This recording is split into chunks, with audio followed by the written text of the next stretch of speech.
the mitigating actions that could be taken, and maybe we need to work further on the, if you call, closing the gap as the conference see.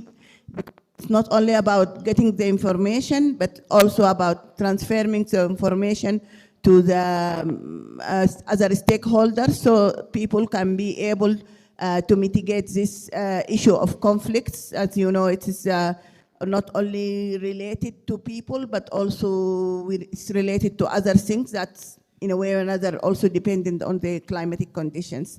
Thank you. Good morning, Dr. Paulino. What did you learn yesterday? So many things. Can you give us one or two? Yeah, one of the very significant moment, and also I can consider is a new learning, is a translating the information from maps to impact, and also designing the way forward, how to deal with this impact in terms of reducing the negative aspect, and also taking opportunities being shown through this map, which is presented in terms of forecast and also probability. And also how we are able to utilize this probability for us to build our action in coming next 3 months, and also what can be done in advance, because it's not possible for us to build resilience if we are not taking measures based on what been forecasted. So from different aspects, through discussion, when I was passing through different sectors, I saw gender aspect being included in discussion, climate change aspect also being included in all action, and also the design be taken in next 3 months. Thank you. Yeah, we can hear from John Pangage from South Sudan. Yeah, good morning. Indeed, yesterday we have learned a number of things. Start from the presentations of the member states presenting the JJASC, and then also now as we are going, we'll be moving to OND. I think the most important thing that we discussed in the last moment was we break ourselves into groups, agriculture groups, then after which we are also presented with some proposals, which we believe will definitely, if it is taken serious, we will then be able to see how we can be financing ourselves in this continent, because there is a issue of funding become now a big problem. I think that's what we have learned yesterday, and then also we did some contributions, which we believe would definitely be taken into consideration for further refinement. So this is what we learned yesterday. Thank you very much, colleagues. Thank you, Joyce. I think we have the team coming in from the bus. The bus is here, right? We've been waiting for the bus so that we can come, because a lot of participants are here, so we can start. But let's hear from Beverly from KMD. And maybe can the sound figure out the echo? The sound team. Kabaka. The echo? Okay. Good morning. My name is Beverly from KMD. My take home yesterday was that we are supposed to have clear, accessible climate information services to the end users. Yeah. Linda, I have with me someone who is attending GACO for the first time, so we can hear from her feedback. Yeah. Hello everyone, my name is Rebecca and I'm from the UK Met Office, and as Joyce said, this is the first time I've been to GARCOF. I've learnt loads, it's been really amazing. I've particularly enjoyed the breakout sector sessions. I was in the health session and I learnt a lot from some sector experts, and it was really great. Thank you. Thank you very much. Joyce, I have one from Puntland. So what did you learn yesterday? the most important thing was that I noticed that the upcoming rainy season for Somalia is extremely below the normal rainfall, the average rainfall. Joyce, back to you. Yeah, thank you, Linda. I have here with me someone who would like to share what stood out from yesterday.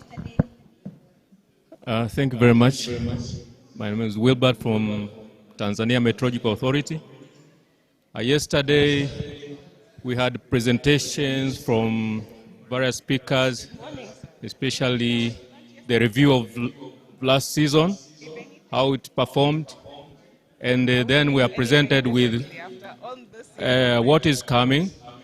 So having heard about the seasonal weather forecast which is coming, then we set in groups to co-produce the impact of the upcoming weather forecast so that we can be useful in our daily decision making. So the co-production part is very important for me as of yesterday. Thank you very much. Thank you. Well, this is Bob Alex Ogwang from Uganda. Now, looking at the forecast for the upcoming season, where we informed that we're likely to have drier conditions, in our discussions, it came out very clearly to be well informed that even when we are talking about suppressed rainfall, there will be incidences where we'll have a lot of rainfall in some cases, so that they don't come out to blame Met services that you talked about drier conditions. Why did we receive a lot of rain yesterday or the other day? Drier conditions will not necessarily mean that there will be no drop of rainfall. Thank you. Joyce, as you get the next person, let me go get some people from outside to let us know what the land. Okay, yeah, so I'd like to get to take another direction. So we've been discussing a lot about the outlook, and the question is, what do you think we can take from here to the COP? Because I know that there are so many people who are going to COP 30, sorry, I'm moving ahead of time. So is there anything that you foresee that can go into the COP from the discussions that we've had from yesterday? Joyce, let me take someone from outside. I'm back here.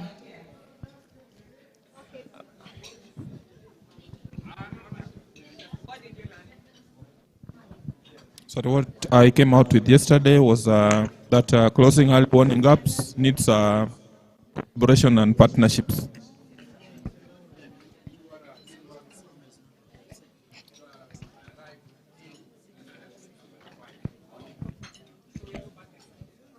Linda?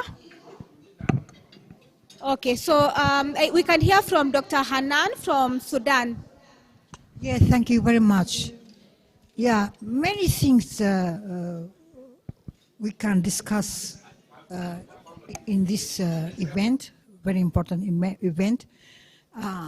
This is good opportunity for me to talk about the war and the effect of the war for our work. We have many problems. We want the organizations and the institutions like ICPAC to take care of our situation now and to support us more. They support us, but we need more support. We need them to take care of our staff when they are coming to take training here. We have problems with traveling. Please take care of our staff to be sure that they are involved in the training and they can travel from Sudan to here to take their opportunity of this training and to have a capacity building of the staff, and also to involve in all events. Yesterday, you see that in the sectors we are absent in the sectors. We don't need that. We want to involve. Sudan is in IGAD region. The war is not our problem. We are suffer from that war. We have our technical work. We don't like politicals or something like that. We have our work. We are in the IGAD region. We have to be involved in all the events in this region. So this is what I want to discuss with this event. Thank you very much, my dear. Thank you very much, Dr. Hanan. I think that is very profound, that despite the war in Sudan, we should not leave Sudan out in any opportunities for trainings and capacity building and other activities. So we'll begin the program in the next 2 minutes. We encourage the many people that are outside to please make your way inside so that we can at least have an audience for the speakers. There's a lot of people outside having breakfast. Please come in. Please bring your breakfast inside. I don't know who has my bell.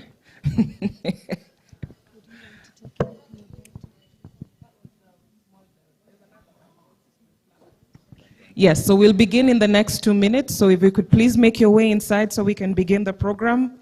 We're running behind by 10 minutes. So please make your way inside. I know there's at least 50 people outside having breakfast. So maybe, Joyce, we can ask them, one person, what are you most looking forward to today? Yeah, and it's interesting that I'm standing next to someone who is attending GACO for the first time, and he was not there yesterday, so we can hear from him what he's expecting from today's session. Thank you. I'm looking forward to seeing how climate forecasts can be applied in this region. Thank you very much.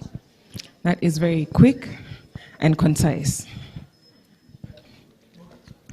Looks like we found our bell, so hopefully people will be making their way inside.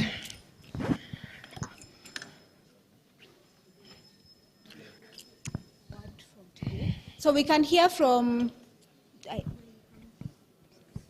South Sudan on today's expectations.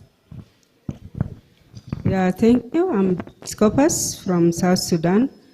What I expect is, as we are approaching, based on the El Nino, which was predicted to happen, the drier conditions in the Eastern African region, I expect to see how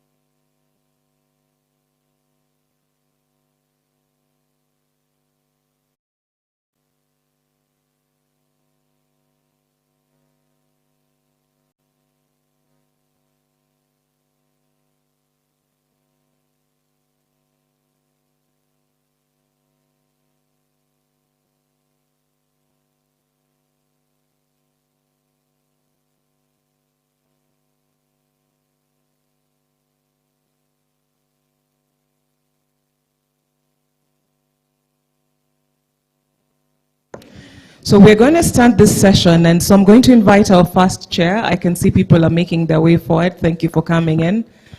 And yes, so since we have enough quorum, let me invite our first chair to take us through the first session.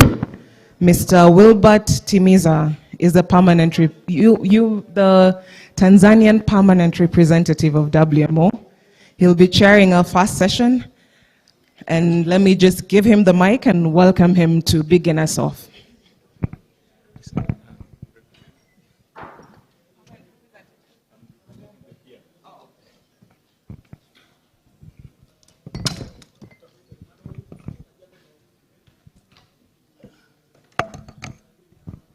Good morning, colleagues. Hope you had a pleasant night. You're welcome for day 2 of our session. GACOF 71. Are you ready? So we'll be having our session 6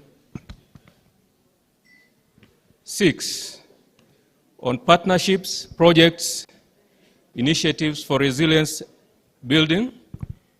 These are some of the initiatives that are going on in the region. So we'll hear from the presenters soon. But before I go on, my name is Wilbert Timiza Muruke, as introduced by Dr. Linda from Tanzania Meteorological Authority. I'm not the PRA, but I'm representing the PRA, who is not here, who could not be here with us, since he is attending some other event, equally important event. He is also the IPCC Vice Chair, Dr. Ladislaus Changa. So I'm stepping in his shoes to moderate this session. So please welcome, and we'll have 60 minutes for all the presenters. We'll have like 1, 2, 3, 4, 5, 6 presentations, and 10 minutes for reactions.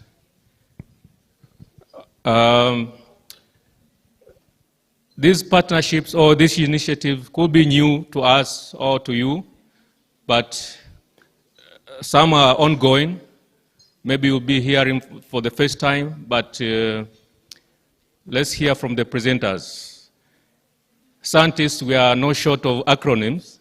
If you see session 6, it's full of acronyms, so they will decode, be attentive as they decode the acronym for us, and they are useful in our region, so that we can be part of, we can take ownership of these initiatives that are going on in the region. So the first presenter, may I call upon the presenter from North Carolina University, State University, who will present on S2S AxleNet.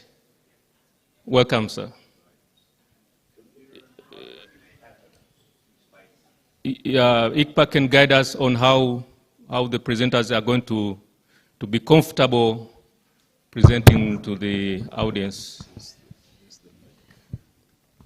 You have exactly 10 minutes, and when you hear the bell, please know that you have 1 minute. Okay. Also, I'll be monitoring the time. All right. Please, all the best.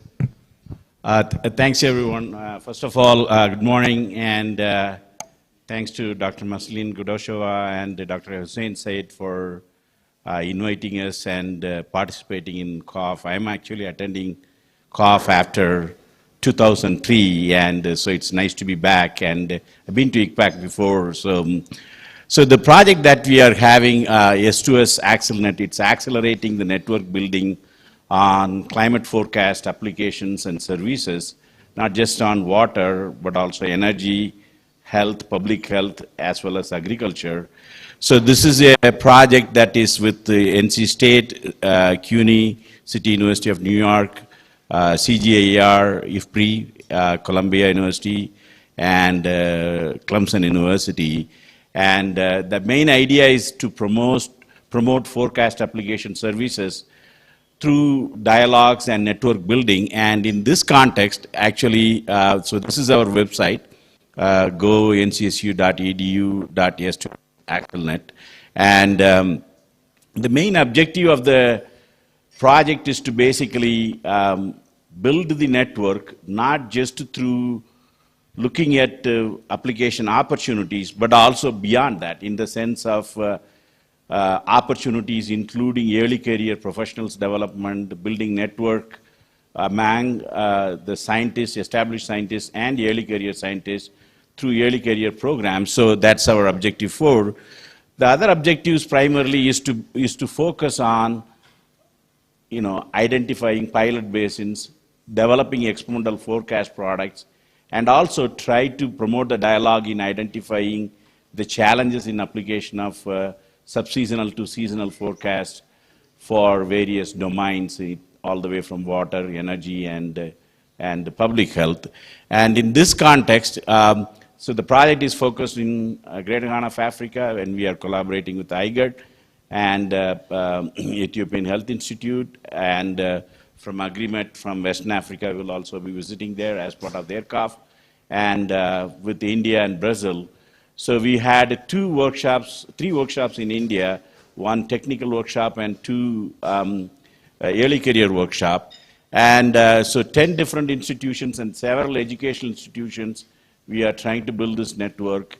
And as part of this, after COF, we are having a technical workshop. The main idea is to develop an end-to-end demonstration of all the way from sub-seasonal to seasonal, climate forecast to reservoir inflow forecast, and then use that one with actual reservoir. So we have picked Mazinga. I mean, we have published before, so we are working with Mazinga Dam in terms of demonstrating this end-to-end forecast potential, and we will be using October, November, December as the target season for demonstrating both retrospectively as well as for the upcoming season.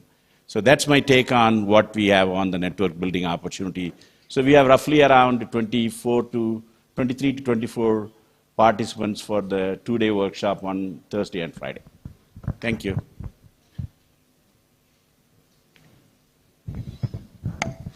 Thank you, Prof. That was a surprise. I thought you're still using your time, but let's save questions. If you have questions for Prof, you can save them so that we can move quickly. So jot them down so that at the end you can ask, you can direct your question to the respective presenter. Thank you very much for that initiative. That's a very important initiative, sub-season to seasonal. We all know how important it is in our sectors vis-a-vis the long seasonal forecast. The next presenter is on air pollution and early warning for environment framework, will be presented by SAY and UNEP. So welcome, sir, to please introduce yourself and go ahead with the 10 minutes you have. Please stick to the time. Thank you very much. You're welcome. All right, good morning. My name is Gonga Wanji. I work for Stockholm Environment Institute as a technical quality expert. I will try to remain within the 10 minutes that's been allocated, despite the length of my presentation. But the whole message of my presentation will be how can we include air pollution conversation in the context of early warning for environment within the regional framework that is under development. Please, next. As you may know about Stockholm Environment Institute, we are a research science policy-based organization. Our HQ is in Stockholm, but we have an office here in Nairobi, based at ICRAF. We have a couple of engagement regarding our various area of collaboration. Please, next. So our way of operating is we're trying to work around different impacts. Different impact area, the climate transition, natural resources, and health and well-being. The expected outcome from those impact area is to look at how we can change agenda, enhance capacity, and also accelerating implementation to improve decision-making process. The Africa Center has 3 specific areas of implementation around energy and climate change, sustainable urbanization, and natural resource and ecosystem. So my presentation is going to be more or less focused on 4 points. Then I'll present more or less, what are our direct action or contribution towards the inclusion of early warning for environment into the climate services. We'll then also share with you a bit about what we are doing across the region, more specifically Tanzania, Kenya, and Uganda and Ethiopia, just to list a few regarding this same initiative. So without having to recall to you about the impact of the triple planetary crisis, one of the main focus of what is somehow repeat itself in terms of the impact, the air pollution, which is one of the largest causes of disease and the premature death, the water pollution, which is another aspect. But the water pollution from the perspective, not just from the demand and the supply, but trying to look at, how are we addressing the issue of the water quality. And then the next point is on the soil pollution, which is actually as a result of the contamination of the soil within the harmful substances, and then the forest fire, which is also a major concern of interest. Now, looking at the current engagement on the early warning for environment, we're thinking of including two specific areas, one around the biodiversity loss and the other one about the pollution as presented previously. One thing we also observe over the years, like the forest fire is actually becoming a great concern across the region as a result of the very change in temperature and also high level of temperature that actually increase the rate of forest fire in Africa, which is actually affecting most of our forest coverage. So let me focus a bit about one of the most silent killers that you have in the region, which is called the air pollution. When the aspect of air pollution is most of the time is overseen in most of this conversation. The reason being, people are not able to clearly relate exactly how air pollution is really impacting most of our sector, but most importantly, our health. We are talking about a pollutant that is 20 times smaller than the size of our hair. So when you breathe a small particle of air pollution, it has a capability of going all the way down to your bloodstream and have a lot of reverse effects. So the whole idea about determining air pollution as a silent killer is simply because we have a lot of people dying as a result of air pollution, but most of the time, accurate data to be able to ascertain this statement are not always available. So the whole purpose of that is then to also be able to see what are the efforts doing across the region to be able to address that issue. As you may see on the graph, there are a couple of instruments that are being deployed to be able to perform the ground monitoring. But you can see and also agree with me that Africa, especially our region at IGAC, we actually have a very limited to no existing air quality monitoring to be able to perform that task. So it becomes very urgent to see how we can complement that. And then it goes without saying, Africa, despite the fact that we don't have instruments, we are still the region that is more impacted and affected by the high temperature. And then yesterday we were having a discussion in the health group, and then it was quite obvious to notice there's a high correlation between high temperature and also the increment of the particulate matter 2.5. So the whole idea of the strategy of air pollution and climate change from the perspective of UNEP is to look at how can we combine the data from the satellite, the ground monitoring, and also the modeling from the different respective tools that will help us to arrive at the very upscaling solution space and also interactive space where air pollution data will be at the center of engagement. So there are a couple of work that has been done by WHO to actually to standardize the impact of air pollution. I don't know if you can see the table, but already the WHO has come up with very high detail recommended long and short-term level of exposure and has a lot of interim target for particulate matter. But what has been observed across the region is air quality standard has not yet so much been adopted as a standard to be able to be using for measurement, for monitoring, and also for metrics, which stand to be a gap to be addressed. Just to conclude my statement, the air quality index, also has been adopted. So today, as we are standing, we are able to use this specific framework to classify the level of concentration and also to know the level of severity of the particulate matter 2.5. So, are there any avenue for closing the gap? The answer is yes. So what's happening? This is just the key challenge that we identify when we were doing the reviewing of the regional framework at SCI and UNEP. What we noticed was currently, as the regional framework is standing, there is no provision for air pollution. Directly implication of the engagement around air quality and air pollution. So, in that specific case, we then thought it could be interesting to see how can we reinforce the infrastructure of institution, meteorological institution, in terms of reinforcing their observing system by having air pollution, and then also the climate service information system. So, how can we leverage upon what is already existing to develop some very targeted climate products, And then how can also research modeling and prediction modeling can also be part of the discussion. And of course, the user interface platform. What are the existing communities that can be benefiting from this initiative?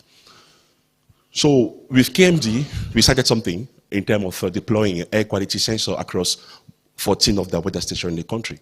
So the whole idea of this engagement was to see exactly how, already most of the national government we have already are very skillful in terms of maintaining instruments. So it became easier. Actually, all these instruments were deployed by KMD staff because we organized the training to them. We gave them the sensor. It was easier for them because already they have wind data, they have a lot of sensor for them to do this installation. And then the whole purpose of this installation was to see, as we are performing the air quality, the weather forecasting, how can air quality data be part of the whole initiative? So as we are standing today, we're also trying to develop the early warning protocol. We are still testing that protocol. The whole idea is to find out what could be the targeted advisory messages that could be issued as a result of a timely peak. Like if, for instance, in this room, the air pollution is high, what will happen? How will you get to know about it? Instead of waiting for 1 month exposure, 3 days, 4 days, we are trying to develop the system that could be able to give us a timely or second-based information about what could be happening in terms of taking action. So this sensor was installed in one hospital in Kiambu, and then you can see that what we're trying to do is like whenever we observe a red, we're trying to have a correspondent within the hospital that will give us exactly what is happening at the hospital level to know how we can relate that to the peak of the PM 2.5. And most of the time, we observed that we had a lot of incinerator use and also the waste, open burning waste of the water. So, and then also there was this initiative regarding the contribution to the climate state of climate change in the report, where we had a clear recommendation in terms of including collocation for air quality sensor at the KMD weather station, and a couple of recommendations to improve that. Let me quickly rush to my last slide because of the sake of the time. So this is actually my last slide. So what we actually observe is like, what sort of activity can we do at ACI in partnership with UNEP to support countries within the region in implementing the national framework and also the inclusion within the framework, the regional framework of in terms of air pollution. So the idea is to see how we can expand ground observation network and also upgrade and densify meteorological data by including air quality monitoring. And we then hope by doing so, we will improve our air quality. I think I will just stop here for the sake of not overstepping my time. Thank you very much for your attention. Thank you very much, Seb, for that informative presentation. We all know the importance of monitoring air pollutions, which affects our health, affects our environment, and as we are climate scientists, we know how it impacts our climate system. So with that information, we'll see how we can move on and collaborate with the SAE and the other partners. Our next presenter is on Craft D, E for DRR. Will be presented by Nisha. We have 10 minutes. Please introduce yourself and go ahead with your presentation. Sure, Chair. So myself,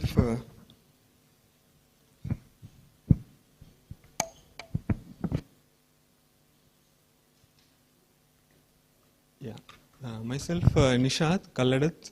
I'm working at Disaster Risk Management Program at ITPAC, and I will be speaking about a United Nations Complex Risk Analytics Fund project called Hazard Modeling, Impact Estimation, Event-Based Climate Storylines on Drought and Flood Disasters in the Eastern Africa. So this is a very long title. We shortened that into a short form, E4DRR. It is because it is to look for an A4 E's, starting from event storylines, evaluation of risk, enhanced decision, and I missed that. So the objective of the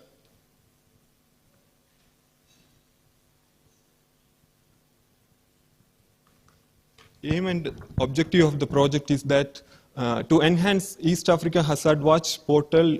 We all know that that is the one-stop shop for hazard information for East Africa as a decision-making tool.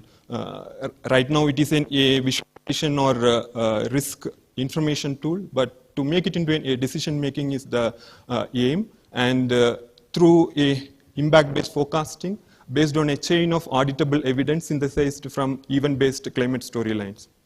So its objectives are enhanced risk knowledge and awareness through the creation of event-based climate storylines and operationalizing impact-based forecasting, and third is the capacity development. So we saw that a lot of time the event-based climate storylines is discussed. What is event-based climate storylines? It is a narrative or a narrative reconstruction of the historical disaster events using ensemble prediction systems and its members as a counterfactuals to generate multiple plausible scenarios, which combined with hazard modeling, impact estimation, and streamlined data access, create an even evidence-based decision support tools for disaster risk management. So if you are doing this, a kind of an event-based climate storylines, while doing this, through developing the capacity and through developing different tools or technical tools, we can make a operationalization of impact-based forecasting. So that would address the aim of the project. So we'd like to show two different outcomes out of the project, because we started this project starting from November 2024. So we will showcase the first outcome, where we try to organize and implement a cost-effective programming routines for ensemble prediction systems. So that means it is a method we try to make a faster processing of the ensemble prediction system, maybe to do the global ensemble prediction system, where it generates 30 different ensemble members, which we can do it in a form of 5 to 10 minutes. So imagine that there is a method we discuss about this, that we are currently in a form of DVD era. Why it is DVD era? Just imagine that 10 years or 15 years back, how you view the movies. So you have to buy a physical DVD from a store, you have to put it in a DVD disc, then only you can watch the movie. Imagine the situation right now. You can just go to a YouTube, just click a button, you will provided with a movie. So that change is happened. How? It is because of the data streaming or the streaming of the movies. So if you are comparing that with our current situation or current situation of using the weather forecast or the climate forecast, it is the DVD era right now we are here.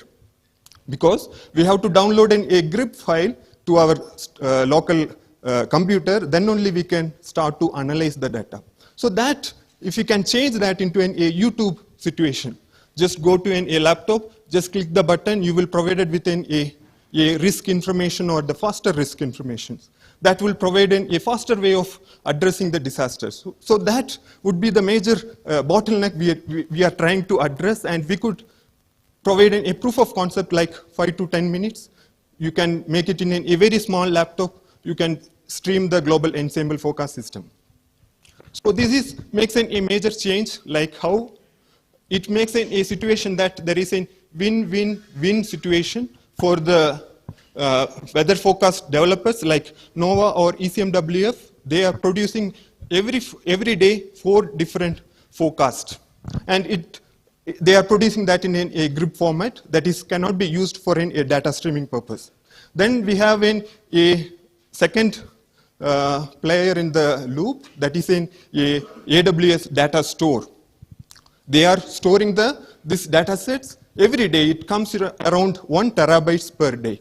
Imagine that is going around situations like starting from 2020 or 2000 even. There are reanalysis products. It becomes petabytes of data sets, and it is no perceivable way, or there are no solutions right now available to assess or process the data and generate meaningful information for risk assessment. So there is a user is there. There is a breakage of all the situations. But if you are put forward in a data streaming method that provides a win-win solution for all the users involved in the chain of data forecast production. So the second work package we are trying to discuss is that on using these ensemble prediction systems and do an extreme value analysis. So there are methods available to develop an objective drought or flood severity thresholds, which we can use it for different activities like applications in anticipatory action, risk monitoring, or sectors like designing culverts. This is a very interesting thing I recently came to know, that you can actually evaluate this extreme value analysis for like an iMerge or other rainfall observations. You can actually design the length or the breadth of the culverts. So that is a very eye-opening for that, how this designing principles or the engineering or civil engineering principles are highly linked to that kind of extreme value analysis. You can say that this is the 20-year return period or 10-year return period, and based on that you can design your road networks or design your bridges or the culverts for the road networks. So that is an important aspect. We are also looking for to identify the thresholds using the extreme value analysis. So for this as well, we are using this data streaming principle through a new method of computations called DASK and data chunking, where we could identify there are funny names like pencil chunking or pancake chunking. And we are exploring that, where I would like to explain about more on pencil chunking. It is just like if you are having a single grid, a grid of 25 kilometers, you want to see that extreme value for last 20 years. That would be like single grid into 25 years of data set. So that is called as a pencil chunking. So I would recommend to connect on this project updates. We could discuss more on this. Like there is a GitHub project where from the ICPAC organization, we would be updating all our project updates. And there is a blog as well is there, which will be discussing more about these concepts. Thank you.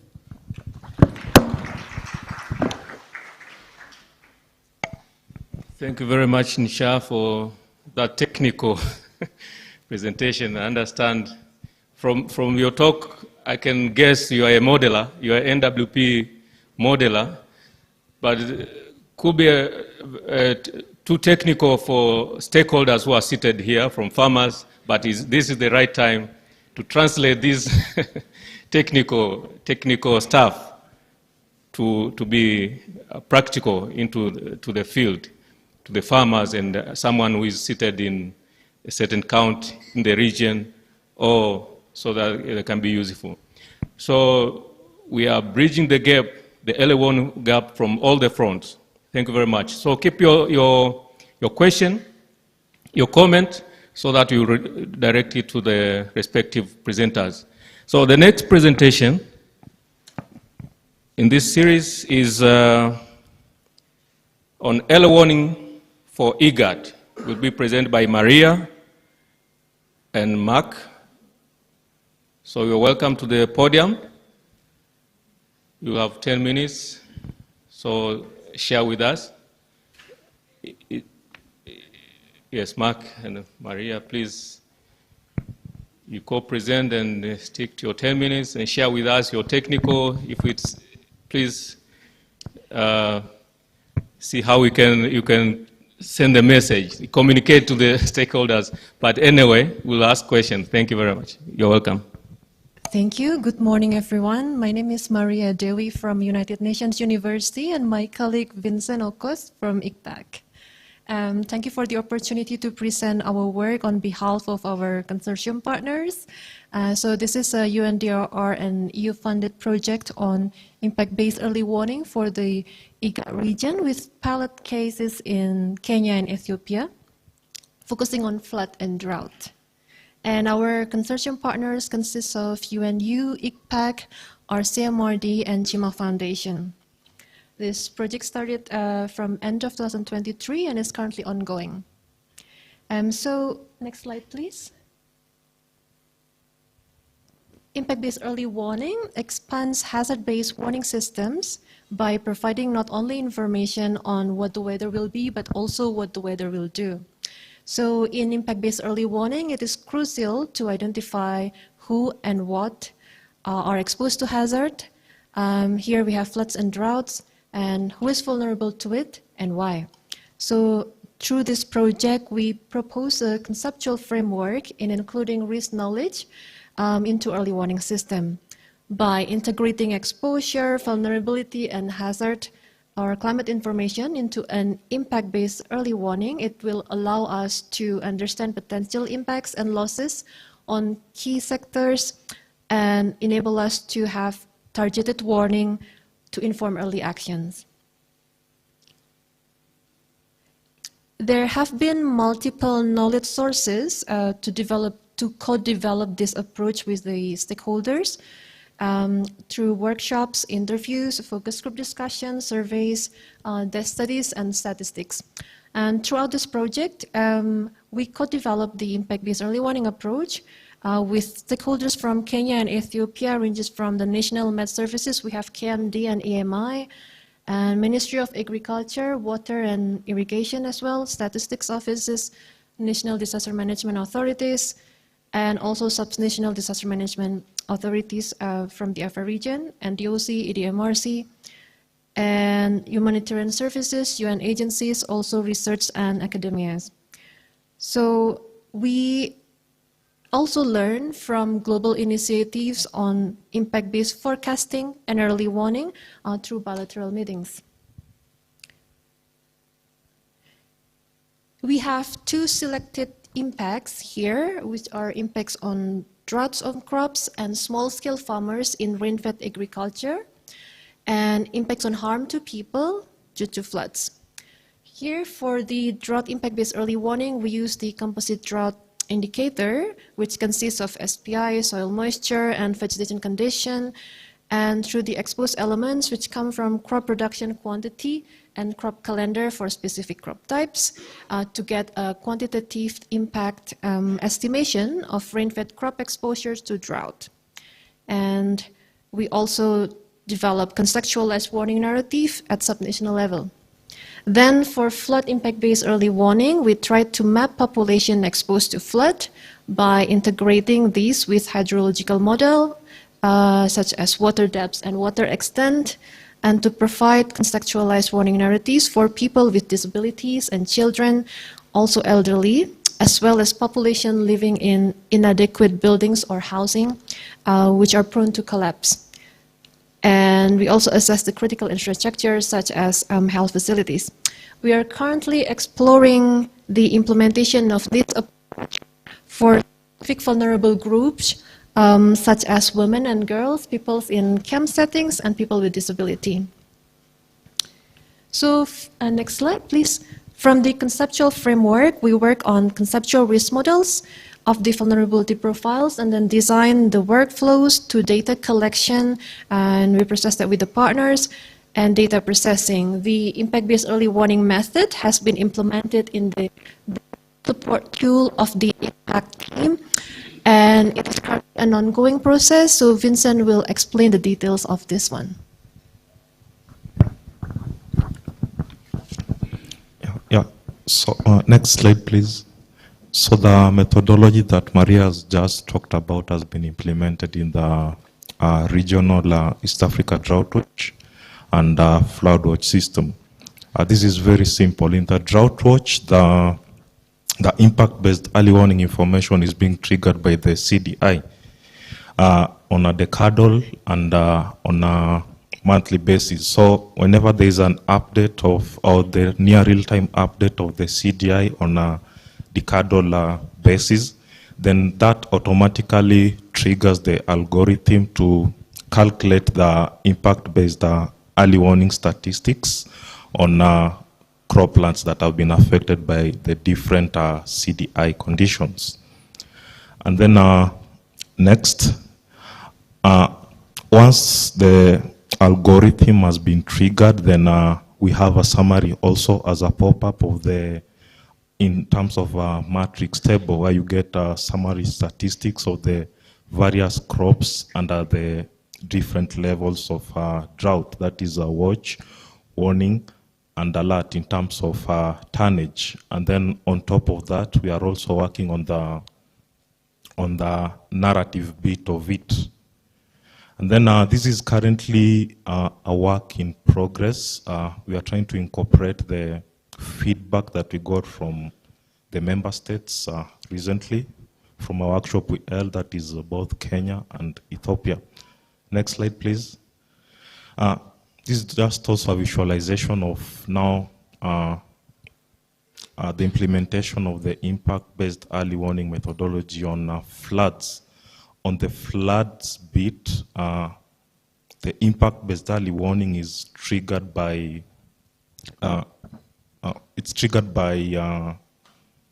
the river levels. So when you hit a certain threshold, then we can be able to tell which people, the number of people affected, and other related impact-based early warning information. And then there's also an accompanying narrative that will come along with this. And then the system, that is the East Africa Flood Watch, where now the impact-based information on floods has been implemented, is also currently under validation. And we'll be able to release it as soon as we are able to take it through the different iterative processes. And then finally, if you have any question for us, feel free to use that QR code from wherever you are seated. You can simply scan and maybe give us some bit of feedback. Thank you very much. Thank you, Maria and Mark. Yeah, they deserve a clap, but we'll clap for them all. They have done a very good job. Thank you very much. Please reserve your question. You can get seated, but you will ask question at the end, so the question will be directed to you. Thank you very much for sharing this initiative, early warning, bridging the early warning gap in the region. As we all know, there's a early warning for all initiative, which is global, spearheaded by WMO and the partners, the other three pillars. And it has come to the region. And we all know that there's initiatives also going on at the national level. So it's good to hook into this as a region, and also as it trickles down to the national level. So thank you very much. So the next one, the next presentation is on HUSICA, another acronym. So Edwin and Wilberforce will record the HUSICA for us. HUSICA is a Swahili word, as you know. I can translate it roughly, that is the get involved. But now, Edwin will tell us what it means and how it's been useful to the region. You have 10 minutes and we'll be monitoring the time. You are welcome. Yeah, thank you very much. Yeah, my name is Wilberforce Oguton. From Bunifu, working with ICPAC as a tech partner. And we are innovating around HUSICA, which is an early warning system platform funded by ICPAC and GIZ and many other partners. And HUSICA is basically an early warning platform that tries to bridge the gap of ensuring that early warning information reaches the last mile, and supporting the early warning for all initiative. It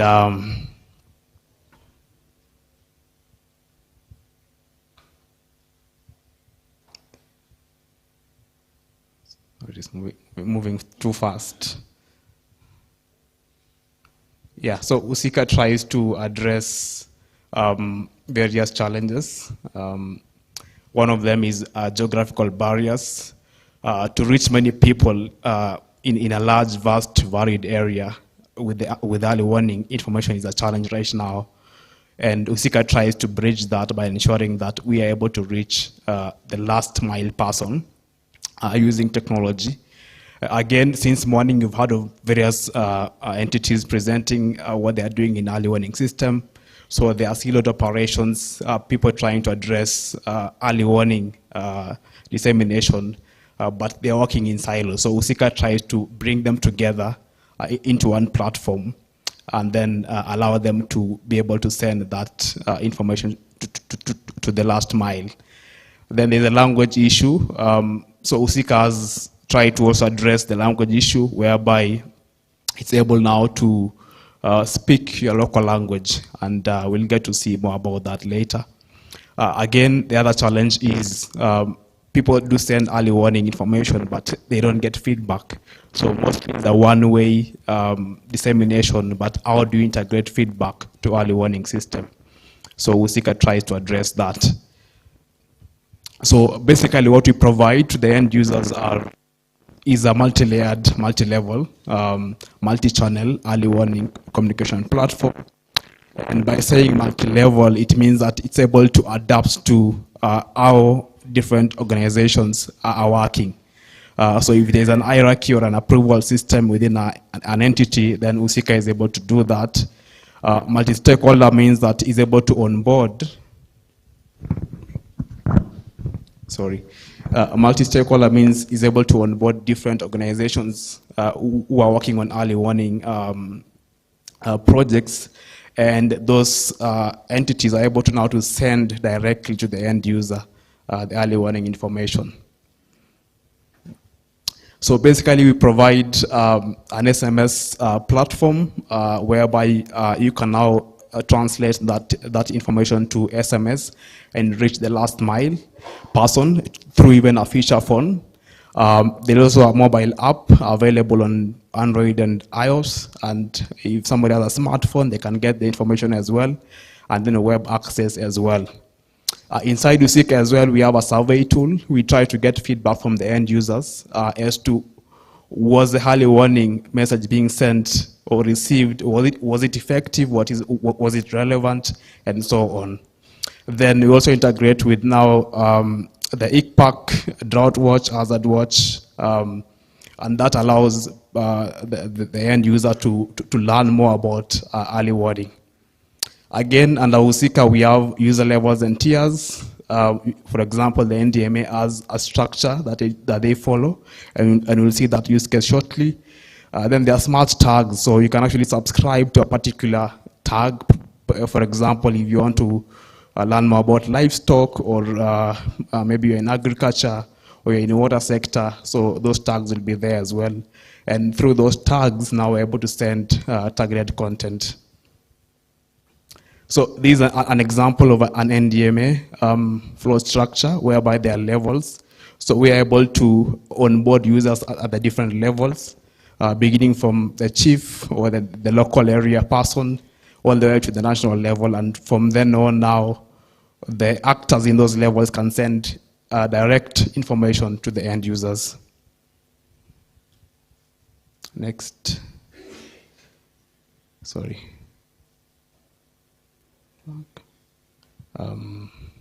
Just help me go back a little bit.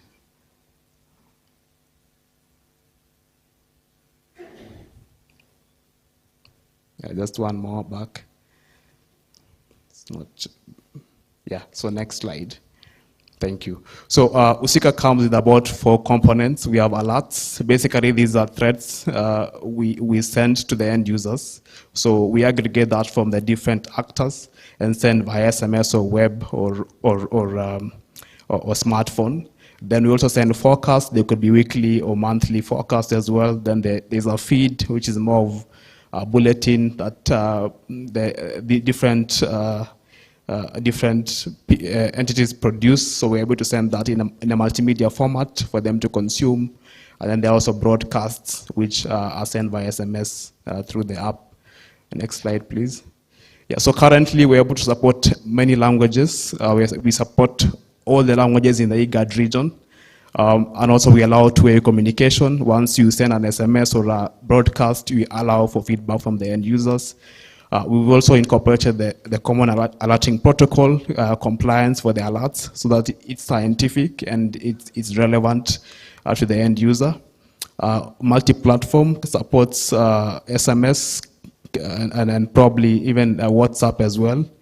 Then it allows for multiple organizations to onboard on the system, as well as having data integration and analysis. So next phase is to improve the UX UI, add AI to the system, and other enhancements. So currently we are doing a pilot in Turkana County, West Pokot, and Karamoja cross-border communities in Kenya and Uganda. We had a workshop about 2 weeks ago, and it was a success, and probably will expand to now to the greater IGAD region once the pilot is complete. Next slide. So if you'd like to check how the app looks like, feel free to scan the QR code. We also have our banners just in front there and at the back there. You can just log in there and see how it looks like. Next. So we're gonna play that video. It shows you how the app looks like. That's just the screen, the backend screen for the different organizations. Then there's a message there, that a sample message. Yeah.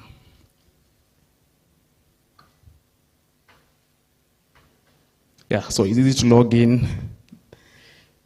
Then this is just for the smartphone people, but on the right-hand side, there is SMS where somebody can receive the early warning information. On the left-hand side, it's a dashboard for the administrators and the different organizations to log in and broadcast or send early warning information. Yeah, that's the dashboard loading. So the end user will get to see the threat, and they will be able to now see the different categories of whether it's a threat, a forecast, a broadcast. Like we have one threat there. Yeah, broadcast could be the active feed as well. Then there are quick actions. You can just check the different areas you're interested in. Yeah, then the external resources to the ICPAC portal as well. And so looking at the threat, you're able to see the details. They could be an early warning threat about water, drought threats. It has different, it can be different. It can be a threat or a forecast or an alert. And then you can give feedback as well. For example, if you click on that message, just a second.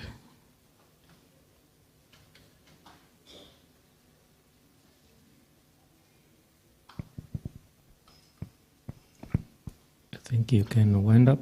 Yeah, just 1 minute. Yeah. You can just play forward for a bit faster. Yeah. Increase the speed. Yeah, that's a feedback mechanism. Was it helpful, not helpful? You can also give was it inaccurate? Then you can also rate that information that you received. You can also subscribe to get more.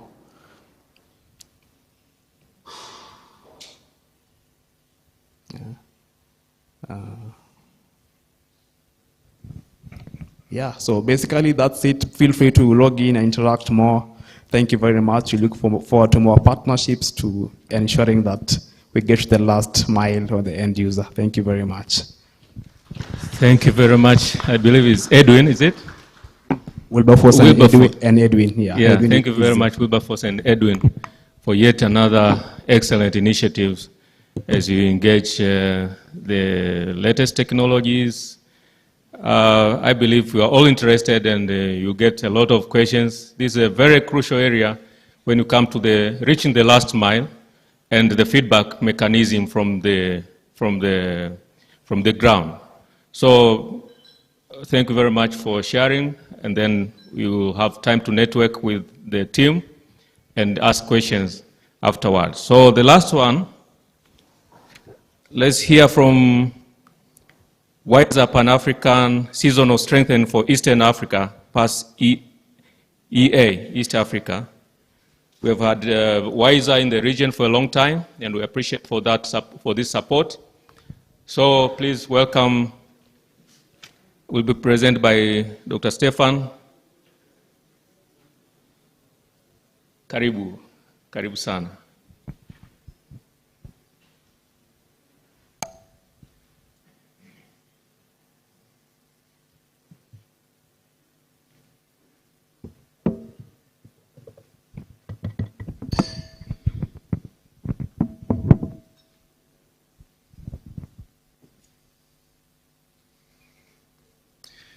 Good morning, everyone. It's me again. It's nice to be back. I hope everyone's doing well and having a productive Garkov session. It is a pleasure to have the opportunity to use this presentation to officially kick off the East Africa component of the WISER Africa Pan-African Seasonal Strengthening Program, referred to as PASS.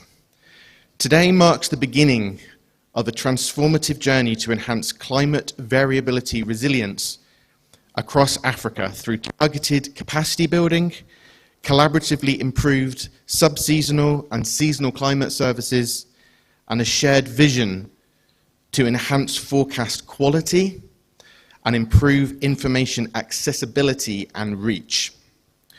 Before we dive into the details, I'd like to extend my sincere thanks to our funders, the UK's Foreign Commonwealth and Development Office, FCDO, who are joining this session today, and I know that they, alongside our regional coordinator, John Mangai, have worked tirelessly to promote the importance of funding weather and climate services in Africa. We also thank our PASS East strategic partner and long-term Met Office friend, ICPAC, for committing considerable time to making sure that PASS becomes a success. A special thanks to my colleague and friend, Dr. Titike Bahaga, who has worked hard with Met Office over the last few years to maximize the impact of our realized and unrealized collaborative seasonal forecasting projects, including WISER, CONFA, and PRESDEX.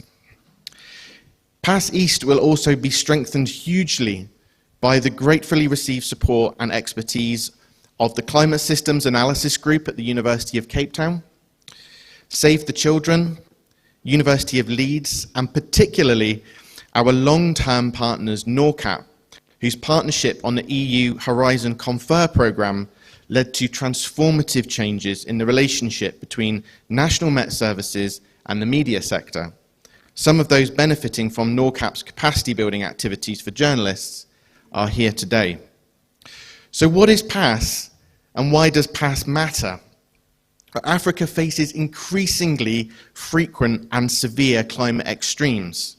You all know this: droughts, floods, erratic temperature anomalies that threaten lives and livelihoods. Many of the most critical decisions, such as what crops to plant, where to position aid, or how to anticipate conflicts, these must be made weeks or even months in advance. And this is where taking action in advance of predicting a hazard, so-called anticipatory action, becomes vital.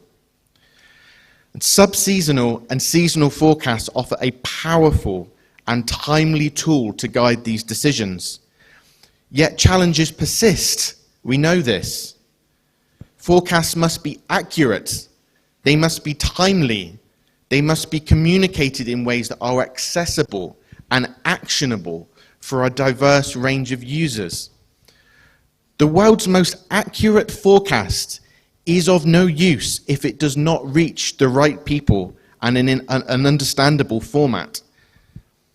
Equally, forecasts must be accurate enough to build trust with users and hence to enable decisions that can save lives and improve livelihoods. PASS is designed to start bridging some of these gaps. It's not just about better forecasts, it's about better outcomes. And by strengthening the entire climate information value chain, from modeling and capacity building to communication and uptake, we aim to ensure that high quality and tailored forecasts, information, and services reach those who need them most. So what will PASS deliver? Well, PASS is a continent-wide initiative operating through a capacity cascade model. And it's led by regional climate centres across Africa, including ACMAD, ICPAC, SADC Climate Services Centre, and AGRIMET. And it begins with the development of climate services or increasing capacity at the regional level and cascading these strengthened skills down to national and local stakeholders. This approach is important. It respects existing governance structures. It enhances scalability of what we are doing by coordinating across these regions, and it delivers strong value for investment. In East Africa, PASS builds on the strong foundations laid by previous WISER phases, as well as the European Horizon 2020 CONFA initiative, which improved the development of seasonal services across the Greater Horn region. PASS East's agenda reflects many years of collaboration and partnership between ICPAC and Met Office, as well as national Met services and technical stakeholders. And it's made possible due to the immense commitment from ICPAC and the robust frameworks already in place for reaching vulnerable and last-mile users. PASS is not a top-down program. It is designed with our primary partners, ACMAD, AGRIMET, ICPAC, SADC CSC, Stockholm Environment Institute, NORCAP, University of Leeds, and University of Reading, ensuring that activities are locally relevant and sustainable, and that best practices in co-production and stakeholder engagement are embedded. PASS also works in conjunction with two other WISER Africa projects, Action First and CLICK, which tackle severe weather and climate change respectively. And together, they provide seamless coverage across timescales. Met Office would like to thank the WMO for their efforts in helping to develop this strategy under the new phase of WISER Africa, and for championing activities across a wider portfolio of weather and climate projects in Africa. In East Africa, on PASS, a suite of strategic initiatives is underway to boost the region's capacity to forecast and respond to climate variability.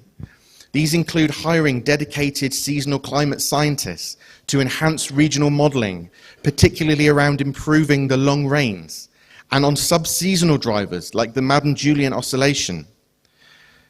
Simplifying the forecasting code base and upgrading high-performance computing systems will empower national Met services to deliver more accurate and tailored forecasts.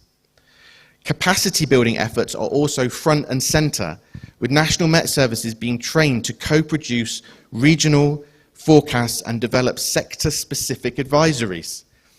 Meanwhile, climate communication is being strengthened through media training and youth engagement, supported by NORCAP and Save the Children, with the aim to promote children as key stakeholders in seasonal extremes. Finally, transboundary climate outlook forums are being further supported in order to ensure that vulnerable farmers and pastoralists receive timely, actionable climate information, helping safeguard livelihoods across the region. In summary, the East Africa launch of WISER Africa PASS programme marks a major step forward in building resilience to climate variability across the continent. Funded by the UK's FCDO and delivered in East Africa through a global partnership, PASS aims to improve the accuracy, accessibility and impact of both sub-seasonal and seasonal forecasts. And the initiative focuses on strengthening the entire climate information value chain, from advanced modelling and computing upgrades to tailored communication strategies, ensuring forecasts reach those who need them most. Finally, I would just like to recognise all our partners and stakeholders across Africa. Your commitment and collaboration are the backbone of this initiative, and its future success is tied to your positive investment in addressing such pressing challenges in a fast-evolving climate. After all, Climate change and the resulting extremes are a challenge that won't be solved by individuals. It will only be solved by a shared humanity, a joint vision, and a network of people like yourselves looking for a better world which we know is possible. So thank you for your attention, and I hope over the next few years you can all be part of the Wiser Past journey. Thank you very much, Stefan, for this talk and above all for launching the PASS East Africa. This is a great day. We all beneficiaries of Wiser initiative in the region at the national level, and we appreciate for the support of UK government and inspired by UK Met Office. So with this last presentation, we'll please, now it's time to ask your questions, to comment, and to network. Thank you very much. As you sit down, then we open the floor for 10 minutes. We are running behind schedule as we came in late. So ICPAC will assist in passing the mics. So we have exactly 10 minutes for interventions, and then we'll proceed with the next session. So you're welcome, colleagues. Yeah, there's a hand here, this side. So direct your question to a respective presenter. As you have heard all of them, I know we have a lot of interventions, but just pick the most important, and later you'll network with the presenters. You're welcome. Karim. Thank you very much. Let me begin by commending the effort of USICA initiative in enhancing the accessibility of early information to the last mile end users. I have two questions. To what extent has USICA managed to reach the last end users who do not have access to smartphone? And secondly, what are the measures in place to make sure that these initiatives are sustainable?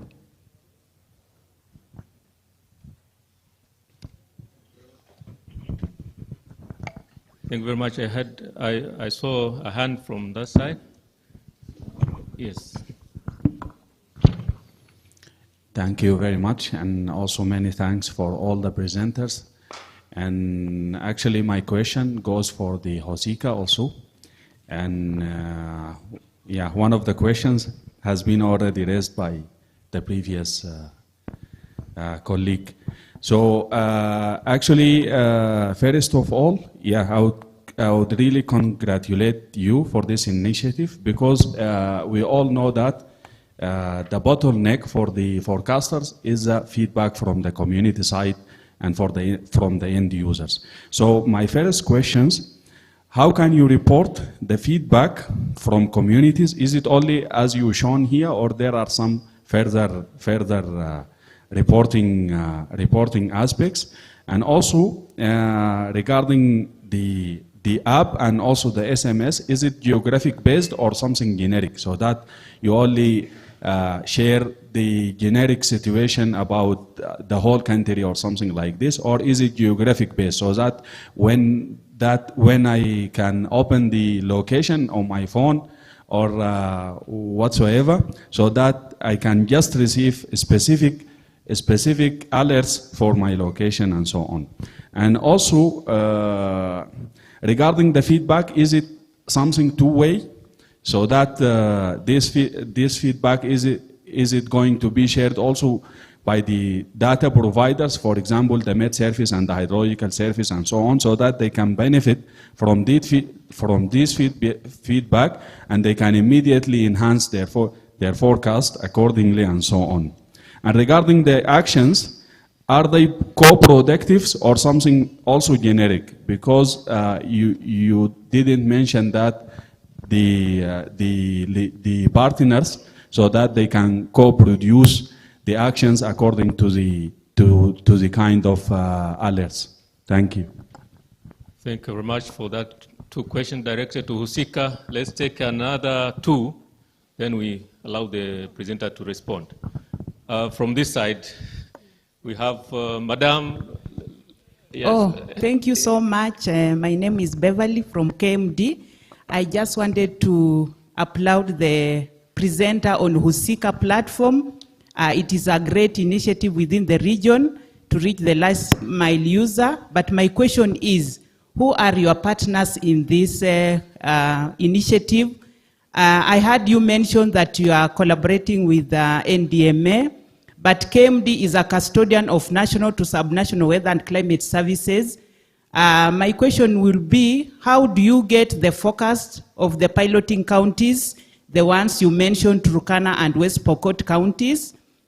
Do you involve our county directors of meteorology on the ground, or what is the source of your focus in this initiative? Thank you. Thank you very much, Madam. And then we go in front here. There's a hand, 2 hands. I think we'll take those, and then we let the presenter respond. Yes, thank you very much. My name is Francis Kerr. I'm from Kenya School of Government. My question goes to the issue of pollutions in the cities. Especially according to research, we found that the majority of people lying in the hospitals, they are because of the carbon emissions from our cities. And one thing we believe that the year 2040, the majority of people will be living in the cities. Now, I want to just know the plan of this, a guy who's dealing with the pollutions in this, pollutions. Thank you. Next. Yes, please, welcome. Thank you very much. My name is Adunya Oyesa. I'm from the health sector, Ethiopia. I would like to congratulate all the presenters.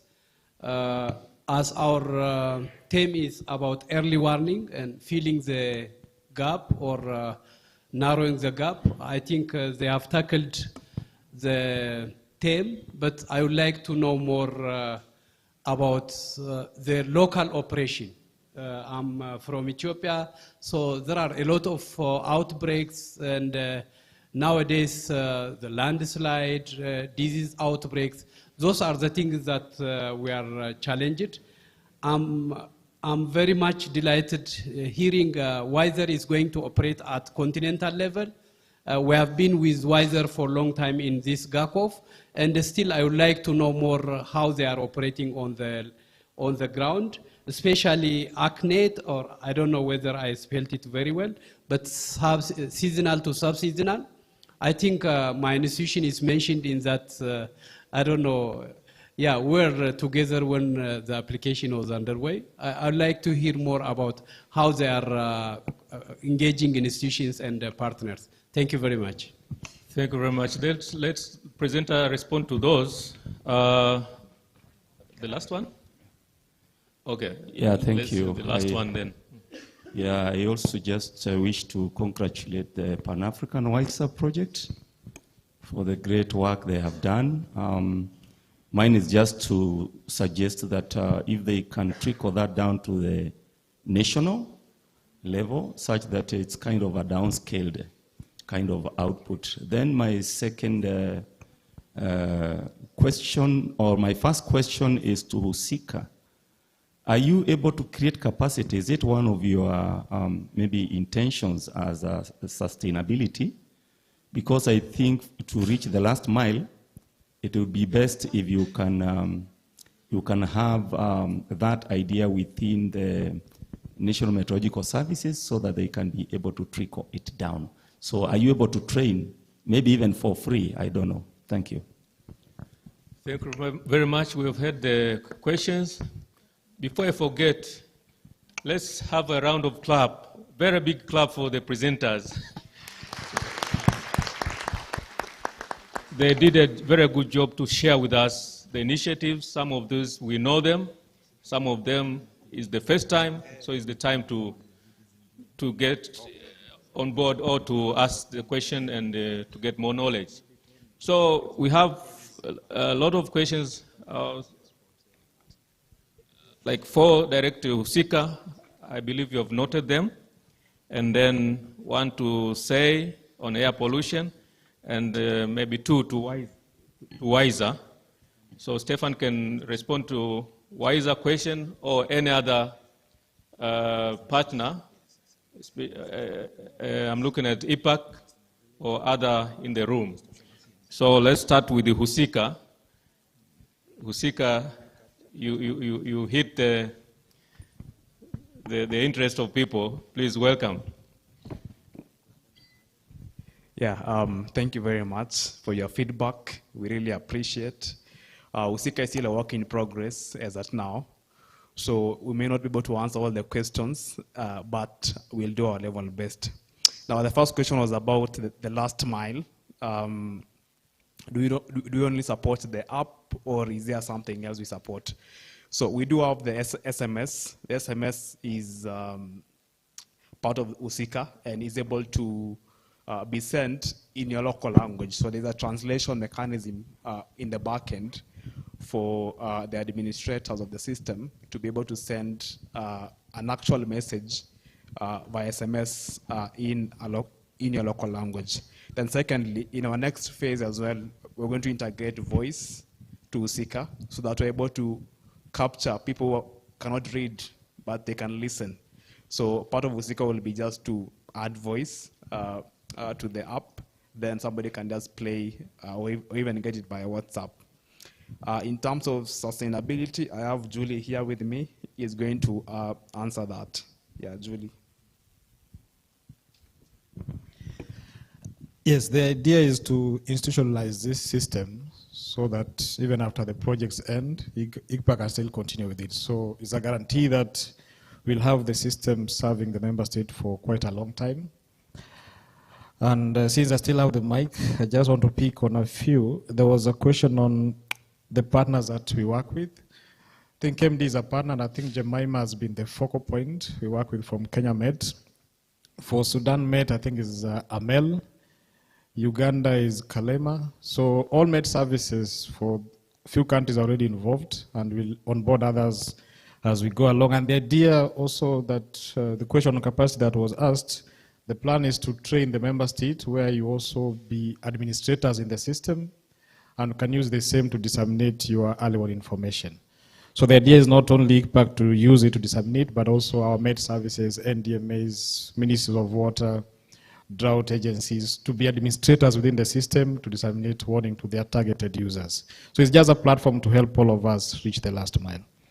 So I'll give back to Wilberforce to handle that technical issue. Yeah, thank you. Thank you, Julie. On the feedback, there was a question about whether it is a two-way or a one-way. So we have a two-way way of sharing the feedback. As you saw on the app, you could send a feedback through the form on the app, but also we plan to introduce USSD feedback, so you can just use your feature phone, normal feature phone, to send the feedback. In terms of the actions that we send, because there are some advisories we send, we don't do them. So we partner with the experts on the system. They're the ones who are going to be sending the advisories and the actions that does need to be taken. So we are just a platform or a tool, but we'll onboard experts who are going to send the interventions. Then maybe to reinforce on the KMD, the KMD question. In fact, when we had our workshop in Turkana 2 weeks ago, we had KMD local representatives there. They were part of the training and the pilot program. So yes, we do work with the local KMD officers to get the information, and they'll be part of the system as well. Our partners also include GIZ as well, who are part of the people who funded the project. Then there was a question of, are we able to create capacity? I think Julie has already answered that. I hope I've captured all the questions. If not, we'll be happy to interact further at the lounge. Thank you very much. Thank you. Maybe there was a question, I don't know if you answered. Majority of us, we have smartphones, but how about the small phones which they don't have the internet, the common wananchi, common wakulima, the farmers? How do you deal with that situation? Yeah, there is a SMS component which is able to send to the feature phone, And through that, you can get even feedback through USSD or just simply replying to a text message, short code, then you're able to get that information. One more thing I forgot is about the feedback. On the back end of the system, we have a feedback analysis platform where the admins can analyze the feedback based on different metrics. That is in the back end, but we can still improve on that, maybe add AI. For example, if you have like 10,000 people sending the feedback, how can you quickly analyze that? So that will be a work in progress item as well. I hope that is well answered. Thank you very much. Yeah, and the follow-up question, who pays for those SMS, because it's a common challenge in the region? Maybe you can share the experience with us. If not now, are you working with the service providers? I'll give that to Julie from ICPAC. Currently, ICPAC is paying it in collaboration with partners, but we have a plan B of talking to the service providers to have a community service issue with it. So if you can get bulk SMS like 50,000 for a period of time, beyond that, then we can pay. But currently, ICPAC is paying for all the bulk SMS. Yeah. Let's come the issue of sustainability after the project has ended, the funds has drained out. Then how do you sustain after you've raised the appetite of the farmers? How do you sustain that? That's a question which you can still think, ponder, all of us. And the other issue I got there, partnership is very important to partner with the information providers as you reach the last mile, as the KMD pointed out. This is common to all the members. Now we move to another responder from, should we start with, as they came, Francis? Francis asked about air pollution, so you can respond, say. Okay, thank you very much for your question. I will try to be very brief in terms of the answer. I think one thing we have to consider about the air pollution aspect is the fact that it's more of a health issue than environmental issue. In the sense, like, we need to find a way to have a forecasting system that definitely allow a public health to be actually designed to be addressed in such a way like product from early warning system, from early warning advisory are able to address the needs. So that's why across the region, taking the example of Kenya, KMG for us stands to be one of the best models that so far we are using, and we're trying to replicate around all Met departments across the region, whereby currently we're trying to identify within the region what are the institutions that has the mandates in terms of air pollution reporting, first of all, and then is there any sort of standard already that the country is using for air quality, so that you're able, first of all, to align whatever observation you're doing on air pollution to the national standards, and then now you're trying on to cascade the national standard into the forecasting within the population. So what you understand also is like it's very critical to be able now to have target users that we consume the information. So we are trying to design the information in terms of having industries, having transport, residential people, and also the most vulnerable one within the health sector, like people going to the hospital who are considered to be vulnerable. Also the athletes, if you have to talk about the sport community. So all these specific users, we're trying to see how to leverage on the existing of air quality sensors to be able to have this timely information. And then the good thing about working with the Med offices across the region is like they're already doing a lot of work in forecasting. As you saw, the different initiative, like the example of USICA, we don't need to reinvent the wheel. What you need to do is to leverage upon all their effort to see how the branch about environment can actually be clearly pictured out, and then see how ACI with UNEP can then support them to develop or to align their effort into understanding the global standard of air pollution. I think that's what I can say. I'll be very happy to engage with you and see how we can collaborate. Thank you very much. Thank you very much. You can network after that, but the most important is to work within the existing frameworks, policies, and the guidelines. That's very important. If you want to be successful, we want to be successful in this initiative, then we have to make sure that we work within the existing frameworks and policies, the individual members. Thank you very much, Say, for that response. Then we move to WISER. We have a question. We had a question direct to WISER.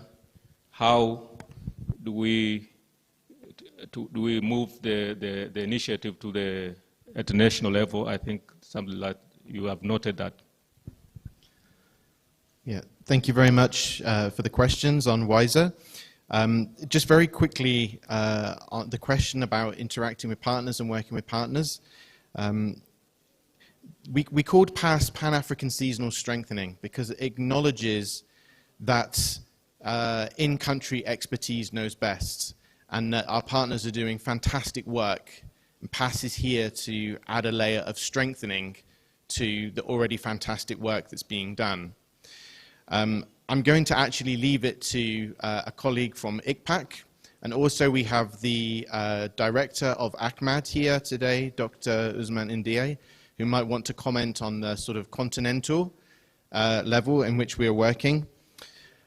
And then on the question about the downscaling, the technical answer to this is that the upgrades to the RCC high performance computing will mean that we'll be able to potentially run higher resolution sub-seasonal and seasonal forecasting models, which means it'll be hopefully a little easier to provide information on sub-regionals, county and local levels as well. We also have a project, a sub-project with the Stockholm Environment Institute, in which we'll be providing calibrated sub-seasonal forecasts for a number of national Met services across the continent, and this will provide an enhancement to the sort of locality of that information as well. In addition, as I mentioned in the talk, it's not just about the modeling and the accuracy of the information, but it's about that reach and accessibility. So when we talk about downscaling, we also need to make sure that those on local levels feel empowered to actually use that information and implement it as well. So there are a lot of initiatives within PASS which are about making sure that, yes, the accuracy of the information is improved, but that as many people as possible feel empowered to be able to use that information and take actions from it. So when we often talk about downscaling, it's about making sure that we have that accuracy, but also that application as well. But perhaps, I don't know whether Dr. Titike is here that can add just an extra layer on the partnerships at the ICPAC level, and perhaps also Dr. Ndiaye from ACMAD as well. I think because of time, guided that I think we can network after this. Please bear with us because of time. We are eating into the next session. Also, my professor, Dr. El Corinto, my teacher, bear with me. He introduced me to GACOF 25 years ago. So bear with me with your question. We can network with the with the presenters. And we have come to the end of our session 6. Thank you very much for this opportunity to chair the session, and thank you for the presenters for sharing this valuable information that we can continue to partner in the region at the national level. So it won't be a new thing when you see these initiatives at your workplace or in your country. Thank you very much. Asante sana. Wish you all the best for the next session. Asante sana. Thank you very much. For this next session is the sector presentation session. If you've been here for a few GACOFs, you know how we do this. The sector cafe.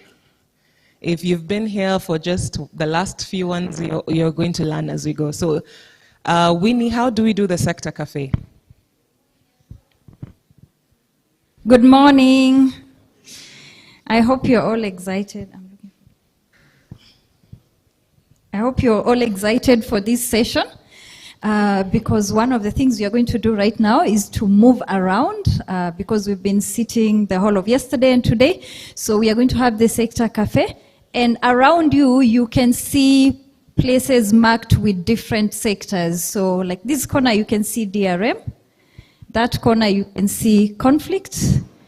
Here, you can see health.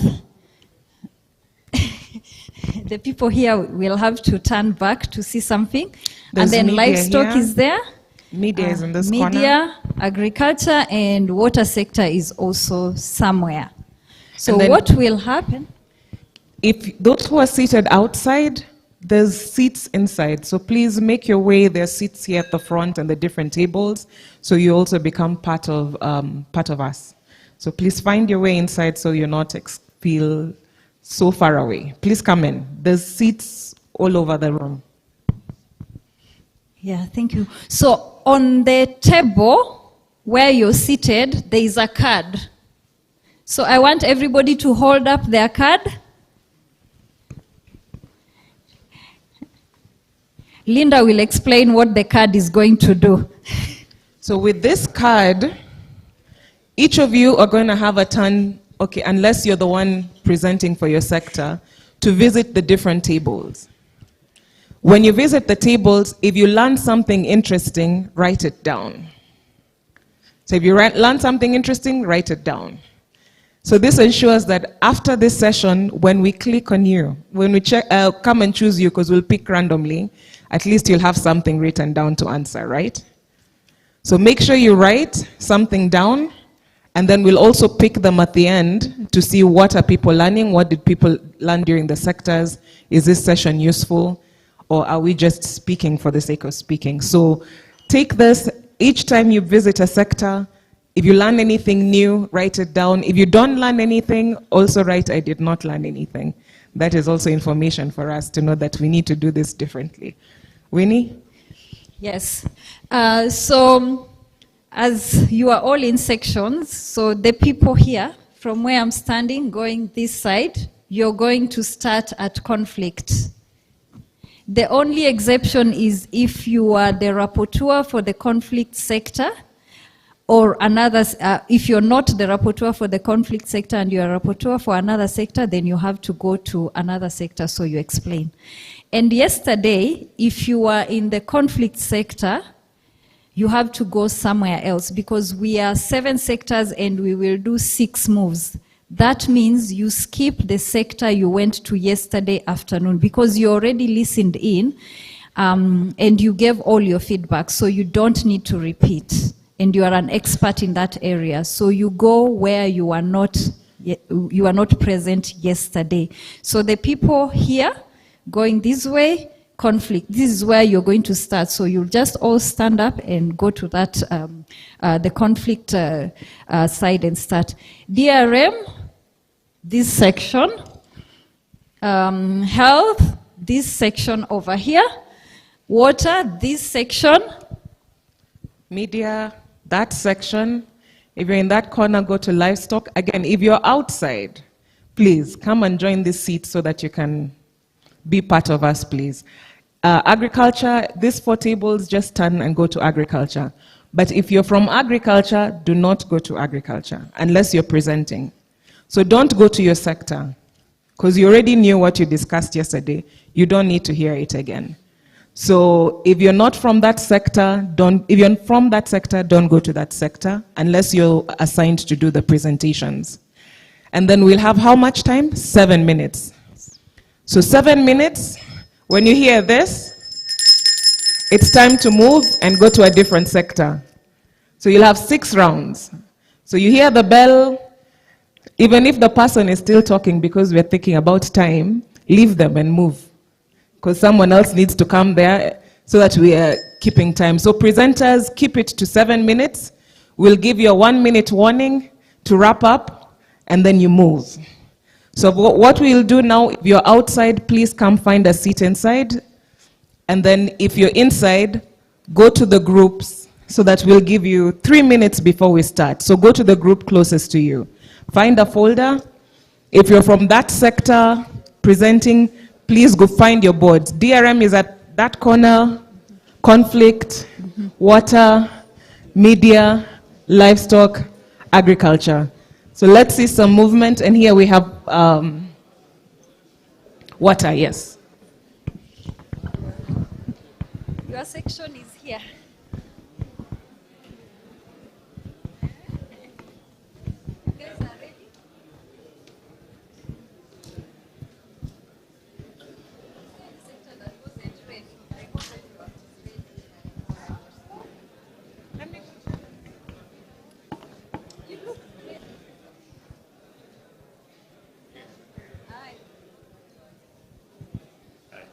Where's the conflict? No. You are not supposed to move. You're presenting. No. I want to join them. No, you start with where you are. Or I stay there. Yeah, and then you will move. And then you move. Okay, I was in water yesterday. You're in water and you're seated near water. Yes, but I Okay, want to then join. move. The, Okay, move. I want It's to fine. join the Yes, conflict to learn from. yes.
We'll start the 7 minutes in 1 minute.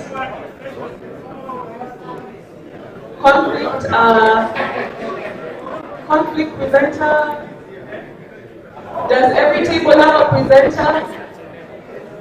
We'll begin counting in 1 minute.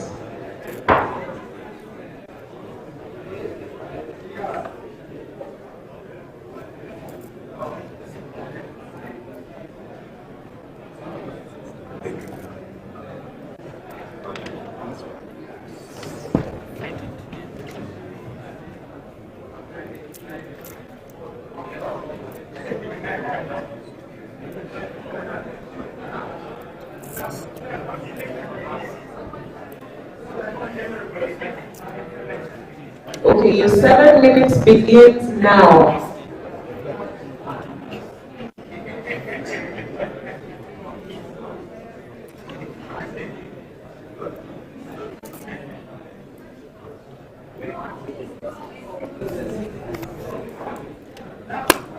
Mark, your minutes have begun.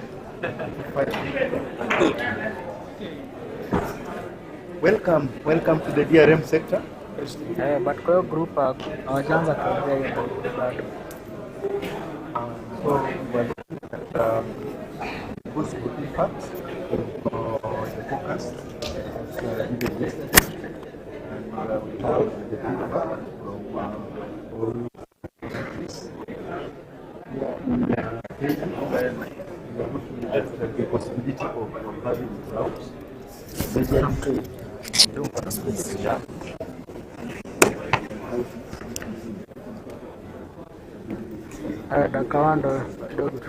affecting a population of about 2 million. And in that case, the interventions that are going to be undertaken are the food production, prepositioning of supplies for the population that are at risk, then also cash transfers to the vulnerable populations, and also the possibility of providing drought tolerant crops, and even the early maturing crops, because currently we are in season where we can still plant some crops. In addition, we also expect human disease outbreaks. We also expect human disease outbreaks. As you all know, when we have a shortage of water, then there's a possibility of compromising on the health, hygienic standards, and therefore the possibility of having disease outbreaks such as cholera are high. So that is what we expect in the country And therefore, for disease outbreaks, we expect the relevant institutions, agencies to step up on disease surveillance, carry out vector control measures within this period of time.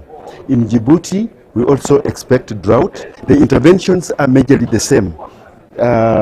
Supporting the affected population with getting the relevant information on time, and also prepositioning of food supplies, and then rehabilitation of boreholes and any other water reservoirs. In Uganda, we expect flooding in most parts of the country, where 62,000 of the population is at risk. And then also we expect also some prolonged dry spell in other parts of the country, where the likely affected population is 1 million. We'll undertake some interventions, prepositioning of relief supplies, promoting climate smart agriculture, and then also undertaking soil and water conservation measures. This will majorly affect the Lake Kyoga basin and some bit of the western parts of the country.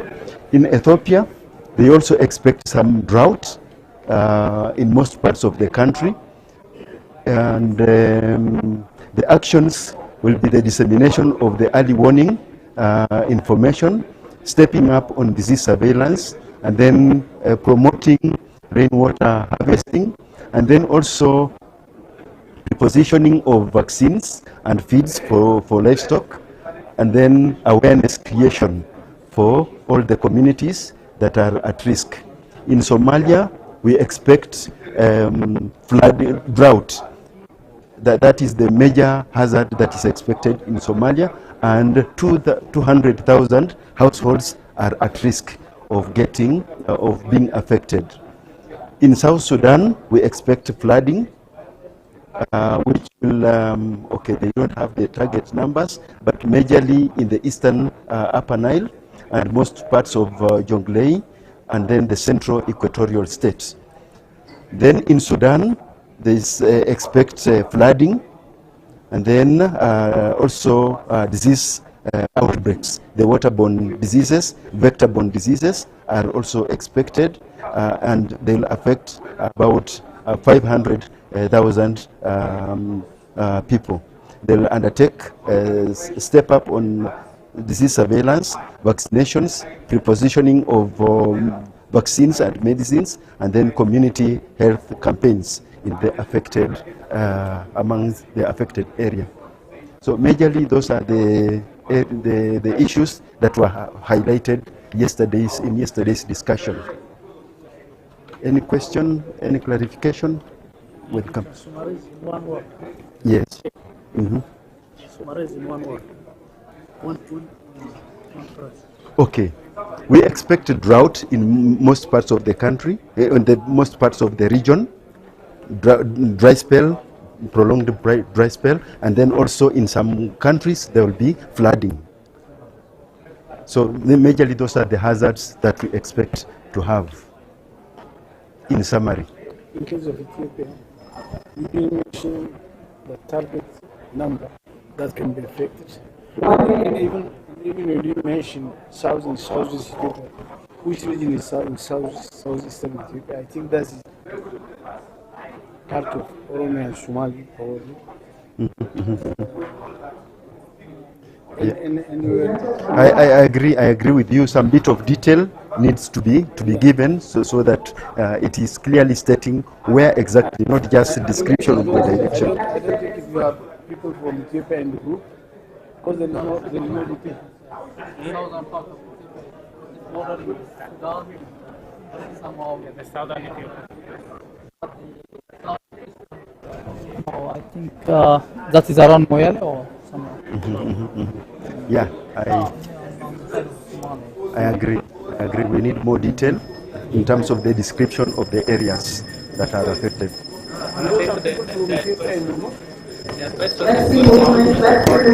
Next session starts in 1 minute.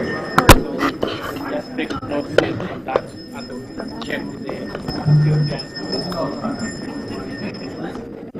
Move in a clockwise direction. Where did you press it?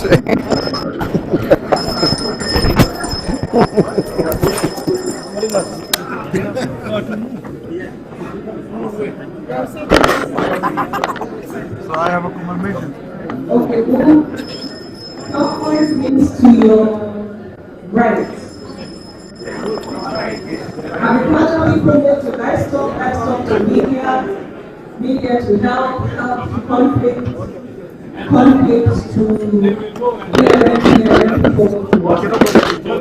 Yeah, that's What's it called? it is between Okay.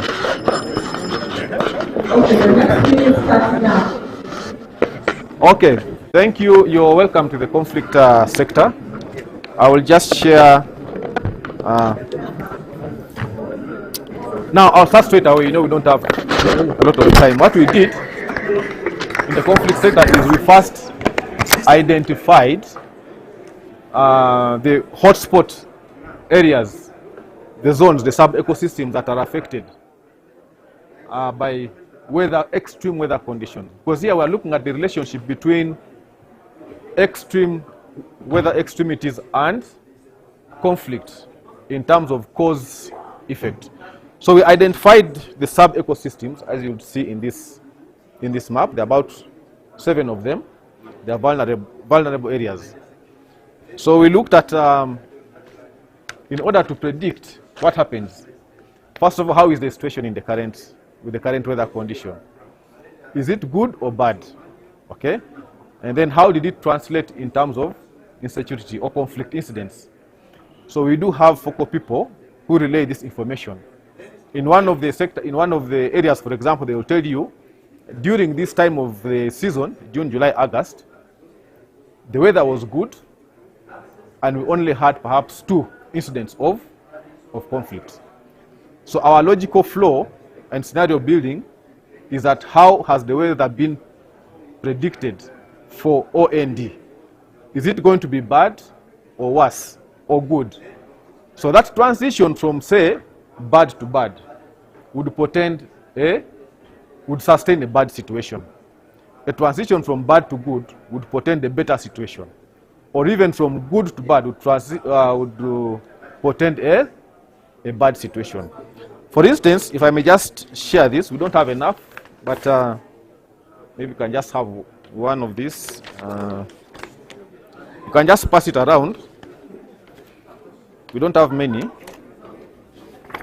Yeah, you can just take a look and pass around. For example, in the Karamoja system, Karamoja North. I hope I've not. Yeah. Now Karamoja North. Karamoja North is right here. This sub-ecosystem at the corner of Uganda, South Sudan, and Kenya. The current situation was good in terms of weather. And also in terms of security, it was found to be good. Very few incidents. The OND that was presented to us forecasted also a good situation, at least for the first quarter of the season, for October, November. So that good prediction portends a fairly stable security situation. So it will be good. So we then categorized it as a low risk. Why? Because we are moving from a good scenario to a good scenario. I will take the other one is the Mandera system. Mandera is at the border with, you have, Mandera is right here at the corner. Kenya, Ethiopia, and Somalia. The current situation is bad in terms of the environment. In terms of security, there were also insecurities attributed to extreme weather conditions. We had people migrating, the pastoralists migrating in the different locations. So it generated insecurities. The OND is predictive of a worse situation in Mandera. So we have therefore categorized it as a a high risk area. Not only high risk, but also high priority. Because we are moving from a bad to a worse situation, so it is portending a high risk. You know, with conflict, you cannot say you're going to have 10 incidents of conflict because of this. No. You might even not have any conflict, by the way. So we categorize it just as a high risk, that it's an area we need to focus on given these kind of conditions. So basically that's how so for all of these, we have done the same. We have high risk areas, we have low, we also have moderate risk areas, depending on the transition of the weather situation from now to predicted and how the current. So those are the variables. We're looking at the current weather condition, predicted weather condition, current security situation. Those are the variables that we have used to see how is the prediction going to translate in terms of peace and security. Yeah, so because of the time, I will allow that we use this opportunity. But you can just share that with the colleagues. Hmm? Hmm? Okay. Yeah. So any questions?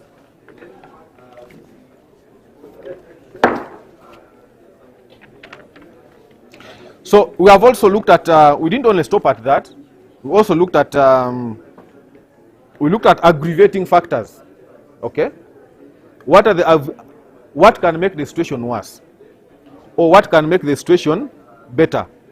For example, in Mandera still, why we even made it a high priority area, is that it's even predicted to have high temperatures. It means, besides just lack of pasture, even you're going to have a high desiccation rate or drying of pasture. So this one becomes an aggravating factor for peace or increased insecurity. Then we looked at mitigating factors. Now we have what we call existing peace committees, peace agreements. Do you have those in place? Do you have peace committees? So that now becomes a mitigating factor. So we document all that, and then also we've done recommendation for what should be done in order to ensure that you don't have escalatory or intense conflicts. Yeah. I have a small question. Please. Yes, the focus that we gave last time, which was the West rainfall. Yes. It turned to be good rains, especially in the region. That is Ethiopia. And again, in August, this August and also July, there was some rains which generated some pastures. Why are we saying that we are going from worse to worse and already the grass has generated? We are using what was given to us by the climate people. Because maybe I don't know whether other regions was the same. I think that one will be better answered by the climate, because we are using what was given to us. But on the ground, yes. Is it the reality? Of course, we'll keep monitoring, but that's what I've been given. We are supposed to use that information. Yeah. So they can, okay.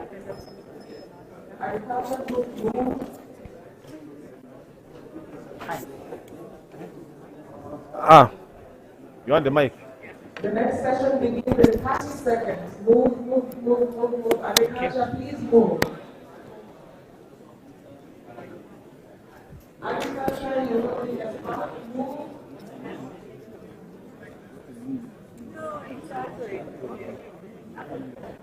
The next session will start now.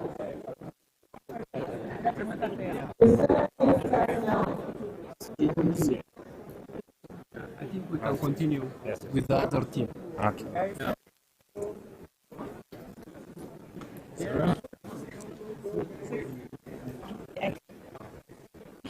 Good morning. Okay.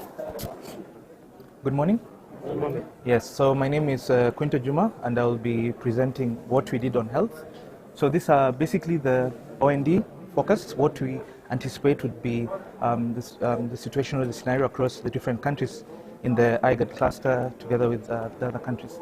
So firstly, we looked at the positive impacts. So under the positive impacts, different countries will have different positive impacts. Of course, there are countries that will be wet, there are countries that will be dry. So for example, Kenya will see a reduction in vector-borne diseases in parts of the country. But then again, there will also be other parts of the country that will have malaria. Then we will have enhanced access to nutrition, and then we'll also have improved air quality because of the warm temperatures. But now for Kenya, this will be on the negative impact, as you'll see shortly. And then we also have improved access to healthcare. So these are for countries that will not have a lot of flooding or no flooding at all. So Kenya, Ethiopia, Somalia, and South Sudan are part of the countries that would, are part of the countries that would actually have improved access to healthcare. And then we also have improved hygiene and sanitation, again, across Burundi, Rwanda, and Uganda, because we will have plenty of water. So let's look at the different types of negative impacts together with the mitigation that we are going to propose. And of course, these are put under different categories. We have drought-related risks and heat stress that's specifically to temperature, and then dust events specifically to air pollution, and then indirect impacts and compounding impacts. Compounding impacts have all these effects of climate change. So let me start with the drought impacts. Some of the health impacts would be malnutrition and undernutrition. We also have AWD, that's the diarrhea, acute watery diarrhea. And then this will affect a specific vulnerable group across the different countries. For instance, in Ethiopia, Kenya, Somalia, we are expecting that this would affect mostly the women and girls, children, and also men. And then we are also proposing that there is need for establishment of safe water points, and then also there is need for promotion of hygiene by distributing soap and the likes. So when you come to the compounding climatic extremes, we are looking at the mental state of mind. So some of them will be depression, anxiety, PTSD. We'll have early marriages, and of course, you know what that would mean to the affected groups. So this will be majorly cutting across most of the countries, as you can see, and then it will affect mostly women, children, men, and even people living with disabilities. And what we are then recommending or advising that should be done as a mitigation is that we need to look at how to deploy the mental health and trauma centers for that necessity. And then also when you look at the eye disease, which is also, this is not supposed to be here, I think supposed to be under the event, so I will not talk about this. But essentially here we only have this particular part. Now let's go to the heat stress. So heat stress and high temperatures, we are looking at, again, things like the sunburns and all that. And we also have another effect of temperatures with relation to vector-borne diseases or diseases such as the visceral leishmaniasis. Also, we have chikungunya and malaria in other countries. And then, of course, because you can see that some of the countries that will be affected with chikungunya and malaria and dengue. And also now, what we are trying to advise across this is that for heat stress, for example, we can easily have early warning systems that would enable us to tell when specific heat waves are expected. And then cooling shelters in public areas, and especially for those who are doing informal, they're in the informal sectors, we can easily give them those shelters to enable them to be able to cope with the heat. And then we also have the use of community awareness and mobilization for mosquito. Remember, at some degrees, there will be mosquitoes that will be highly favored and others will not be highly favored, because regardless with the, depending on the species. And then also we have the dust events. The dust events, we are looking at respiratory infections, and this will be majorly for people who are living with respiratory conditions. And some of the countries are Burundi, Kenya, Rwanda, Somalia, South Sudan, and of course we are saying that some of the things we can really advise is on the use of masks and eyewear during that season, the OND season.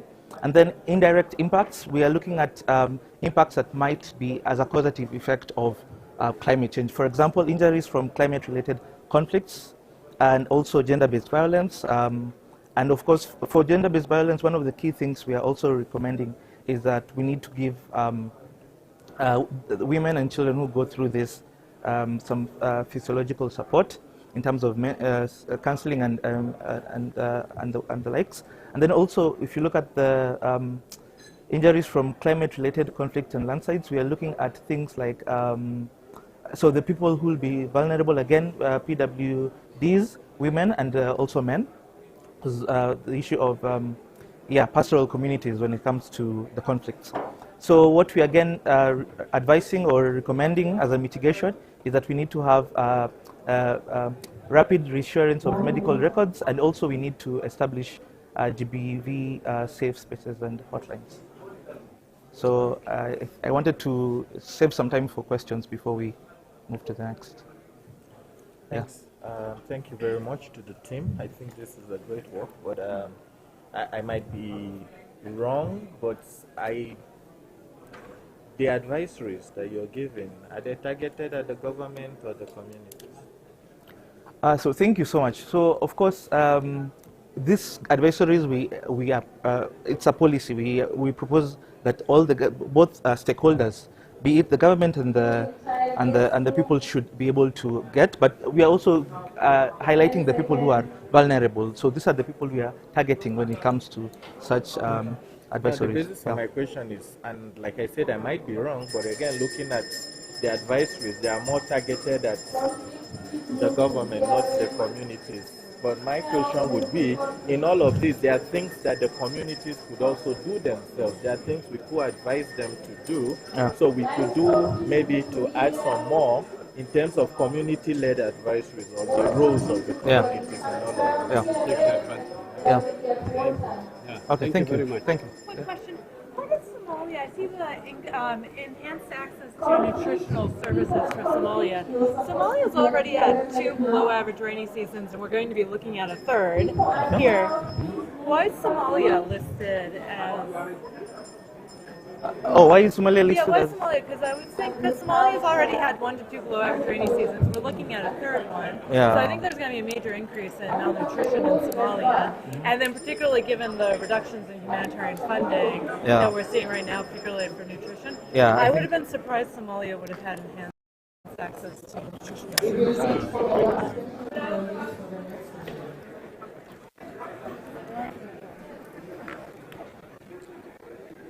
So your next 7 minutes begins now.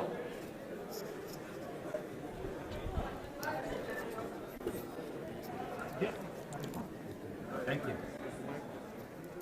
Yes. Good morning, everyone. This is water and energy. Thank you very much for coming to water.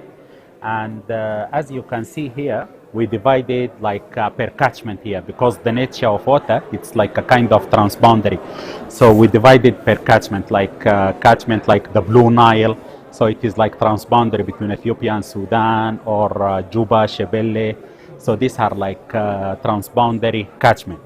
So this is the forecast for some specific catchment or subbasins like Juba, Shebelle, Ogaden. This is in Ethiopia and Somalia.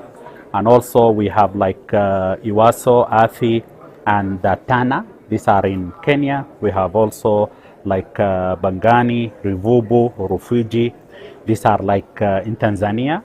And for the coming season, it is like near normal and below normal. So it is like a kind of drying. And the implication in general, it is like a reduction in water supply, groundwater recharge, and also drying of shallow wells. So there is a kind of drying. And also change of water supply for domestic and livestock and irrigation. So in general, as I mentioned, there is a reduction, and also water contamination at Lower Shebelle, and contamination occurs because there is little water, and it allows like for more contamination. So for example, the proposed measures, it's like water conservation measures, and also like wastewater reuse and recycling. This is always recommended.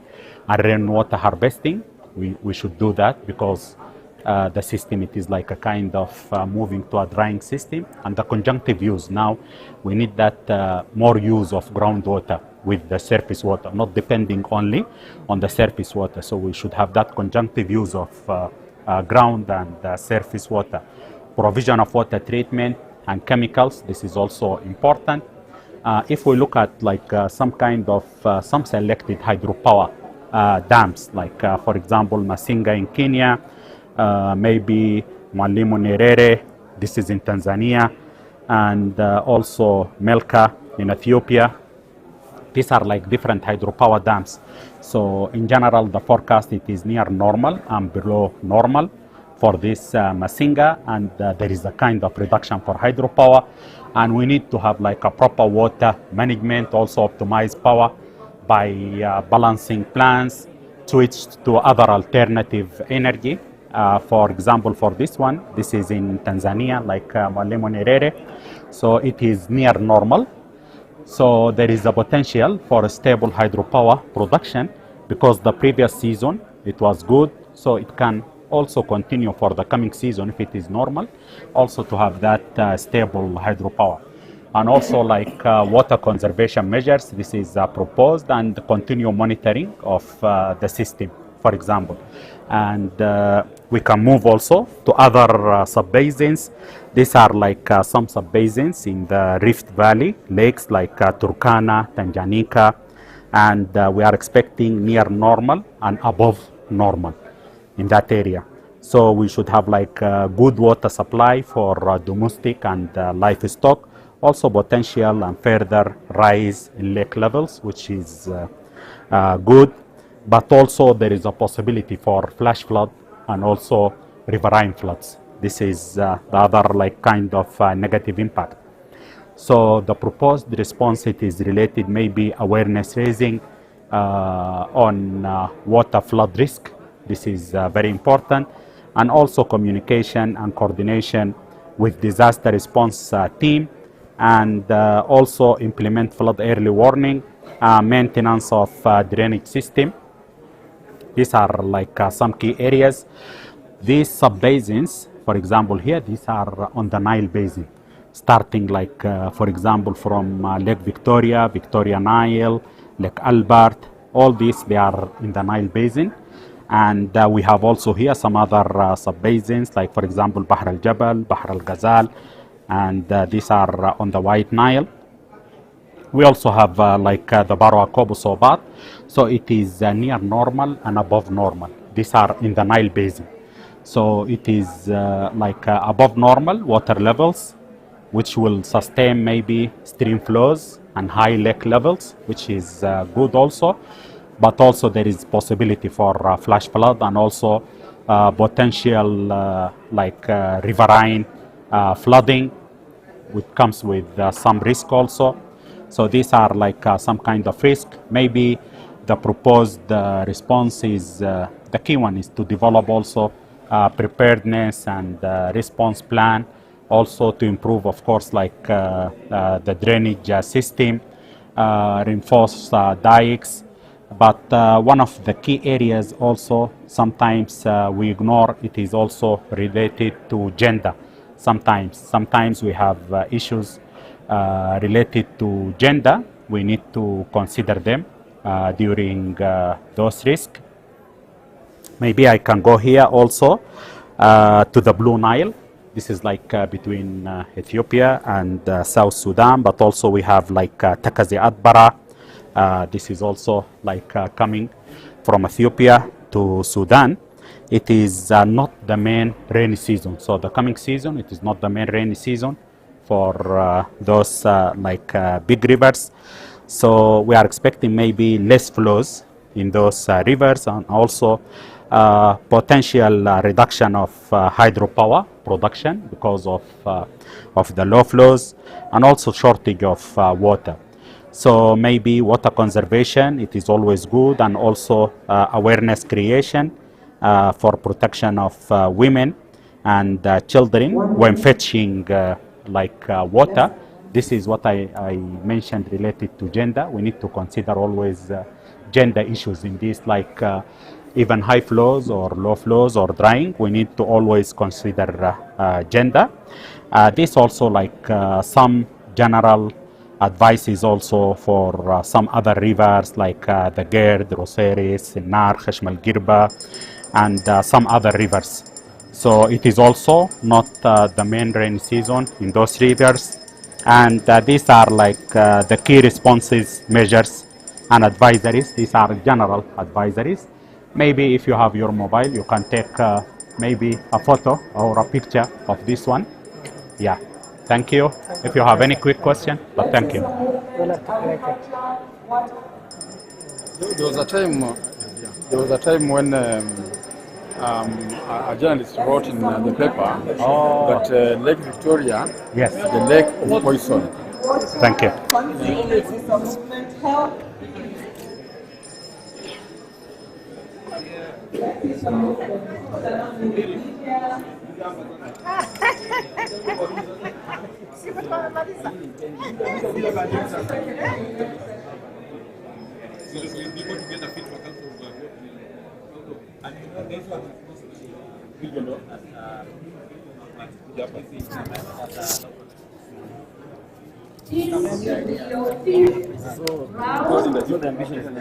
Your second last round.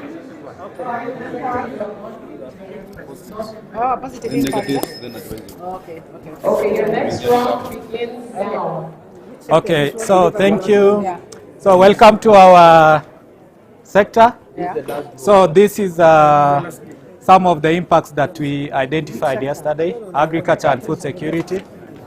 So this is some of the impacts that we identified yesterday. The timer is counting. Okay. So it's we have so the season is giving us actually good conditions for harvesting and handling of the ongoing crops. You know, there is the ongoing crops like in the main areas of the northern areas, for example.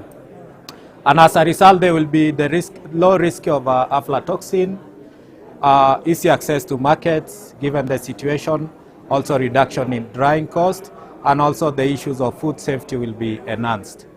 Also in October and September for Ethiopia and South Sudan, I think weather situation which is given will help in maturity of late planted main season crops.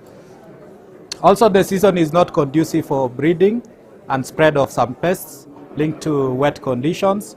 We have the desert locusts, we have fall armyworm, for example. In the western areas, we have the good crop prospects due to likelihood of good moisture, as we saw yesterday from what we were given. Also, the dry conditions that we expect in most parts of the region will allow repairs of irrigation and water harvesting infrastructure across irrigated areas. So some of the negative impacts that we identified, we have, I think everybody knows just from the forecast that we were given that we are likely to have moisture stress. And as a result, there could be the risk of crop failure, increase in food prices, and also likely increase in number of people who are vulnerable and they require need for relief. There is also the heightened risk of insecurity and malnutrition, especially in those areas that are highly vulnerable. I think we've seen this from IPC analysis. The issues of pests and diseases in wet areas, e.g. banana wilt and other infections in the wetter areas like the western parts of the region. Also, the issues of resource-based conflicts at household and also community level. You remember what happened in 2021 in most of the ASAL areas. There was a lot of conflict, which was being driven by resource conflict. There is also increased production cost in places using irrigation. So due to the likelihood of less rainfall in the region, we also saw that in most of the eastern areas, it's likely to have a late onset and also likelihood of shorter growing periods, which will impact on production. Also, poor food security situation, especially for ASAL areas in the region. Now, as a result of that, we also developed some solutions or advisories to try to mitigate and also take advantage of the opportunities. I think the first one is to immediately make sure that we disseminate this early warning information to all the decision makers and all the actors. And also we have to promote planting of the appropriate seed varieties. In most of the eastern region where it's likely to have less water or less moisture or less rains, We recommend short season, early maturing, and drought-tolerant varieties. And also in the western part, where it's likely to have relatively good conditions, we recommend for improved and high-yielding varieties. Timely distribution of the recommended seeds. We encourage farmers to seek advice from extension officers, Ministry of Agriculture, and all the actors responsible for that, including on the recommended seeds for their areas. And also we request the governments to also mobilize extension officers to provide real-time advisories at the start and as the season continues. Also promotion of CSA practices to conserve water loss through evaporation. Also promotion of water harvesting at farm level and even at household level. Expand irrigated areas, rehabilitate irrigation infrastructure, governments to subsidize equipments, and also promotion of small-scale irrigation given the season. Also encourage governments and partners to act early in response to the possible humanitarian crisis. The issues of food insecurity, for example, and the people who are vulnerable, which might arise as a result of these conditions.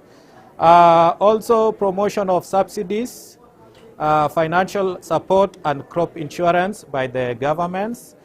With the issues of diseases and pests, promoting of integrated pest disease management in our countries. Diversification also to other livelihoods and other enterprises which are less dependent on rainfall and climate. We identified in our group one low-hanging fruit, for example, is the beekeeping. Also household to practice proper use of what they already have as stocks, food stocks, and also promotion of use of national grain reserves, and also encouraging within our region the imports and exports kind of from where it is surplus to where there is high demand and shortages. So that's our plan for this coming season. We welcome any comments or questions on this. Question. Yes. I thought farmers or agricultural lands for household levels, private for some sort of households. I don't understand how it can trigger conflicts between communities or among communities. Okay, you see, I hope you are an house, let us say. I have a family. Yeah, if you have a family, you know, when there is a scarcity, when there is a scarcity, it causes conflict because we are looking for a solution. Like sometimes there will be some blaming in the house. Also, if check for example the livestock crop conflict kind of, you see if there is no enough pasture, then they move into the, and that is another, and also communities also, from one community to community. Okay, fine. Can assist in the next Yeah. Yeah. Come, you check through the.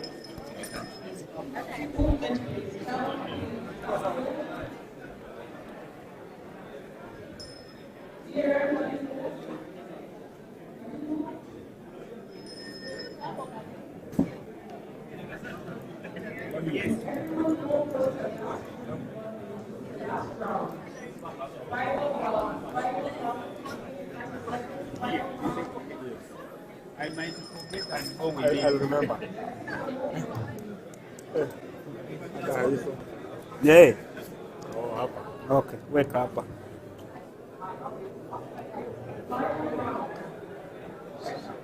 So, karibu. You are welcome to the livestock group.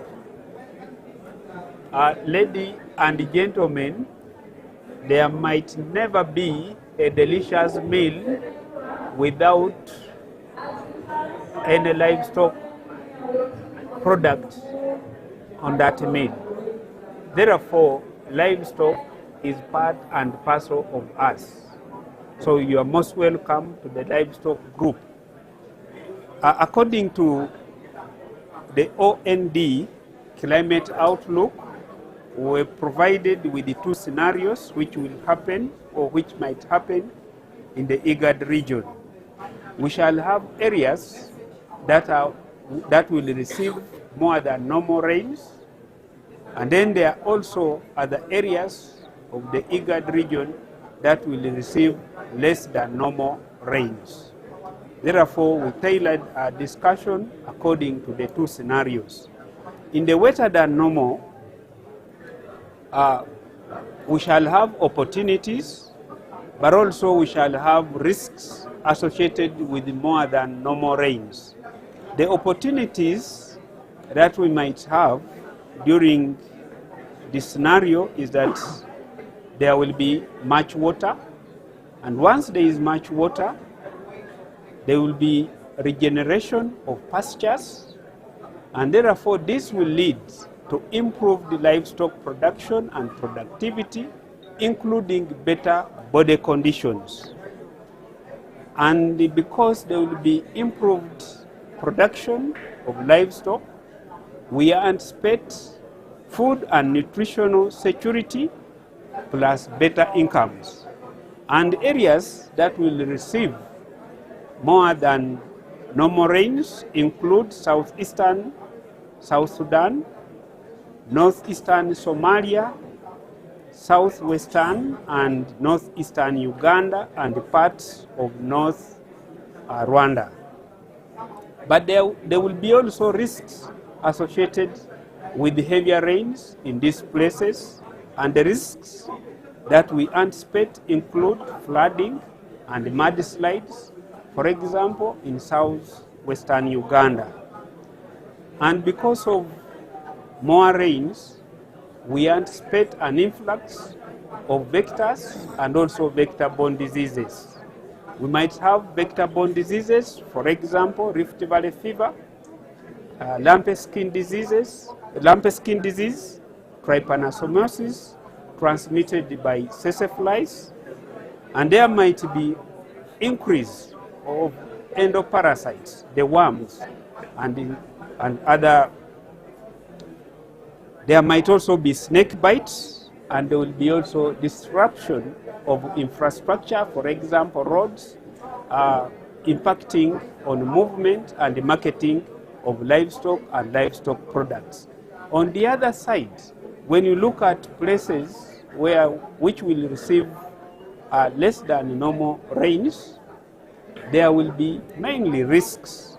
We might have severe water shortages and also pasture scarcity, and this will translate in poor livestock production and productivity, and also poor body conditions, and in a worst scenario, we might end up with some deaths of animals.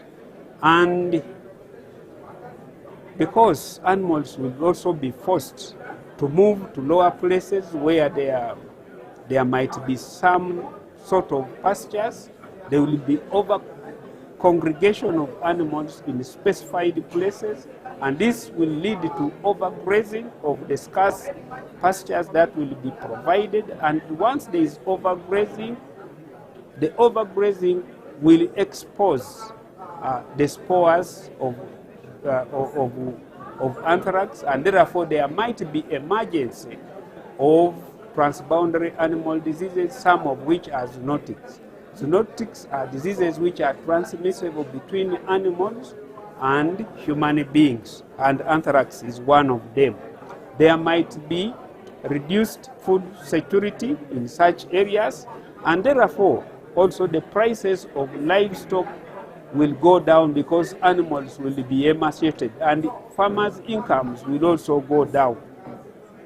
We also tailored our advisories according to the 2 scenarios, the wetter than normal. We are encouraging rehabilitation of water sources and also conservation of feed, and then also preservation of grazing areas. And then at the same time, we are also encouraging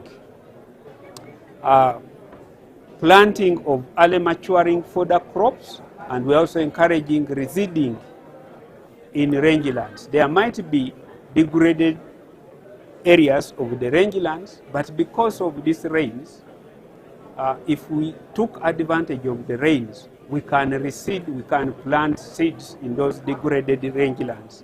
And at the same time, we are also encouraging provision of timely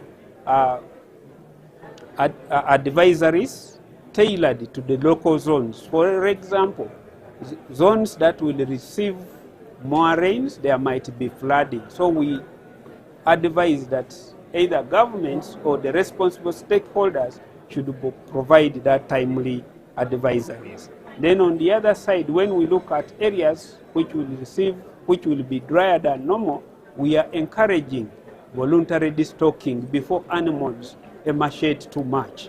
And at the same time, we are also encouraging expansion of livestock insurance and then also we are encouraging provision of water where there will be scarcity, and we are talking of tracking of water using maybe even water bowsers and water tanks to places where they are not.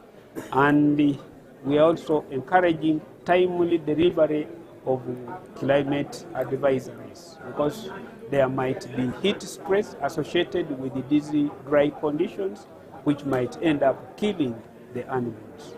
Thank you so much. Unless you have any question, any supplementary. Yes, sir. Yeah, thank you very much. We don't have a question but a comment. And that's a very nice practical advisory. Because what I've seen in some areas where people give just advisory which are not practical. And I would like that your advisory was more culture sensitive, which is also very good. Yeah, thank you very much. Welcome. My question is what advice would you give to the government? Because by the time that there is drought, we are likely, as you said, animals are likely to go at a lower price, a lower cost. By the time that people will be destocking, very many people will want to destock. At that time, we may realize a drop of price. So what advice would you give to the government? If at all, maybe do you advocate that the government should be buying these animals in bulk so as to restore the economic status of the community? I think you have partially answered what I was going. Just so, frame it, in my view, in places, first of all, the advisory makes us to prepare before the actual calamity befalls us. Are you moving around? You are alive. What is it? Yes, finished. We are finished. We are done.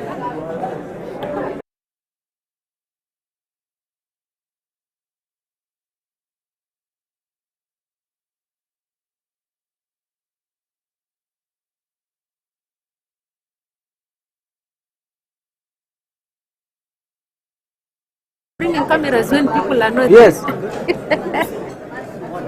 There's no one to talk to. I think we are done. We are all journalists. There's no one to talk to. Or I still explain to them. Yes, I still explain to journalists. Okay, you stand here. Stand here. We can like. Yeah.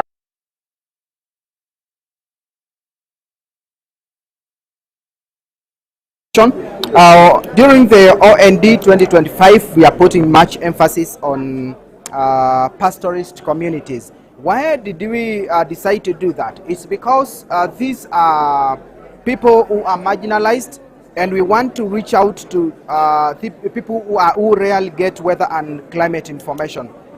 70% of the IGAD region falls under ASAL areas, and those are areas predominantly occupied by pastoralist communities, and for that reason we want to reach out to them. Through that, we will also be able to caution them against losses that might be occasioned by drought, because yesterday we were told that the OND 2025 season, most parts of IGAD region are going to experience drier than usual conditions, and that is likely to cause more deaths of animals. Then, out of that, because we want to package this information to pastoralist communities, we asked ourselves one question: what's the role of media in bridging this information gap? We agree that the media plays vital role in closing weather and climate information gap. And through that, we are going to partner with other sectors, say agriculture, water, health, DRM, to ensure that we get advisories. We package these advisories to reach out to the end user. For example, we will have advisories like advising communities to plant hay, advising communities to practice water harvesting, further preservation, and also destocking, to ensure that people who have larger herds of cattle, probably they can reduce them so that many of them won't die because of drought. We will also be calling upon the government to have measures to caution these communities, like, for example, construction of water dams, construction of water pans, and destocking as well. The government can very well support the communities in destocking. Again, we will also be advising communities to diversify farming. These are communities that rely much on livestock keeping. If probably they can shift the focus to practice other climate smart agricultural practices that may not get much losses when we have harsh climate conditions. We want to reach the last mile user during the OND 2025. Through that, we are going to focus on two major things. You will realize that the media focuses much on rainfall, higher than normal, normal, below normal, but they rarely talk about temperatures. This time, because we're going to have drier than usual conditions in many parts of IGAD, we are going to focus much on temperature. High temperatures, for instance, we know the effect that they have to livestock. So we want to explain to the communities how this is going to affect them. We will use social media platforms. We will use social media influencers. We will use participatory scenario plannings. We will use radios, especially community radios that broadcast in local languages. We will also use barazas, community gatherings, bulk SMSing, extension workers, yes, community leaders, local government leaders, opinion leaders, and cultural leaders. We will put much emphasis on broadcasting through local languages. Finally, in achieving all this, there must be challenges. And the biggest challenge is reaching out to the physically challenged people. Already, the pastoralists are marginalized, but within the marginalized, there is another marginalized group of the physically challenged people. So we want to reach out to them probably by having, for example, weather and climate information packaged in a sign language way, so that those people can get the information. Second, these are areas that are difficult to access because they are in remote areas. So that might pose a challenge. There is also the challenge of getting timely communication because of poor network and other things. That is a challenge. There is language barrier, but there is a big challenge: the poor uptake of weather and climate information. These people live in rural areas. They rarely use the scientific weather forecast. They rely much on traditional forecasting. So to achieve that, we want to have a synchronization between the cultural leaders, the traditional weather forecast, and the scientist part. We have a bridge, a co-production to ensure that we are on the same page. These people can understand the science part of what we are experiencing, and thereby we increase the uptake of weather and climate information. Thank you so much. Yeah. Thank you so much. Okay. All right. Thank you. Yeah, I have an interest on like people with disability. You mentioned about the sign language interpretation part. Yes. Has it been like implemented in any of the countries, like early warning the sign language? Not yet, but it's something that we are advocating. If member countries in IGAD region can embrace such a thing, if we can have weather and climate information packaged in a way that in a way that physically challenged people can understand, for example, sign languages you are saying. Yes. Thank you very much. All right. Thank you. Carry. All right. We are done.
which we did yesterday, in their approaches, they are all responding. No anticipated action mentioned at all.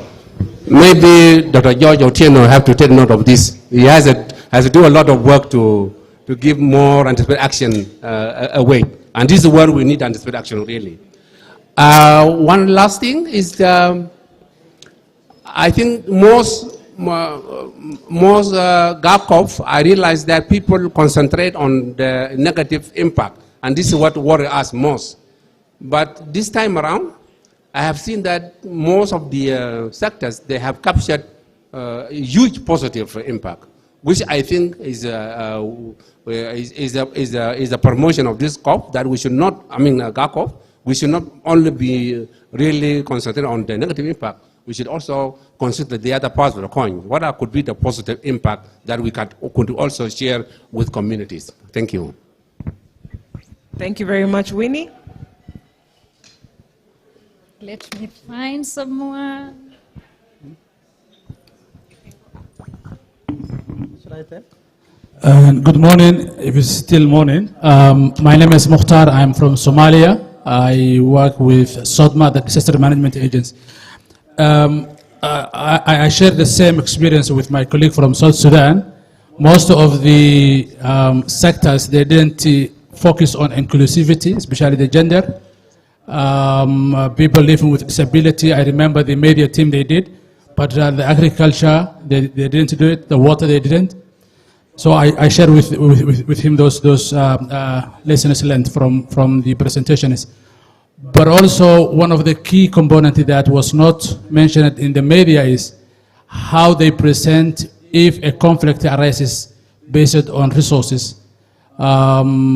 Because when there is a dry season, communities fight over small resources, water sources, posture, and the media houses, how they present those conflicts either can contribute to the conflict or can make a peace. So focusing on that is very important for conflict resolution or resolving problems within different communities based on climate-induced disasters. So that also is very important.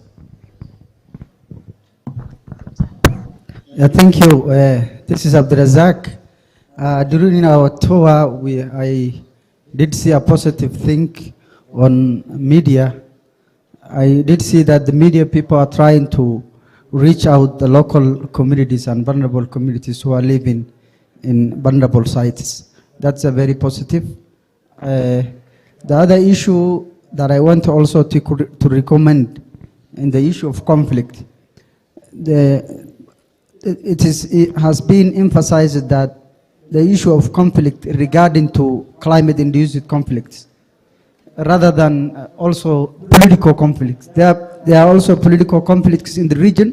So we need to ask ourselves, how can we make early warning on that issue, in the issue of political conflicts in the region? Thank you. Okay, I'm Peter Ndiso from Kenyan.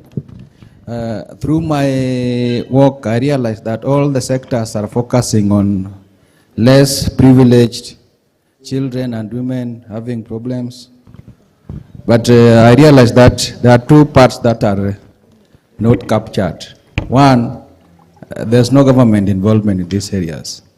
Secondly, there is no proper channel or proper guide on how these less privileged people are accessed. For example, if we take the media will say that they target the less privileged, but how do they reach them? They say they may reach them through radios, through other means, but it is not specific. So we need to have a specific, how do you access the less privileged person?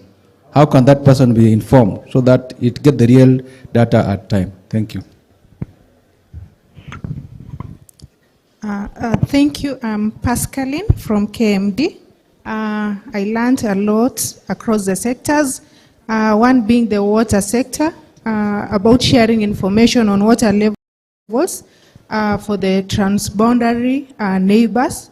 And I think this has been an issue whereby communities are just caught off guard with the flash floods, the knowledge, and I think this is key. Again, on the media sector, the challenges, they mentioned communication to the PWDs as one challenge that they're likely to face, whereby in the weather and climate information services, not much of it has been designed in a way that can easily be able to reach out to the PWDs, like incorporating the sign language interpretation, among others. Thank you. Okay, I would like to respond to some of the issues that I've raised concerning the media. The biggest one is about bringing on board the government. It is not just the government, but ideally what we are saying is that there should be collaboration between different sectors, not just the media, but not just the government, but different sectors should collaborate together to ensure that if it's government, it is disaster risk management teams, if it's humanitarian agencies, to make sure that we reach out to these marginalized communities. And the reason why we are focusing much on marginalized communities, as I said in our presentation, is that these are communities that are not well reached by the information that is usually shared in normal platforms. So there is need for invention of better ways to bridge the information gap. Thank you.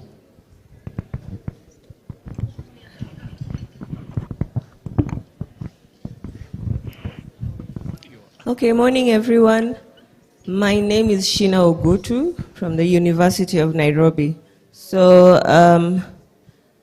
I noted, like from the health sector, this is something I guess I just didn't know before or look at it in that perspective. One of the positive impacts that were highlighted for the wetter season was that there would be reduction of vector-borne diseases like malaria in regions like Kenya.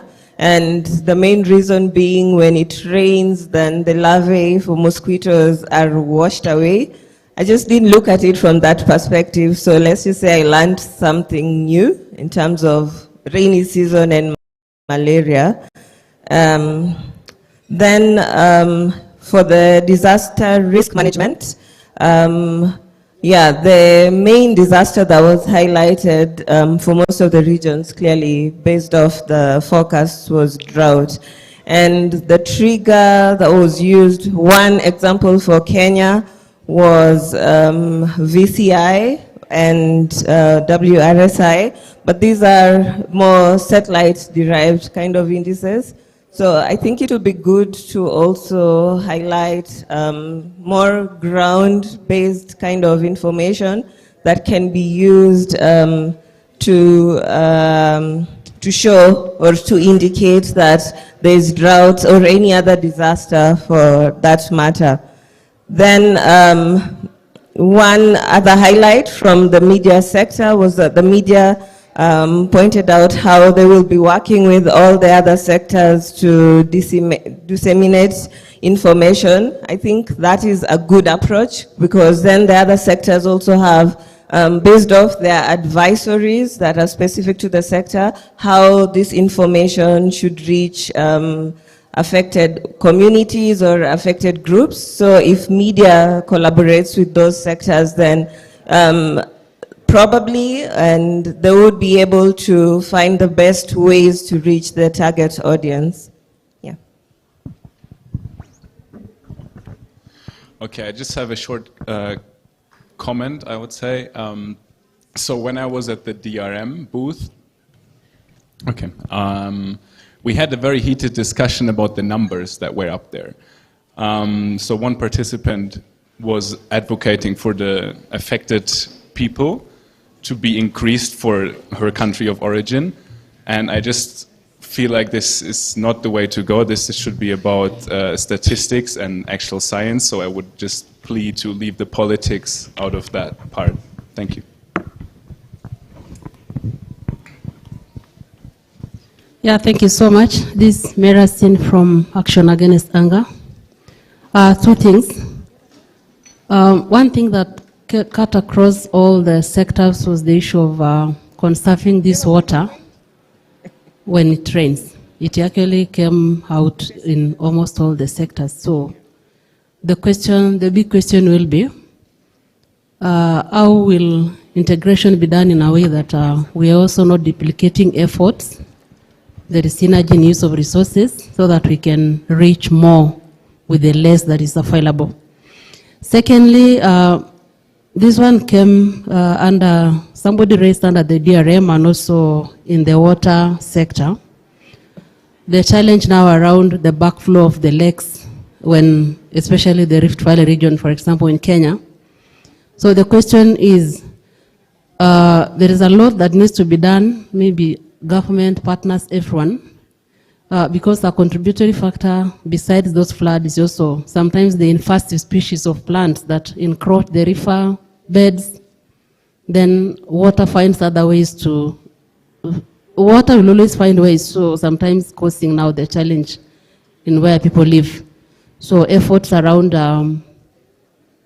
clearing waterways in preparation as a response measure to minimize the impact of lake backflows. Thank you so much.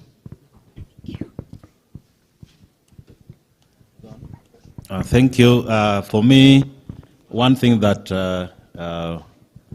I can say was of interest to me under livestock sector is when we are given the focus, particularly around the Karamoja area, and my interest was on the migration pattern of pastoralists. So I want to know now that it's going against the migratory routes, whether the pastoralists will not move traditionally the way they do, but they will change based on the focus that is given. And I think the response I got was amazing. Thank you. Yes. I picked something from both conflicts and disaster risk management.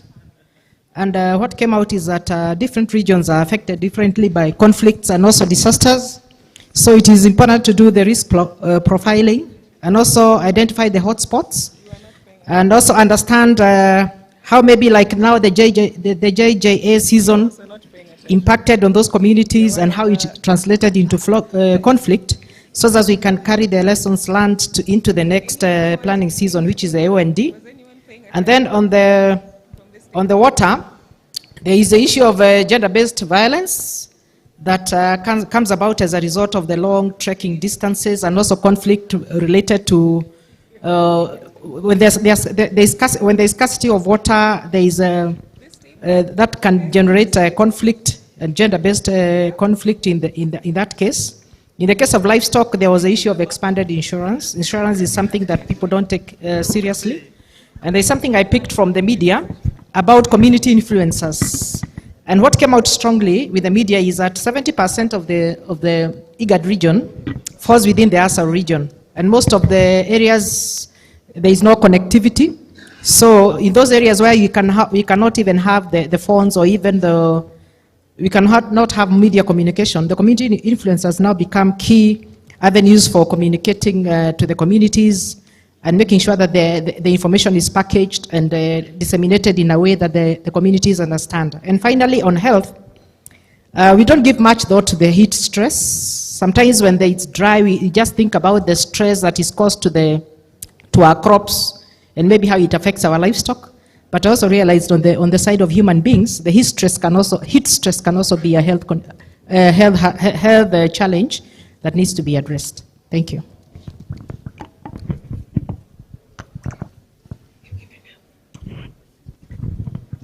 Okay, thank you, Winnie. Maybe we can close there. Yes, I think. I have one announcement. There's someone who took home the wrong charger. If you have a charger, I'm going to put this in the screen. I don't know if you can see it. There's someone who had a charger with 2 pins, and you took home one with 2 pins, and you took the charger for someone that has yours, 3-pin. So I don't know if you're in the room. If you have the wrong charger, just check your charger from yesterday. If you carried home the wrong charger, and your charger you find now has 2 pins instead of 3, please come and see me or see any of the organizers. You have somebody's charger. So allow me to welcome the chair of our next session to take us through the next session, Mr. Bob Ogwang, who's the WMO's permanent representative from Uganda.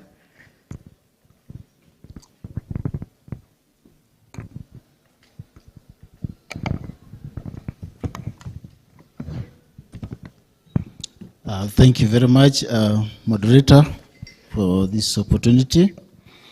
Good morning, ladies and gentlemen. My name is Bob Alex Ogwang, as mentioned. I'm greatly privileged to chair this session where we are going to look at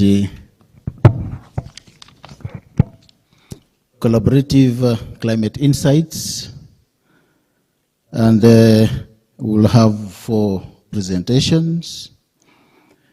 Each of them will have 10 minutes. After that, we'll have questions after all the presentations are given. So I encourage you to take note of areas of concern in advance so that when we get to the question session, we'll pick up quickly. As you're aware, climate services are generally expensive, and we need funds to handle the entire value chain of climate services, ranging from ensuring that we monitor the weather, data captured, processed, and forecasts generated, coming into aspects of co-production where we come together, and ensuring that eventually the last person at community level gets to receive the early warning information in time. So all this requires a lot of funding, and to help us handle this, we have the first presentation on unlocking climate finance for Greater Horn of Africa, current access and future opportunities. And the presenter is Dr. Paulino Omei. Can we welcome him together? Thank you, thank you. Please use 10 minutes.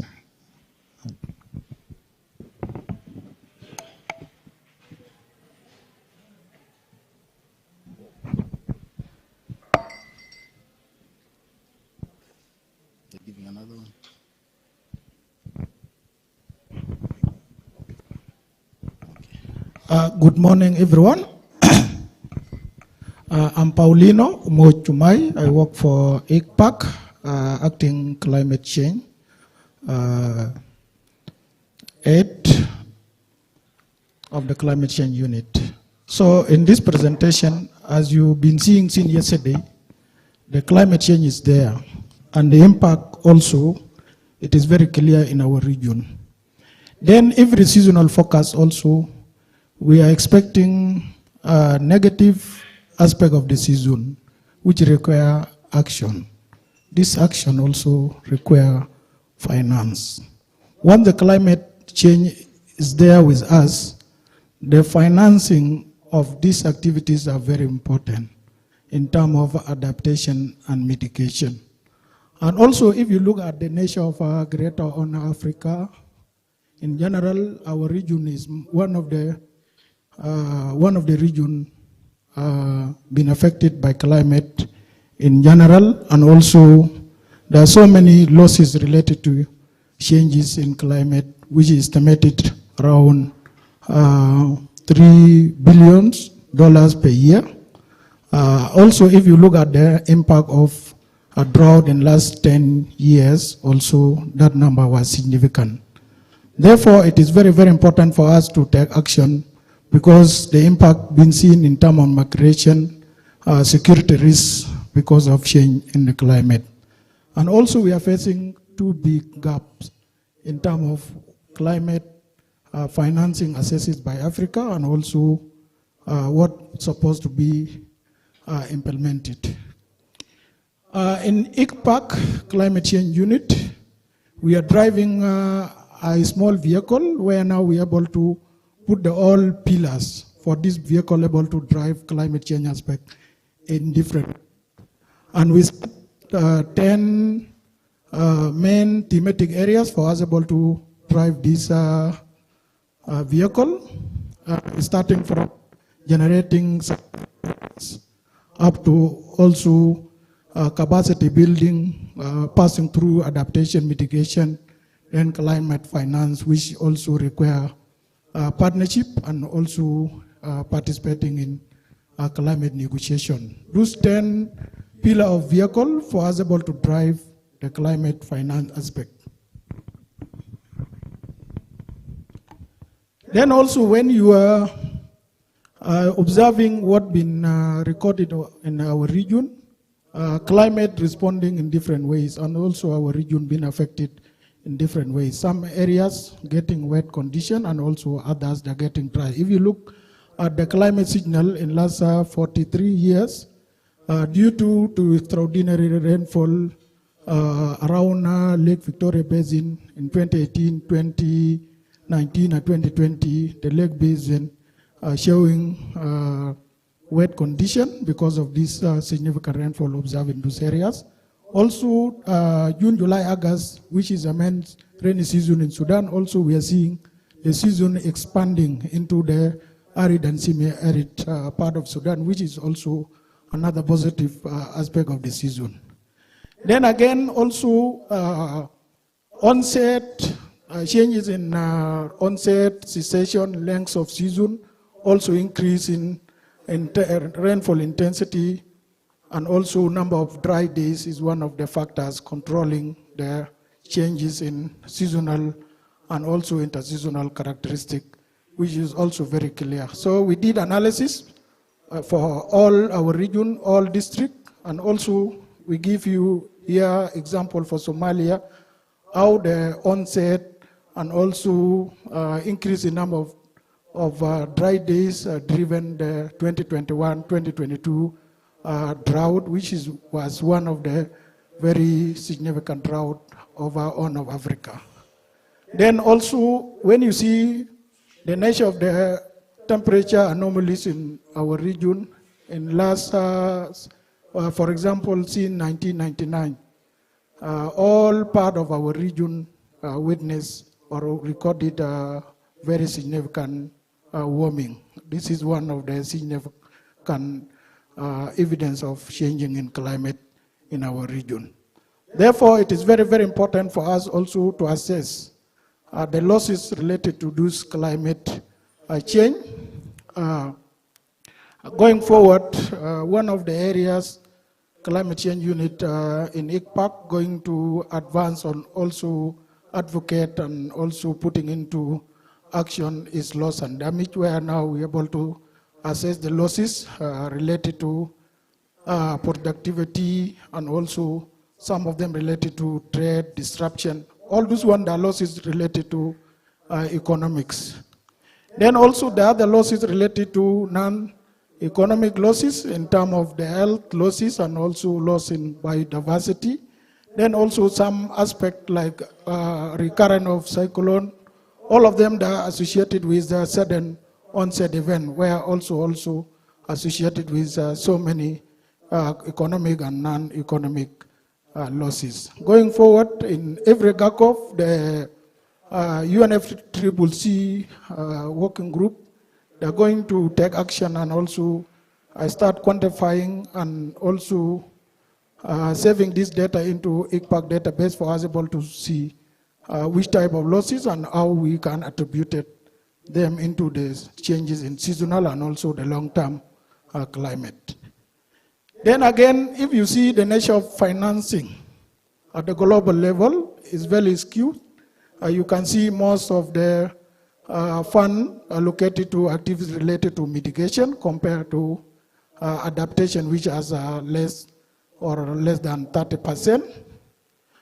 This activity related to mitigation could be in terms of the renewable energy, which also need so many innovation, which is also one of the challenges facing African continent. Therefore, it is very important for us to look at these skills for us able to plan in advance. How we able to secure funds for us able to finance climate activities. Also, if you look at the landscape finance activities in Africa, you'll find all of us, we are relying on international assets. Then also the still big gap, and also this gap related to some factors internally, externally, and also reliance on the international partners. Therefore, although the report showing, also the last report from Climate Policy Initiative showing Africa has improved, but we're still very far from the target. Now we need to think what can be done for us able to know the gap and also take advantages of what we have and also build on it to strengthen the future.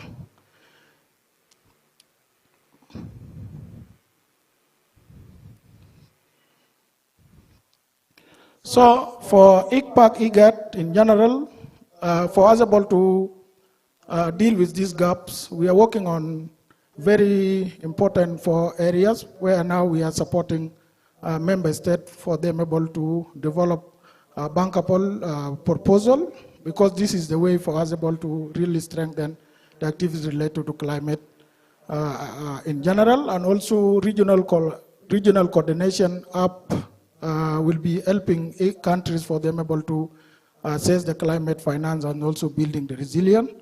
Then also it is very important for us to acknowledge also as a regional climate center, regional program on the drought and also some related to security is one of the role being implemented by ICPAC for us able to get more financing. Also the last one is on accreditation, which is very important. For example, to Green Climate Fund and Adaptation Fund, all countries in IGAD region or East Africa countries, they assess the sub-fund, but the level of accessibility is not enough, and it is very clear in the next slide. So, I think there is something missing. There is a slide.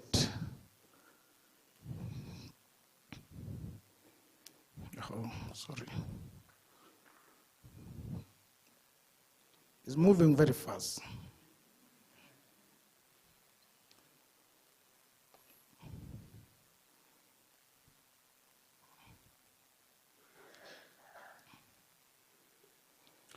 Yeah, also we have opportunity for us, if we're able to utilize them much better, we could also be in a better situation.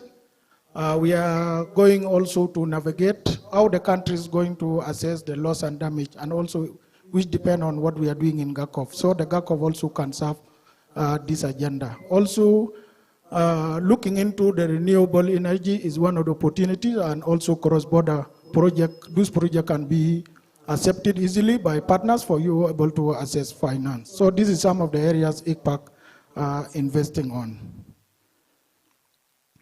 Then also on the pathways, we have 5 of them. At least for us able to unlock the climate finance, is scaling the national and regional accreditation, which is very important, and also advocacy for adaptation, then also strengthening the bankable proposal, which is very important, and also mobilizing private sector through public partnership, which is very important, also which enhance the promotion of the integration of the project into different aspects.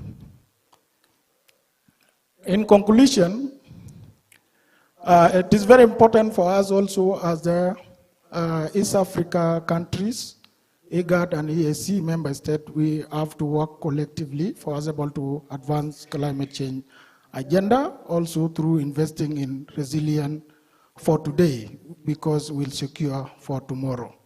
Then also as GHA, we have to really move from vulnerability assessment every time into building resilience in the present time, also in the future. Then also the climate finance. It is not a charity, it is a justice and right. Thank you very much. Thank you very much, Paulino. Can we appreciate him differently? Asante sana. Oh, thank you very much. Paulino mentioned a number of issues here where he started introducing the aspect of climate change unit vehicle with the 10 pillars.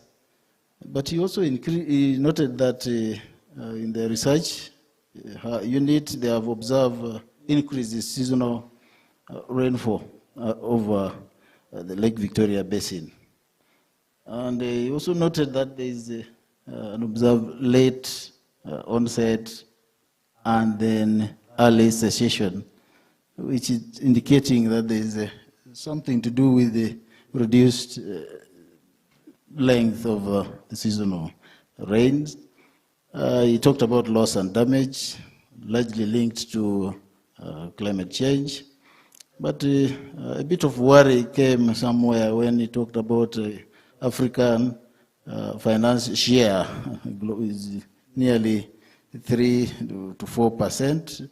With a bit of worry there, although there's a consolation that the Regional Coordination Hub for Climate Finance, ICPAC, and the member states likely to benefit because of that coordination. He encouraged us to work together as a region to ensure that we capture the available funds and ensure that climate services are enhanced in the region. The next presentation will be on digital transformation of national meteorological and hydrological services to support implementation of early warnings for all, and that is presented by Abubakar Salim. You're welcome. Do you want to clap for him as he organizes himself? Thank you so much. Yes, thank you very much, Chair, and good morning, if it is still morning, or good afternoon. My name is Abubakar Saleh Babikir. I am from the WMO Regional Office for Africa, based in Addis Ababa. I am the technical coordinator for meteorological infrastructure.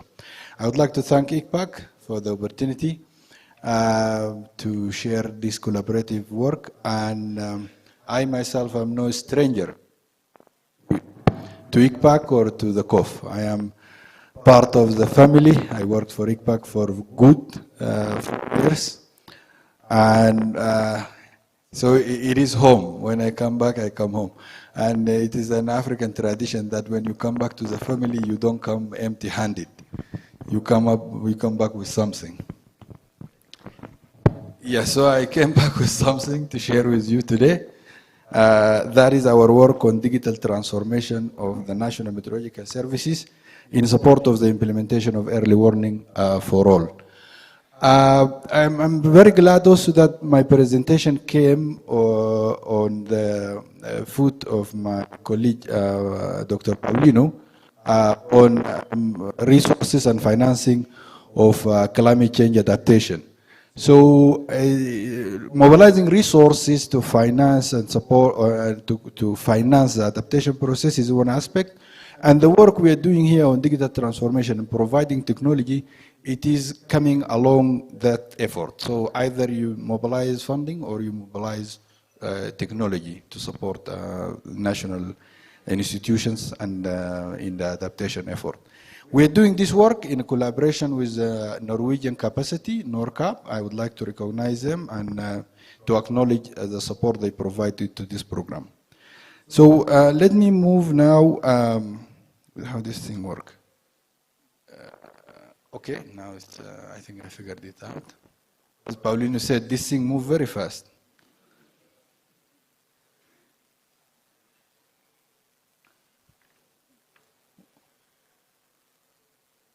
Okay.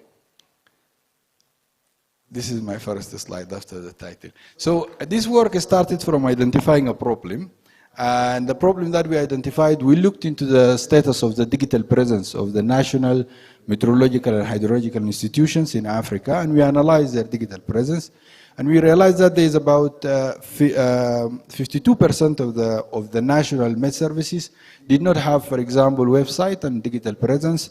And the one that have digital presence, 33% of them also poor. It's not to the expected quality. So roughly, you can say that about 85% of the national meteorological services didn't have a good digital presence and using of website, web services, social media for delivery of services. Then there's another also area that we realize also a huge gap, which is the use of Common Alerting Protocol. The Common Alerting Protocol, or CAP, it is the global standard for dissemination of warnings. So about 37% never issued any CAP, any warning using the CAP format, and then 17% issued between 1 and 5 warnings using CAP format. So again, roughly you could say that 50% of the national hydrological meteorological services in Africa never issued or didn't issue CAP issue warning using the CAP format. Then we have a gap which is related to data transmission or international data sharing. This is a key component for the global forecasting system. The global forecasting system works based on data taken from the national hydrological and meteorological services, shared globally with global numerical prediction centers. They process the data, produce forecasts, and then disseminate to the members down. So this cycle, there is a missing element on it. If the data is not shared, then there is a data gap, and that affects the global forecasting system at national level and at global level. So there is a gap also in data sharing. And then we realize, of course, that the industry, the tech industry, is still young in Africa to supply those solutions. There are challenges related to also resources. The National Meteorological Services don't have the resources to procure or buy these services from the global providers. So for that, we worked collaboratively with the national institutions to develop open source solutions to address these challenges.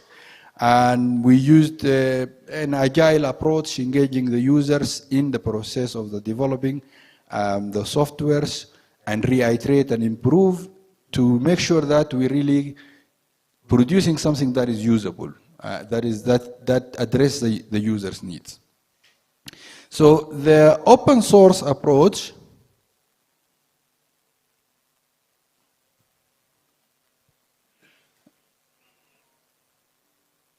the open source approach is well aligned with the UN initiative and with the Digital Public Goods Alliance. This is a multi-stakeholder initiative, include UN agencies, private sectors, government institutions, to advance the use of open source solution to support the implementation of the UN Sustainable Development Goals. So we're kind of going along with the UN approach in this sense. So the first product that we started with, it is ClimWeb. And ClimWeb is a cutting-edge open source template, website template. Let me get the slide right. So it's an open source website template that designed in a way suit the needs of the National Meteorological Services. So it is tailored for the National Meteorological Services. It is based on the user experience and look at the best user interface that would suit the user needs. To adapt also best practices in data visualization, because data visualization is a major component of the National Meteorological Services value chain work, and then also to adapt best practices in the development of system, benchmarking it against the best practices from global hydrometeorological centers. And we also ensure that ClimWeb provide the state of art in terms of integration. There are multiple tools that you could integrate with together with a website. For example, Zoom for organizing event, MailChimp for managing users, Google Analytics for analyzing the sources of the traffic that comes to the website, and of course, social media for better dissemination and reach out. Moreover, we also included the need component for survey to measure the user's needs and the user satisfaction. So overall, it is a user-friendly content management system. It includes CAB Composer, the Common Alerting Protocol tools that helps with the CAB messages. And then it has a very key component, which is the data visualization component, enable interactive visualization of the data, integrate email marketing, Zoom, make available dissemination of services, for example, for particular sectors like aviation. And overall, as I said, it enables you to create survey to measure user satisfaction. So it is what all you could wish for as a national meteorological services is available in ClimWeb.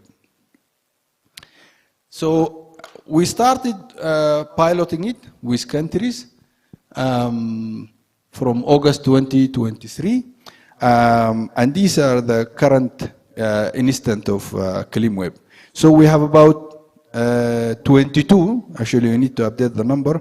We have about 22 countries that currently live. They have their website live using ClimWeb. And then we have another 6 countries that are in the pipeline. And we have other 10 countries that is waiting to be installed for. So, so far we almost reached 36 countries in Africa with ClimWeb. You can see where the website of Met Sudan, Ethiopia, Burundi, Ghana, Togo, Burkina Faso. Those are the number of countries that you can look at them currently. We focus mostly, also we give priority for the national meteorological services and the early warning for all. So we reach 60% of those countries. So now after ClimWeb, these are sample for the screenshot from the website of the National Meteorological Services that adopted ClimWeb. And then here are example of the website themselves.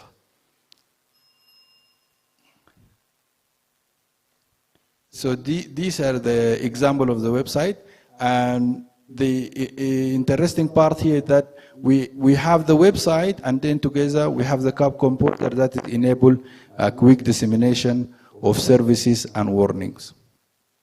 I will, as I said, there is a map viewer, and the map viewer enable the data visualization of data from different sources and from different sectors. So you can visualize the weather and climate data together with socioeconomic data that, at the end, the system enable you to provide impact-based services. We also work on training, so we have been training countries from member state.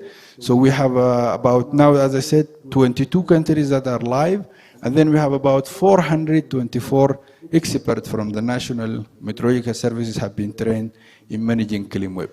With ClimWeb, there is a CAB composer. I'll go quickly just to show the result on the CAB composer and how it is affecting results. So CAB composer, it is embedded inside the ClimWeb, and it is a user-friendly, very easy to use to generate a CAB. It enables control of the workflow because warnings are serious matters. So it enables different layers of control. So a forecaster can start draft the warnings and put it. Then a mid-management person can look at it and confirm the information in it, and then approve it for publishing. So it, in that sense, it improves the workflow in the National Met Services. It follows the CAB standard. It is also available on the search engine. Let me show you some improvement. Those are the countries adopted the ClimWeb together with the CAB composer. And then let me show you example from Sudan. This is an example from the the rainy season last year, and Sudan Met issued the warnings. And then easily you can push the warning to the social media. The warning immediately goes to the website, and it also goes to a third-party platform that shows warnings globally. So it is very effective, very, very handy, and very user-friendly. And that can testify in the result. This is a statistic for the countries that actually adopted CleanWeb and the CAP Composer, and the improvement that happened in the CAP publishing. So Chad, before CleanWeb, they issued only one CAP warning using CAP format, and now they are at 218 or 222. And then you have an example from Ghana that is at 221, a number of them. So those green bars, the improvement after the adoption of CleanWeb. Here is more better also explanation. Those are the countries, all those countries before using the CAP Composer, they issued about 173 warnings in like a period of 2 years, and now they issued 1,553 warnings using the CAP Composer. So this is a dramatic change, and it is really improving the warning services in countries. This is WMO platform where all the global CAPs are visualized. Now you would see more CAPs that are coming from Africa. I will move to the third component quickly. I know that I'm a bit past the 10 minutes but allocated to me, but I'm struggling with plan to finish. Yeah. I will just show a last component in the tools. Part of the blame should go to this thing. It is not only me that I'm taking your time. So the other issue that we address is the data transmission. And I really just want you all here, colleagues, while we are in this aspect of climate services, we should appreciate the component of the data and the data sharing. Because without the data, all this event might not yield the major purpose from it if we're not having enough data. Because without data, the scale of the forecast will be reduced, and all the analysis we are running or we're generating through the discussion here for the different sector might be kind of misled. So the best thing is that we have also to improve the data and the data sharing in Africa. So this is a key component of our work, that because a lot of data is sitting on servers. There is data that is observed from automatic weather stations, but it ends up on servers. We need, as WMO, it's our key mandate to push for the data sharing and the data transmission, because that is a common interest and a common public good, if you have to think of it in that sense. So the common public good, we started to address the issues related to data transmission.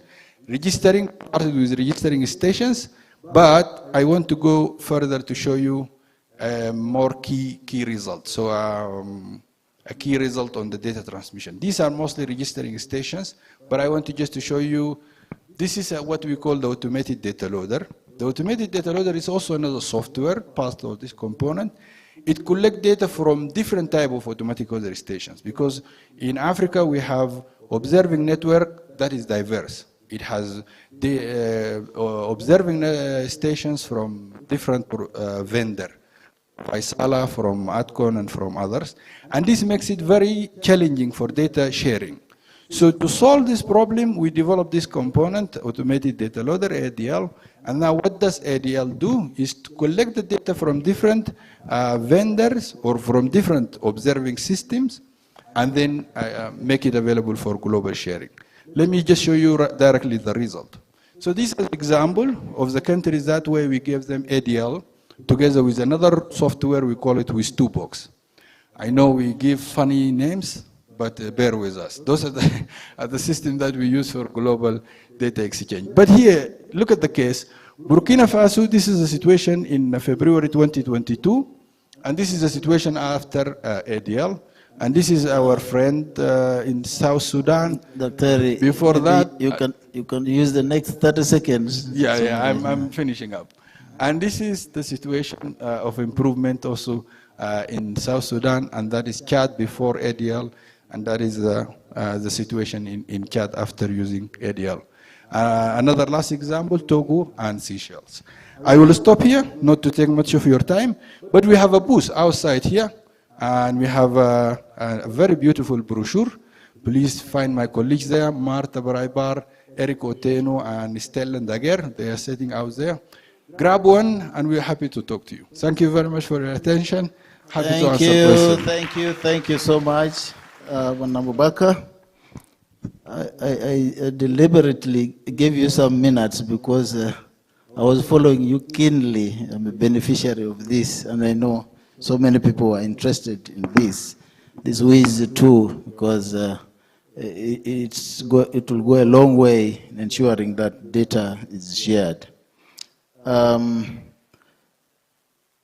Doctor made a presentation on behalf of WM Regional Office for Africa, and he clearly indicated that they got support from NOCAP. And as the chair of the session, I want to appreciate NOCAP, and the representatives here can relay this appreciation coming from the National Med Services. A serious gap was noted. Among the many gaps listed is that of data sharing. And I think we cannot hide, as the people who are handling national meteorological and hydrological services, we have the data. So I encourage all my colleagues to embrace this, because if we don't share data, the global forecast is greatly affected, the quality of the forecast. So let's embrace this progressively until when we get to a point where all the data is shared and utilized. Because when we keep the data, all the information is kept down there, including issues of alerts, which are required for people to be alive, first of all, through the early warning information which is shared, and also to take action in their respective sectors. So great encouragement there. The initiative is with us. Let us work hard in our sectors, in our national level. Let's engage in discussions to ensure that we reach a compromise to share this data freely at some point. The use of CAP for providing the alerts is worth appreciating, and Uganda is the beneficiary of this. So I talk boldly because I know how far we have benefited in this. So we encourage you, Abubakar, and your team to keep pushing to ensure that all the countries over the continent benefit from this. We are talking about early warnings for all. Maybe since in the audience, some people may not be aware of this initiative. Every country is supposed to have an early warning system to ensure that all the citizens are protected. And we have 4 pillars, key pillars of a typical early warning system. Pillar 1 talks about disaster risk knowledge. Pillar 2 talks about detection, observation, monitoring, analysis, and forecasting. This is typically where the National Med falls. Pillar number 3 is about communication and dissemination. Then pillar 4 is about response and preparedness. But over the years, the National Meteorological and Hydrological Services have been doing all this. Make sure we monitor the weather, develop the forecast, try to disseminate and to ensure that everybody receives this, and also get feedback from the communities. So as we are developing these pillars, it's advisable to ensure that the Med services are strengthened, so that even if all these projects and initiatives pass, the Med services will continue providing these services. Thank you so much. Let's move to the next presentation, which will be on forecasts to local action, co-producing early warnings with communities in cross-border pastoral areas. And this will be presented by Ahmed Mahmoud. You're welcome. Can we welcome him with a clap of hands? Thank you so much. You have 9 minutes. Thank you. Thank you. Thank you. Good afternoon, everybody.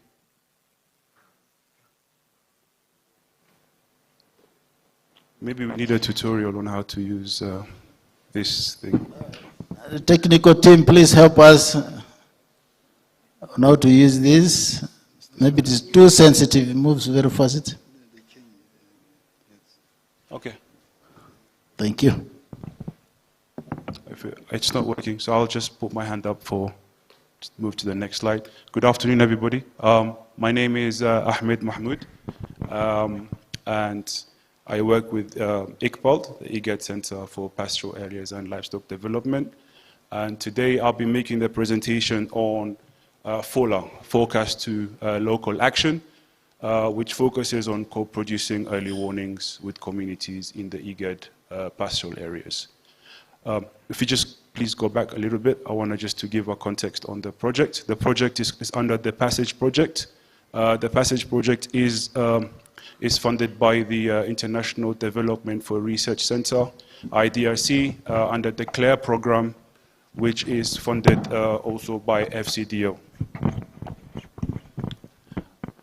The project is a research-led project consisting of a multidisciplinary team made up of academic research institutions such as University of Sussex, who is a co-lead with IFRC together with ICPALD, and also is made up of practitioners such as WFP and NGOs such as SERID and government agencies, NDMA to be in particular. You can move to the next slide for me, please. Just a background about the IGAD Center for Pastoral Areas and Livestock Development. It complements the IGAD's effort to promote sustainable and equitable drylands and livestock development in the Horn of Africa. I won't bore you too much with that, so I'll move to the next one, kindly. So, what is FOLA, or what is the FOLA? FOLA is, it comes under the umbrella of a learning hub, the Knowledge Learning Hub, which is a major initiative under the PASSAGE project, which really looks at how we can be able to combine both traditional and scientific focus to develop risk narratives. So the problem here that we saw is that we are aware that scientific focus alone is not sufficient. It's not enough because a lot of the communities do not get actionable and relevant information at the right time to make the decision due to many socioeconomic inequalities.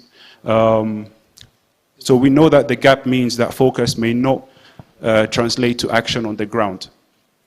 One of the key driving questions that we had on this during this process when we were piloting is that how do we bridge the scientific focus with the community realities to make them more actionable?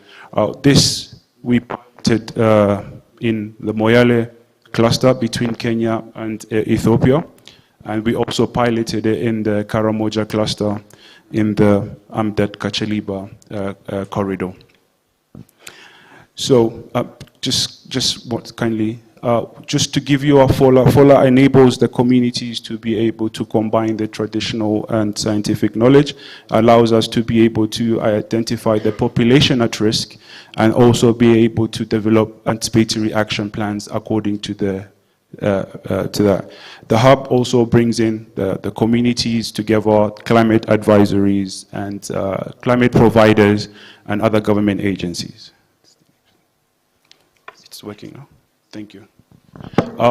The tools that were used in the co-production is the network of the mapping, combined forecast matrix, and impact and risk matrix. Good. The co-production process. This is the backbone of the Learning Hub, and with the co-production approach, borrows from the 10 principles of co-production that was developed by Vincent et al., and it's worked. A lot of work has gone on with it under the Save the Children. So in order to be able to co-produce with the communities, we need to ensure that it's inclusive, that we make sure that all persons, such as the persons with disabilities and all vulnerable groups in the community's voices is heard at the table. Secondly, we need to make sure that it's collaborative and opens for dialogue. This is where the communities are able to combine their focus. We have to make it adaptable to ensure that we fit into the cultural norms of the particular communities that we do visit. At the end of it, there will be trust and ownership through the validation of the work and the process that has gone into the work. As you can see, those pictures is some of the practical examples that we have had in those two particular clusters. Now, the process of actually doing the forecasting with the communities. As I said, we've piloted 2 so far in the Moyale and Uganda. First thing we do is when we are with the communities, we enable environment to map the network of the most trusted channels for receiving focus and information. Secondly, we're able to ask them to list the indicators and rank them in regards to the confidence levels that they put on these indicators. Thirdly is that we're able to identify the vulnerable groups under the impact-based forecast. Fourthly, we are able to combine the focus of both the traditional and the scientific forecasting. And then now we're able to overlay it on the likelihood versus the impact of these particular vulnerable groups. And at the end, with each community, we're able to develop anticipatory action on that. So on the next slide, I'll be taking you through some of the matrices that we had.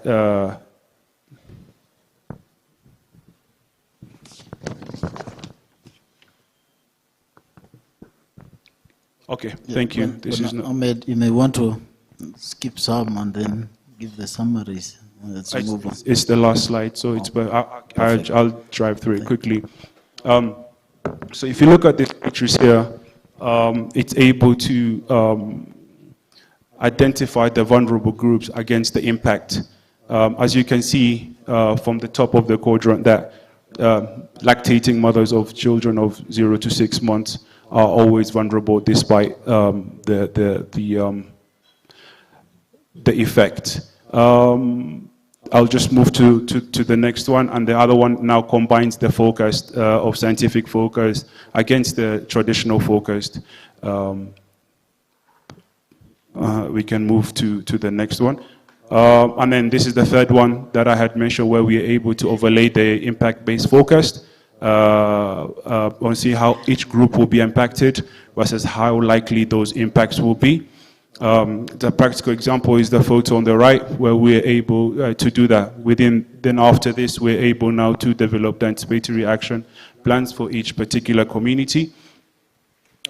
This is all part and parcel of developing risk narratives, which will be packaged for both the communities and the policymakers. So thank you very much, and that's all from me. Thank you so much, Ahmed. You've done a great job. You've saved some minutes for us. We appreciate this. We are going straight to the next, which is the last presentation from ICREA. And this is going to be presented by Dr. Livingstone Biandaga. I trust your speed. The other time you presented just in 5 minutes. Please do the same. Thank you. Thank you so much, moderator. Yeah, it's my privilege to do this presentation on behalf of a big team. As you can see, ICREA has so many partners.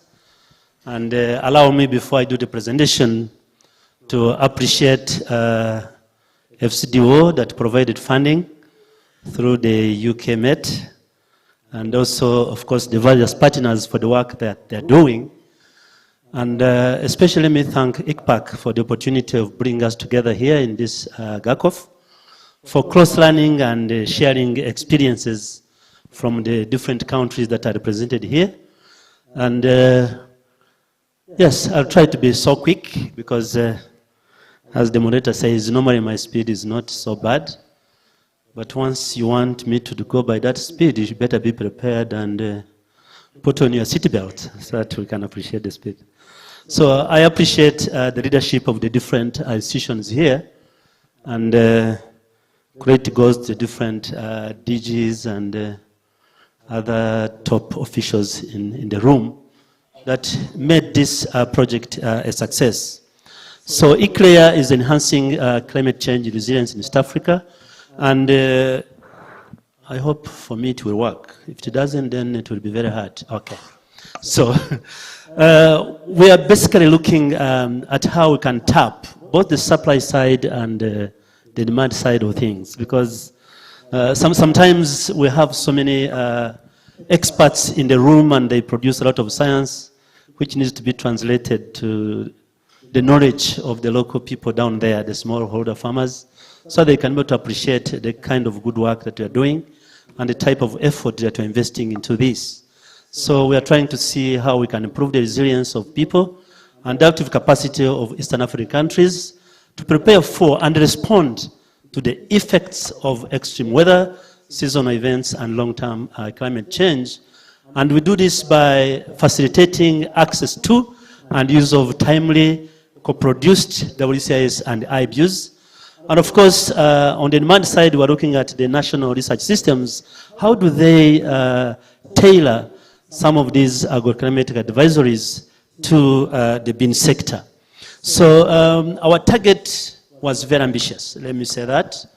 We thought we'd reach about at least 100,000 bean producing smallholders in the 4 countries of Uganda, Kenya, Uganda, and Tanzania. But we realized that in some countries we might not be able to reach that number because of the size of the farmers that we have. But also want to reach indirectly about 3 million bean farmers across the target countries. So we have different partners, as you can see. On the other side, we have our national Met departments. On the other side, we have the National Agricultural Research Systems. In between, we have IGAD, we have Pan-African Bean Research Alliance, and also we have the technical support from the Met Office to see that we want to see how we can work together in a collaborative way to make a bigger impact to the farming communities that we are actually targeting. So IGAD helps us a lot in building the capacities of the national Mets, but also on the other side, we have CIAT, which has been working so much with the National Agriculture Research Systems. Oh, it is stuck now. Can you please move the slides for me? Okay, so our approach was trying to target the bean corridors that we have in the region.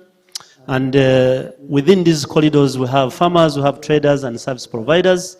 And within these corridors, we have what we call the bean production hubs. As you can see in the map, please move to the next slide. I'm not very comfortable with this because it's affecting my speed. So I hope you'll give me some extra minutes for this. So when you look at that map, this is the map of the target countries. And we have the bean corridors. But as you can see, our target areas are really limited because of the funding that we actually have. So once we manage to demonstrate what we are doing, possibly some of you will come to us in partnership so that we can scale out our initiatives to the different countries. So we are targeting at least 4 bean production hubs in each country, and we hope that at the end of this project, these are going to be able to scale out or to influence even other neighboring areas. So yesterday somebody passed by and asked me, why beans? You know, we targeted beans strategically, you know, because we see that common bean is a superfood and it's a market-ready crop with major impacts on household food, nutrition security, gender roles, enhanced incomes. We find that smallholder farmers, particularly women, produce the bean crop on about 6 million hectares in Africa annually. And we see that in East Africa, beans are really traded a lot, with the per capita consumption among the highest in the world. You know, also we see that once you go through beans, you are actually reaching out to everyone, because beans are either grown in rotation with other cereals or intercropped with others. And if you can concur with me, in some societies, if you want to reach as many women as you can, you go through beans. If you target crops like bananas and coffee, you are just reaching men. But with beans, you are assured of reaching our mothers and our sisters much more easily. And by that, you are able to get where you're going. Thank you so much. Next slide. So, how do we deliver this project? So within each bean production hub, we developed what we call the agroclimate advisory committees. We do the PIXA approach, the participatory integrated climate service for agriculture. We have established radio listeners clubs and also tap into the digital hubs that we actually have. Can we move next, please? So, our approach, we have tried to promote JC in our activities. We have trained about 110 individuals on mainstreaming gender and climate services through our AACs, radio listeners clubs, and through our partners. Next, please. So we are ensuring that when we are establishing AACs, at least more than 40% of the leadership is by women, and we try to make sure that women representing the radio listeners clubs is high. In some countries, actually, it's much more with women than anybody else. Next slide. So we have tried to strengthen our coordination and capacity sharing through different technical trainings. So we have done one technical training by ICPAC and SEAT to enhance the technical capacity of the national med departments to generate localized agroclimatic relevant information for PIXA advisories. This was done with KMD, TMA, and UNIMA staff. We have also conducted 2 capacity sharing workshops for these organizations. Yes, please. You have a minute to go. Are you sure of that? It seems my time was just flying. It was not moving at the same speed. Okay. Climate change, maybe. All right. Let me say that most of this you're going to see and to interact with the team that is doing actually this work. So let's move quickly to transformational changes, because these are some of the things that we're doing. Move to transformational changes, please. Well, the previous slide, the 1 minute. So we have delivered at least 4 national PIXA master trainer workshops. We trained more than 400 master trainers, and we have so far rolled out the PIXA training to more than 202,000 farmers, and over 1,755 individuals are directly involved in co-production processes. So next. So what have we done? Next slide. We are working with radios. So we have enhanced collaboration between local administration, national agricultural systems, and national med departments. Please don't miss out on our booth to see how some of the departments that have actually been looking at each other as competitors, they are now co-opting to see how together they can reach as many people as possible. So we are promoting competition other than competition, because we are all targeting how to improve our workers and our farmers. We have enhanced collaboration between the National Extension, METS, faith-based organizations such as Caritas and other local NGOs. We have included the private sector. We are working with 45 media houses in the WCS ecosystem. This has become a win-win arrangement where we have brought in new dimensions, and the trust and listenership of these media has actually increased because of the content and the appreciation that people are having on these radios. Next slide. So we have embedded the climate services in local structures, in ward committees. The AACs are composed of local experts. This ensures future sustainability and scaling. We have increased the use of CIS and early warning in decision making by farmers. Many of them now know when to plant, what to plant, and the daily management decision they take. This has resulted in a lot of bumper harvest. Some of those ladies you see are from one place in Ruengo in Uganda. We have increased the school attendance due to incomes that have increased from beans, and sometimes in some areas like Nakuru, some schools are taking beans, you know, in a form of school fees because people are producing beans that are naturally and highly nutritious. So they don't need to go to the market. So they just take the beans to the school and it's working very well. So a lot is happening with the breeding. There's improved nutrition in certain areas in Uganda where we have seen that in some areas people are growing cassava because they thought they could never grow beans. But with this climate-informed breeding and climate-informed decisions. Doctor, you should be summarizing. All right, I'm almost done. So let me just say thank you, Asante Sana. We are here to answer your questions. Come and interact with us. Thank you so much. Thank you, Daktari, for being passionate about beans. And we appreciate your presentation. You've been very clear, just like the earlier presenters. I've been informed, and as evident on the program, there's no session for discussion under this because some of the presenters have booths outside, they are exhibiting. So you will present your questions directly to them and they will be answered from that side. I want to finally appreciate the presenters as the chair of the session. Thank you for your clear presentation. Why don't we join hands and appreciate them? Thank you so much. I must also appreciate all of you for your individual contribution, for those who contributed, and for listening, for those who listened well. Thank you so much. Why don't we clap for ourselves? Thank you very much. And finally, as the chair of the session, I've not yet handed over. I must appreciate ICPAC for bringing all of us together, and I should encourage you to keep this up as you work closely with the National Meteorological and Hydrological Services and other stakeholders. Thank you very much. I now officially hand over to the next person. Thank you so much. Let's clap for Dr. Bob.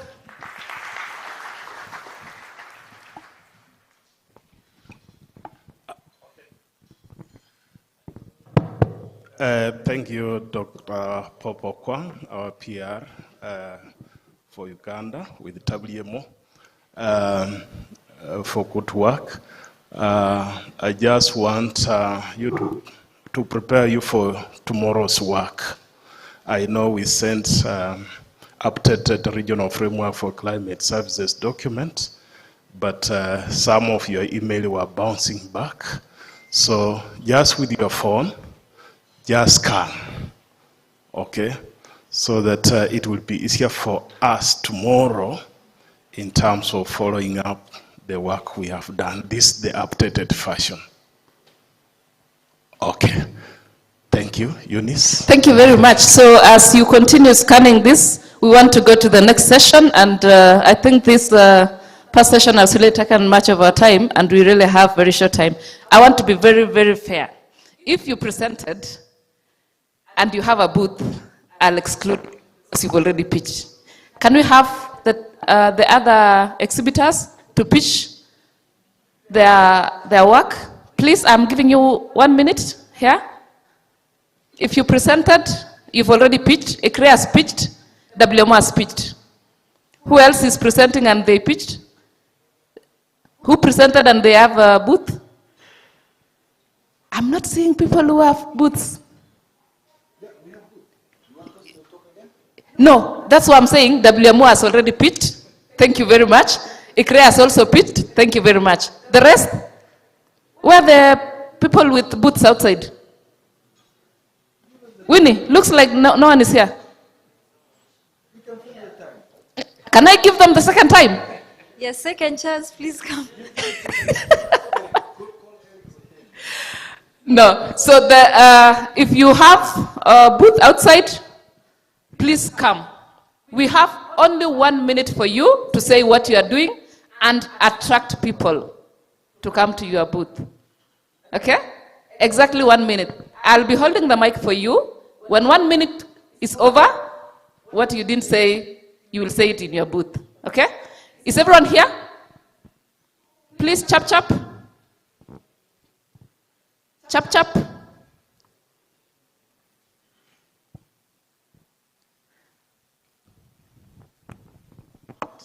I expect 13. Okay, fine. So you have 1 minute. Who's timing? Yes, Linda. When the bell goes, I take the mic. Your 1 minute starts now. Okay, hi everyone. I'm Shina Ogutu from the University of Nairobi, and I'll be talking about my research, which entails developing a multi-indicator approach to improving drought monitoring, and the case studies in Tana River County. So the project is part of the BIMA project, which is a project funded by IDRC and CLARE to improve trigger mechanisms for livestock insurance. So basically the research involves leveraging on ground validated data. So basically using the satellite derived indices, but validating them on the ground, as well as socioeconomic indicators and also traditional knowledge to develop a GIS-based tool that is transferable and adaptable and can be used in different regions. So basically, I'm happy to talk more about it at the booth and also share with you a little bit more detail on the BIMA project. Thank you. Thank you. The next minute starts now, Linda. Please let me hold the mic. I'm holding it. Let me hold it, please. Hi, everyone. It's a pleasure to see everyone here. My name is Geoffrey Kimodo from Western Kenya. I am a researcher and also an artist, a spoken word artist advocating against climate change.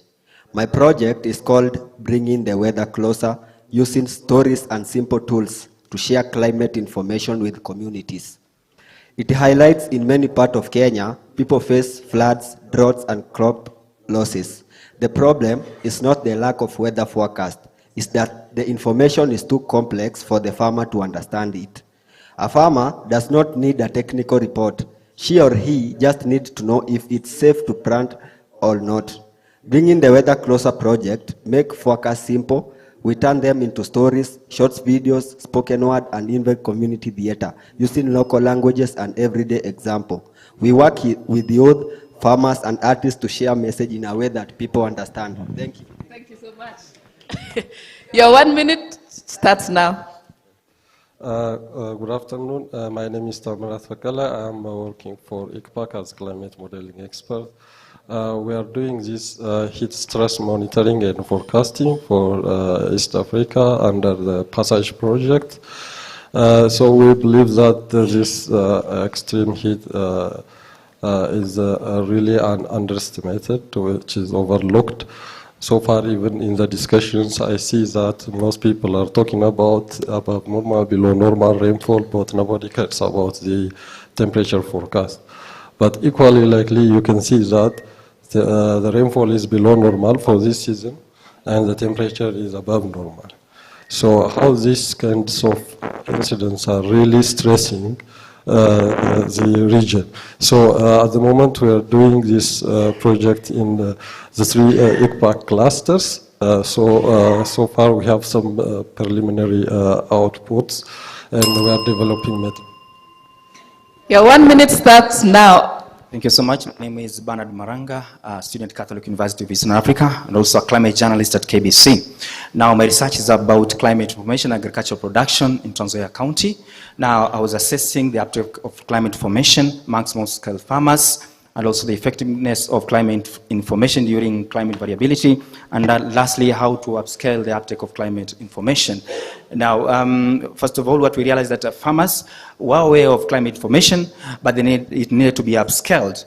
And secondly, we asked them the information they were aware, what type of climate information they were aware of. There was rain season, there are people who are aware of that, intensity of rain, and also beginning and end of the rain season. Now, we wanted to also to know how they were accessing the climate information. There are those who are accessing it through social media, radio, and also TV. That's the traditional media.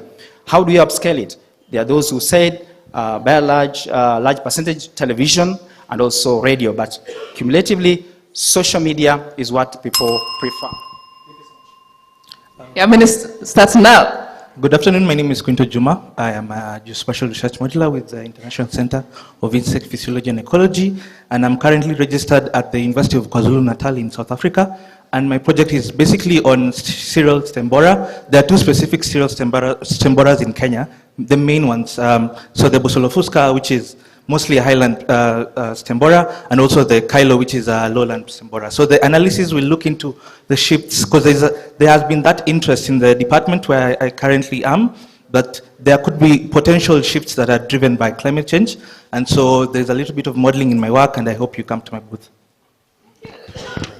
Let me hold for you, please.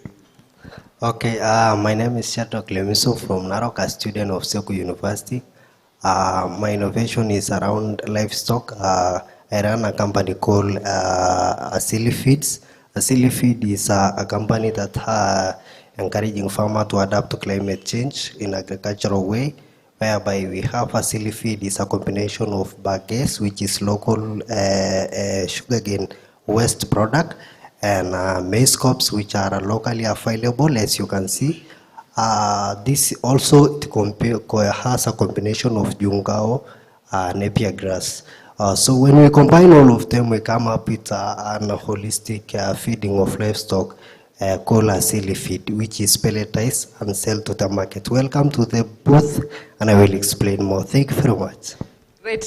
Let's move a bit so that the rest can have space. Your 1 minute starts now.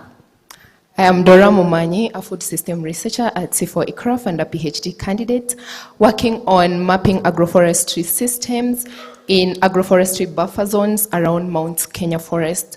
This study is going to form a baseline that contributes to early warning systems for biodiversity loss, but also forest conservation, as well as the 3 food systems outcome: food and nutrition security, environmental sustainability, and livelihoods for people.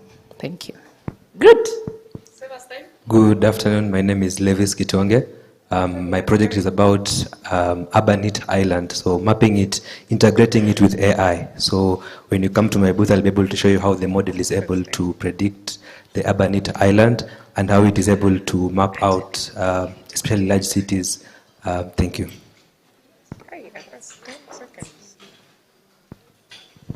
Your 1 minute.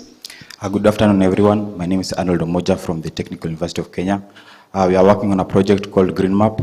The goal is to develop an urban environmental intelligence platform that works in real time. Green Map currently is monitoring the vegetation around Nairobi and checking if the trend is increasing or decreasing. We take satellite data like Sentinel-2, MODIS, Landsat, and Dynamic World, clean and filter it, clip it to Nairobi and its world, then return the live data as maps, indicators, and insights for decision making. Green Map can work in guiding greening initiatives and also guiding evidence-based climate policy. Thank you. I'm David Karanja. I've come here to tell you that in East Africa, young girls and school-going boys, some of them collapse during parade in the morning. And that relates to what they eat in the rural areas.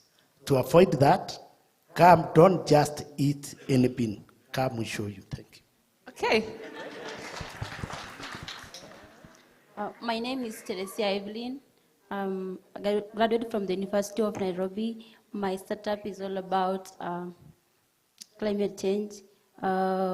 We've come with an application, a web application that gives real-time monitoring, data analytics, and AI-based recommendation on specifically heat wave in Africa. So our beacon of hope is revolutionary beacon of hope. Okay, so we empower Africa with our mission of to provide Africa with easy-to-use, inclusive tools and insight to confront these challenges of heat wave and cold wave. And then our beacon of hope is that we empower individuals and organizations to anticipate, prepare for, and reduce the impact of extreme weather events. Thank you. Great. Yeah. The last one, you have to encourage everyone to come. Okay. Thank you. Okay. My name is Angela To. I work for Regional Center for Mapping of Resources for Development, that's RCMRD. We are implementing a project called Passage. I think Hamed presented something on Passage, but we have a booth to showcase some of the products that we have done on invasive species and surface water mapping and land cover. Okay, thank you. Okay, thank you very much. We are very lucky. I had told people who presented not to come. So she has done twice. So the booths are just outside. When you just exit, it's on the left hand and ahead of you. Please visit all this. Ensure that you visit at least 10 booths. Okay? It's self-organized. Let us be the adults that we are. We have up to 1:10. We are eating into 10 minutes of our lunch time. What is the time now? 36, yes, 1:10. That's now. You can go ahead and secure, position yourselves. They are coming. So please, let's self-organize yourselves. This room will be closed, so no one will remain. If you are seated at the entrance, start going so that the rest of us can have a chance to also go. We have 2 minutes to leave this room. I almost went to the military.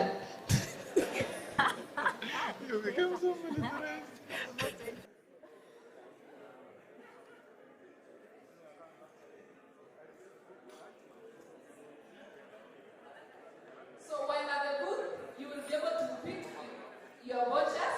We will not get the vouchers until it's 1:10. So you have to be at the booth. The vouchers go out at 1:10.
Okay, welcome back.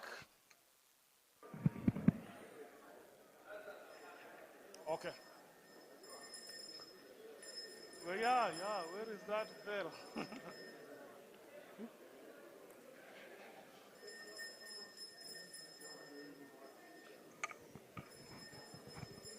Yeah? Amekimbia nje arudi. Maybe anaenda kujisaidia.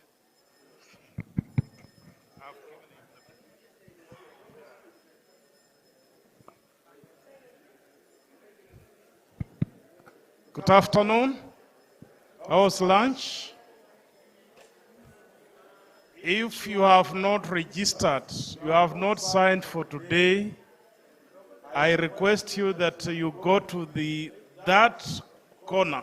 There is a table in that corner, then you do the necessary. Just make sure that you register.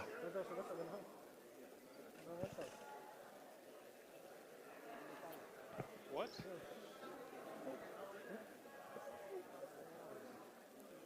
And in case if you lost your phone, also go on that table in the corner and see Barbara.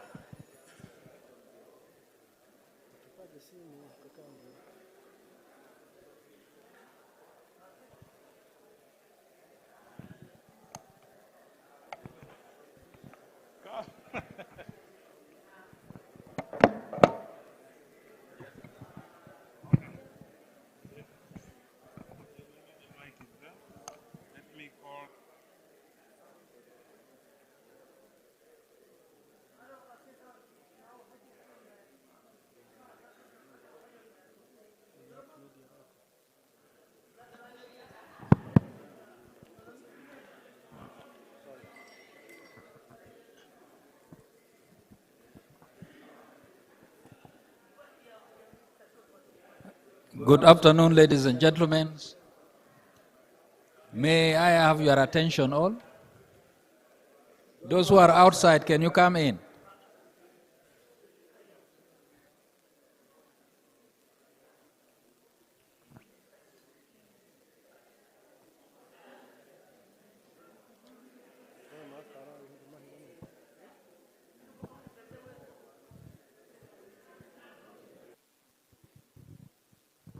Who is the timekeeper? Linda, can you call the people inside? They are not in there.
I think we can start. Okay, ladies and gentlemen, this afternoon I will be moderating these sessions. The session is not very expensive. It is just ensuring certificates that is going to be given to ICPAC member states. And then the second one is ICPAC and also the collaborations that would be actually presented here. So may I call upon the, Dr. Titike. Dr. Titike.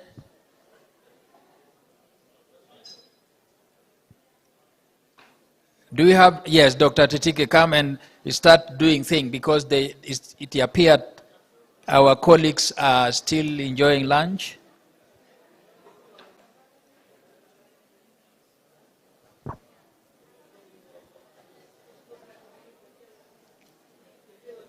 How are you going to present? You just give the name. Read the name.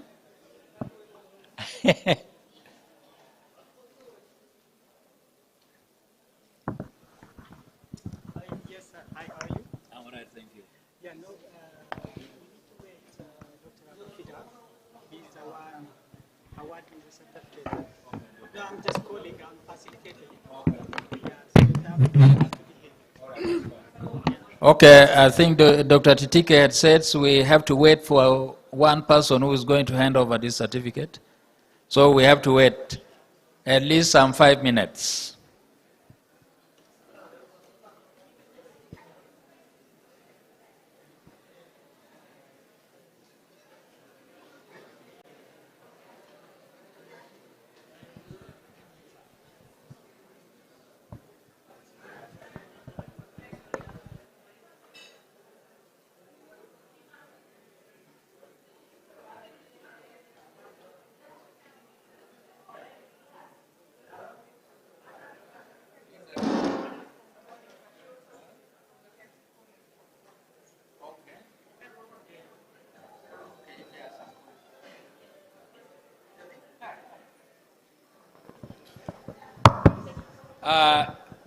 Okay, while we are still waiting for all of you, is there anybody with burning contribution in the presentation from this morning? Anybody want to comment or have questions that were not answered? Yes, you have, yes. There's one here, Linda. Linda, there is somebody here.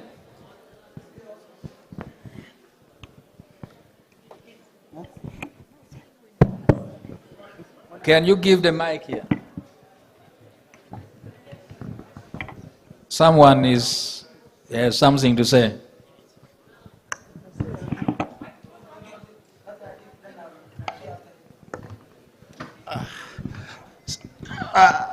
Well, good afternoon, colleagues. Good afternoon. Are we back to the room? Because let's not talk to ourselves. Are we in the room? Yes. My concern was not a burning one. I think, let me correct that, but I think I need to make an observation right from morning. And this was in relationship to the air quality presentation, which did not bring out that close linkage between air quality and climate. It was more or less picking it from the air quality impacts on health. But the nexus between air quality and climate was a bit loose. At a time when we are now focused on issues to do with solar radiation management, which has to do with injection of aerosols into the atmospheric environment as a cooling agent of the warming, which brings us to a point where, post this event, we should try to see how then the air quality research work is going to answer the temperature goal related issues. So that's a comment I wanted to make, that we need to bring that air quality piece of work properly at the core of climate. Secondly, within the air quality space, we have what we are calling the short-lived climate forces, which become a direct connector of the interesting work they are doing with our climate work. So the two issues, SRM and the short-lived climate forces. Let us explore to see how the two worlds are going to bring us on that platform, because as a region, as a continent, we need to have a position we are taking with regard to those two issues. Thank you very much. Thank you very much. Thank you for the comments, a positive comment on air pollution. Yes, the second one. Yes, thank you. This is Abdirazak Muhammad from Somalia. I'm referring the presentation presented by Dr. Paulina Omei on climate finance issues, where he said climate change is not, climate finance is not a charity, it is a right or justice. Referring that quote, in Africa, most of the countries in the Horn of Africa, as he just mentioned, are facing the challenge of not having access to climate finance due to lack of accredited entities in the government institutions. In order for you to finance climate access, you have to collaborate with maybe UN agencies or any other international institution around. So can we have solve that issue, or come up with solutions in order to be accredited our government institutions together? That's my question. Or do we come up another framework within the local of Africa to come up on climate finance framework or architecture in the Africa? Do we have architecture in the Horn of Africa? Can we do also our own countries to come out with climate finance framework to combat climate challenges across the countries? Those are the questions that I was raising and the comment to have in this forum. Thank you very much. Thank you very much, colleagues from Somalia. Any other person? I don't see, is Dr. Paulino inside?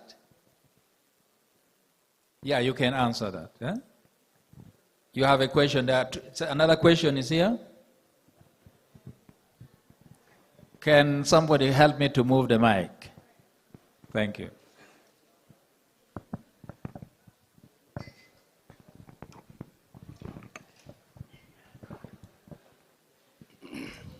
Yeah, thank you so much for the presenters. I was having a question regarding to access to finance. So we have mentioned it in different platforms. The amount or the shares that African countries, especially the IGAD countries, are getting is not enough and it's very small. However, the data that we have when it comes to access to financing is very limited. For example, in the different presentations that we have, the references that we have to the access of finance data is up to 2022. So do we know exactly from 2022 until today how much also we are getting in terms of climate financing? When we answer these questions, it will give us an understanding of how much we are getting. Otherwise, it will be difficult to also give the kind of arguments that we are putting forward, which is saying that we are not getting enough shares. So do we have an updated climate financing to the countries that we are representing? Thank you. Yeah, thank you very much. This is a second question related to Dr. Paulino presentations on the issue of the finances. Yes, I'm Francis Kea. My concern is about this meeting. When we talk about the climate change, I didn't hear about what we call carbon credit for our communities. Sometimes around the majority of Kenyans or Africans, they don't understand that terms of carbon credit. We need also to encourage them also to know about it. My second concern is about when we talk about agriculture in Africa, we should also focus on urban agriculture, not rural agriculture. We need also to encourage our people.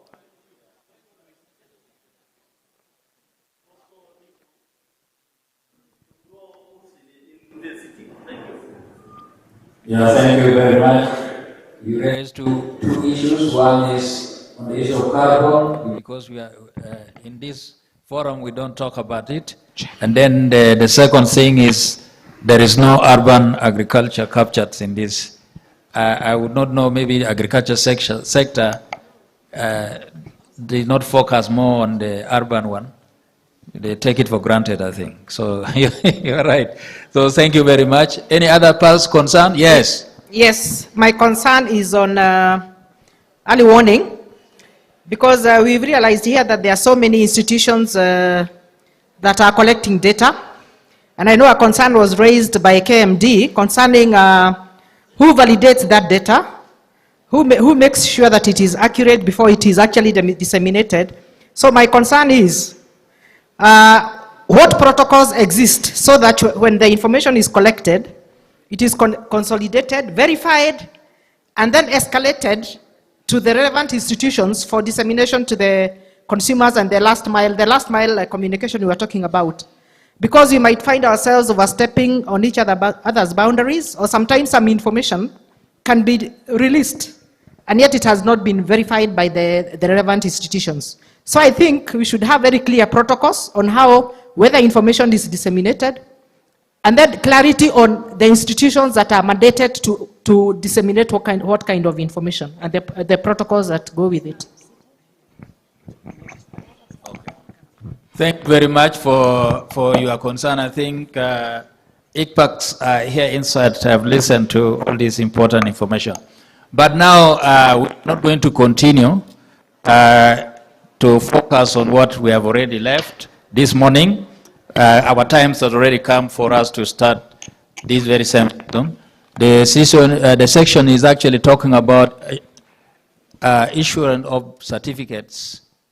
You know, I think we have Dr. Titike is around now.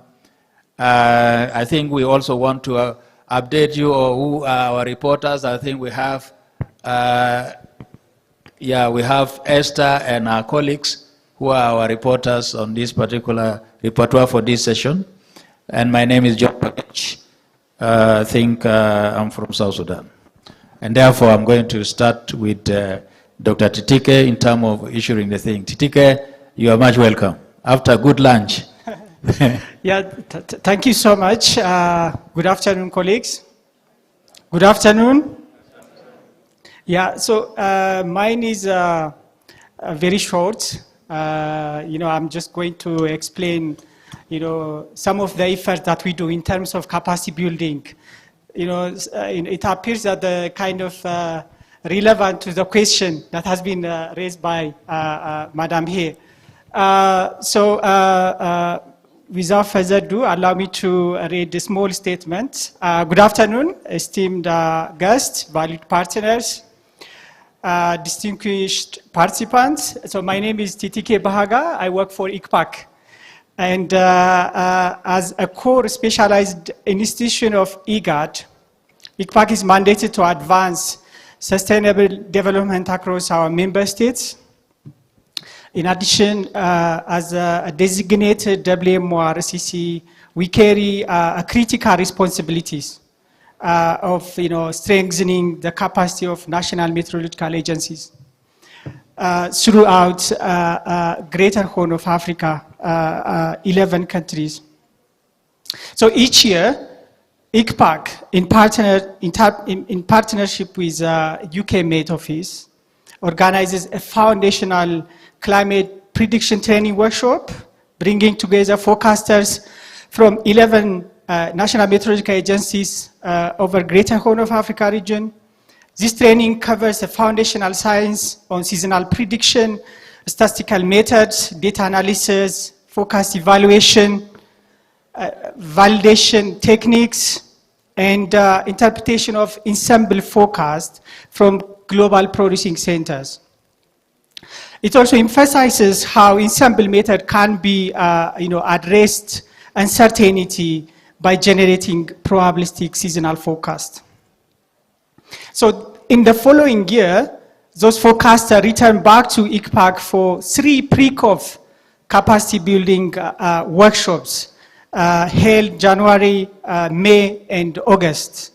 And this forecaster has been with us in the last week, producing a national forecast.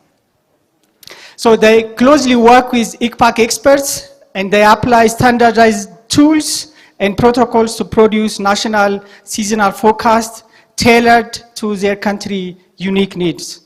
They also actively participate in GACOFs, contributing to co-production process, co-develop advisories for climate-sensitive sectors, and build network and strengthen collaboration with their co-partners, counterparts from their countries.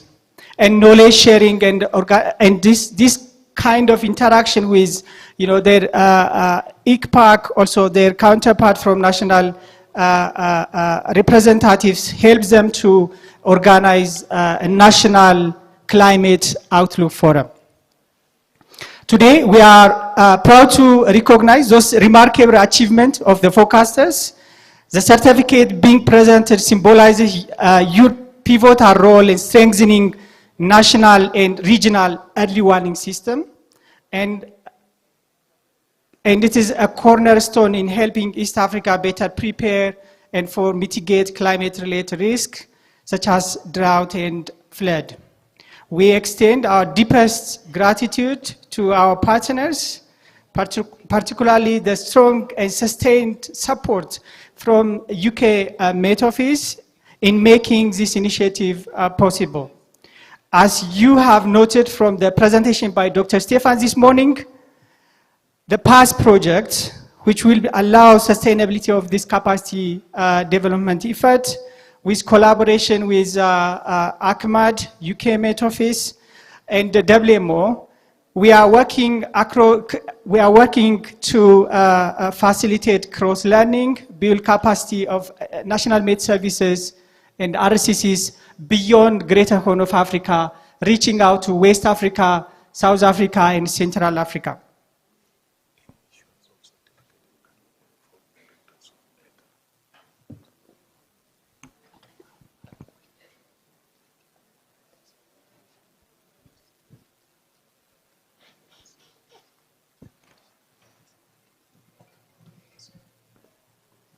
Yeah, so it is now my great privilege to invite Dr. Amdihun to award the certificate on behalf of Dr. Fida, Director ICPAC, to join and present the certificate.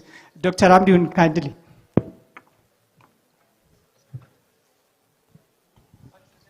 So I will be calling. Claim to You don't applaud to your leaders. This is very interesting to know. The leader is waking up, and we have to claim for it. Thank you very much, Doctor. Yeah, welcome. Yeah. Thank you. So I'll be calling, those forecasters. They have been doing, a great job and contributing to early warning in our region. So please appreciate when I call their names. First, I call Jacqueline from Rwanda.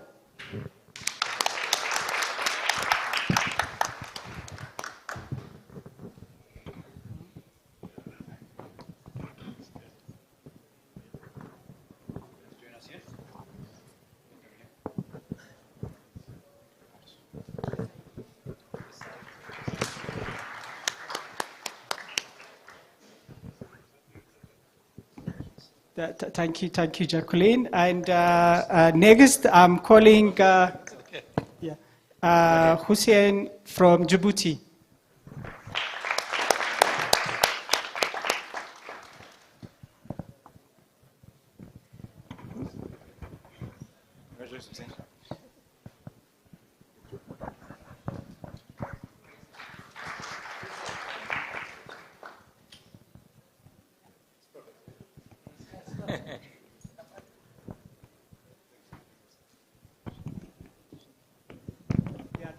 Next, Sheikh Usman from Somalia.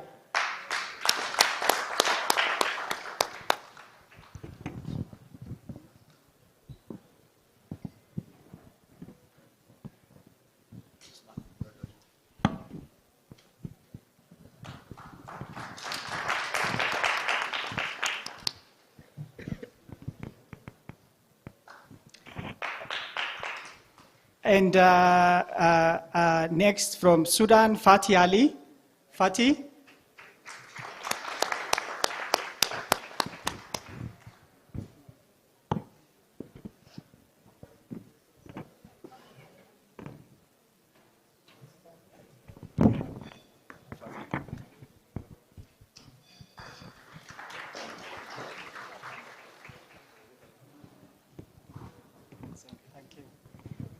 Next, Samuel Ton from South Sudan.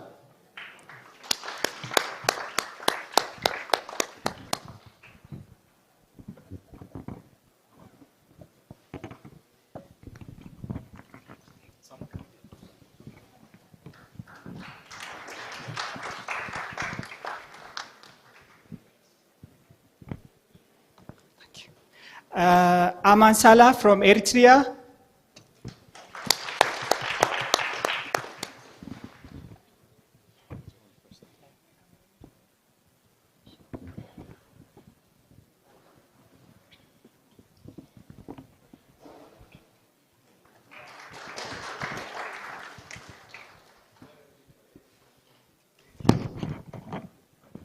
Yeah, next, Donatin from Burundi.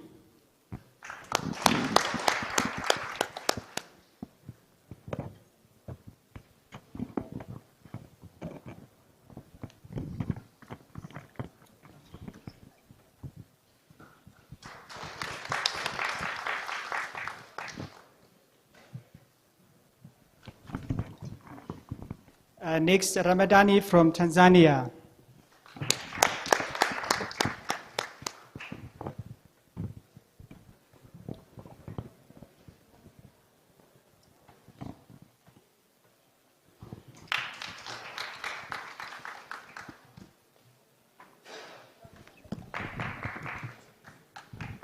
Asaminel from Ethiopia, Dr. Asaminel.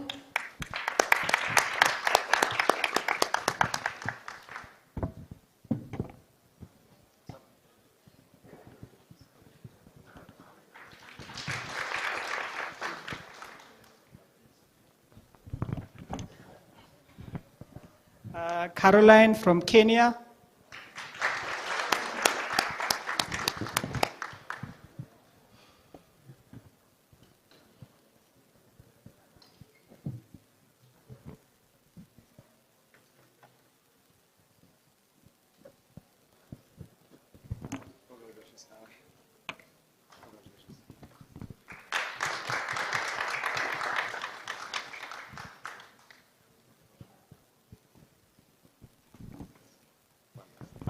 Finally, Matthias from Uganda.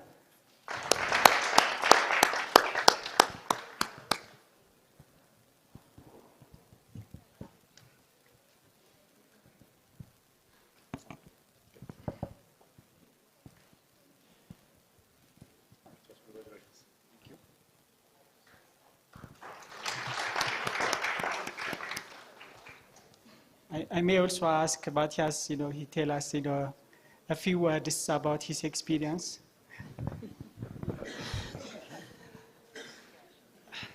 Good afternoon, everyone. Again, this is Matthias Robert, a meteorologist from Uganda.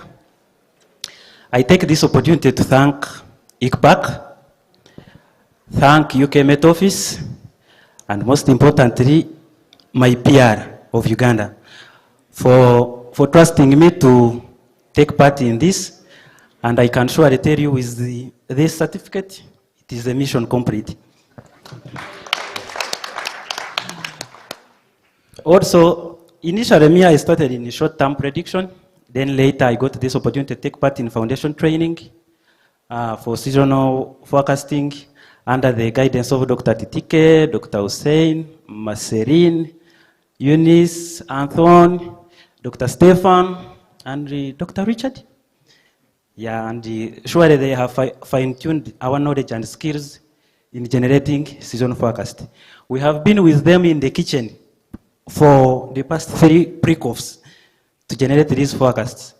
So surely they have taught us not only to cook, let me use the word cook, to prepare this forecast and also how to disseminate it.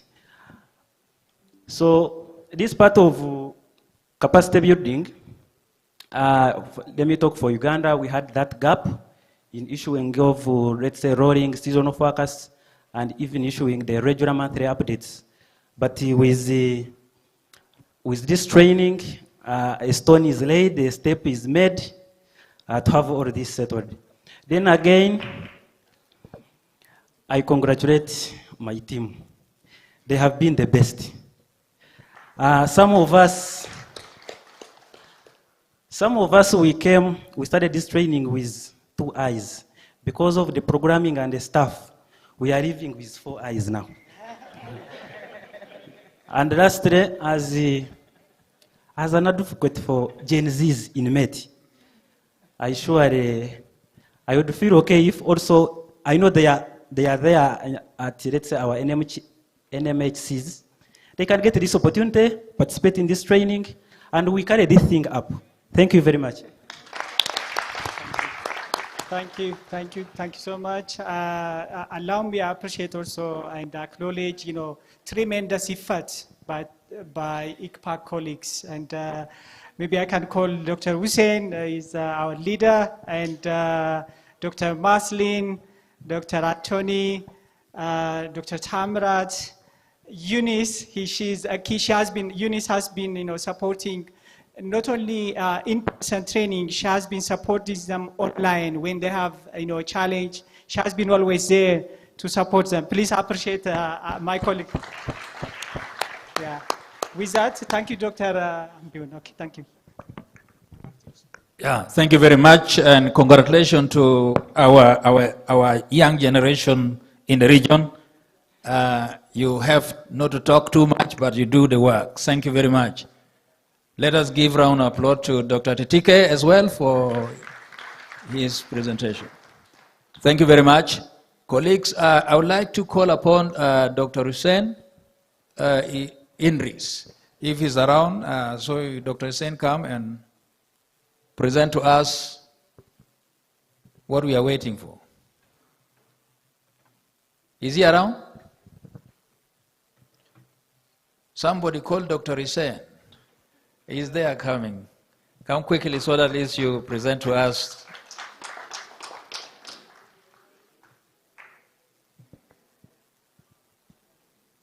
Thank you. The floor is yours.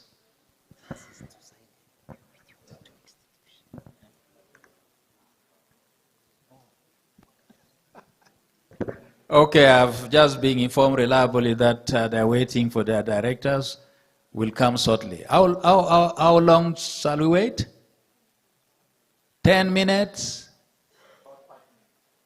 Or 5 minutes? All right, we are going to wait for 5 minutes. In the meantime, while we are waiting, I want to get some direction here. We need to go back. Linda, Dr. Linda, can we go back to the previous discussions? Yeah, can we go back to the previous discussion relating to the presentation? There were no many questions asked during the presentation. I think you have the opportunity now. You are much welcome. Can we see the hands? Some good people have spoken in this house. Otherwise, they will repeat again. We'll get the answer on climate finance from here. From where? This corner. Okay. Can you answer quickly before we move ahead? Yes, there was a question around climate finance, and somebody wanted to know where the information about the different countries in terms of how much climate finance they've received in terms of adaptation and also mitigation. So the answer is that CPI, the Climate Policy Initiative, does research and tries to track climate finance in different countries. And every year, or at least every 2 years, but recently every year, they produce a report that is region-specific. And if you go to their website, you'll see the Africa report on climate finance. Their report shows that the balance between mitigation and adaptation, of course, mitigation is receiving more funding than adaptation. And it also shows that only a small fraction of African countries receiving climate finance. I think within our region, it's only one country, within Eastern Africa, it's only one country that is receiving a larger share of climate finance and mostly towards mitigation as opposed to climate adaptation. And then another source of data and information on this is also the Green Climate Fund itself. And this information is publicly available on the GCF website. You can go interact with it and see the figures for your particular country under different projects. There was also a question, I think this relates to GCF, about the different entities within the countries that are accredited or sort of have get the funding from the GCF. So you can find the information there. I think within our region, the organizations that are working across country is mostly UNDP, NEP, and I can confirm that all of the Eastern African countries at least have received green climate funds for readiness. So if you check, you will find some of the funds that have been used, especially for different projects within the energy sector or other sectors, mostly mitigation, that have come through the GCF via different entities that are accredited. I will stop there. Thank you. Thank you. Are you satisfied? You are okay with the question that you asked? All right, that's fine. Is there anybody? Comments like the previous comments? If there is any concern, let us hear. Yes, you are not yet satisfied. Welcome. Okay, good. Go ahead. Keep ourselves busy. Yeah, well, we can't lack something to say in this space, because starting with the issue of financing, I think history and why climate finance? First and foremost, let's not forget the fact that the issue of financing in climate was to deal with the temperature rising, which is a mitigation issue. Over time, now, with the growing risks, we began articulating need for support for adaptation, which is still not being received that positively, especially from the developed world. So it's a challenge to us, especially the vulnerable regions of the world, including Africa, to strengthen our case for adaptation. It is not just going to come because we are most vulnerable. The risks are more here. We need to put up a spirited case for enhanced allocation of climate finance for adaptation. In the same vein, we also need to see this fund for responding to loss and damage, that we played perfectly well the role of clubbing and so on at COP28. If we don't watch out, we shall remain at the level of flower girls. And I like Dr. Paulino's highlight around issues of loss and damage within the regional framework for climate services. I urge ICPAC to really prioritize that particular issue in terms of building the regional countries' capacities to tap into the fund for responding to loss and damage, which is indeed an urgent matter for us, because there are many financing mechanisms, but how to tap into them will depend on how prepared, how positioned we are. And capacity building will be a matter of urgency even within that framework, especially for the quantification of the loss and damage and the rationale thereof, so that we can tap into that financing mechanism. Thank you very much. Thank you very much. ICPAC, I think you have heard this loud and clear. Next, GACOP will hear some positive aspect on this particular matter. Any other person? Yes. Is ready? Yeah, I think they can come in.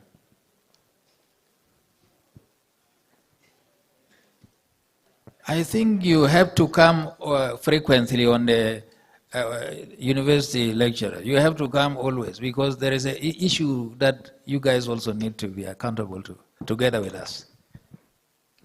I think that is very important, because we are doing none about research. Now you will be invited, I think. Maybe this time you will be invited in South Sudan. Thank you. Okay, we are now back to what we are waiting for. Dr. Hussein? Thank you very much, Chair. My job is very simple. We are coming to the end of the GACOF program, but before that, we'll have a very small one. As you know, GACOF is not just a platform for co-producing and disseminating climate information, but it is also a platform for strengthening our collaboration with regional and also national institutions. And today, we are witnessing this.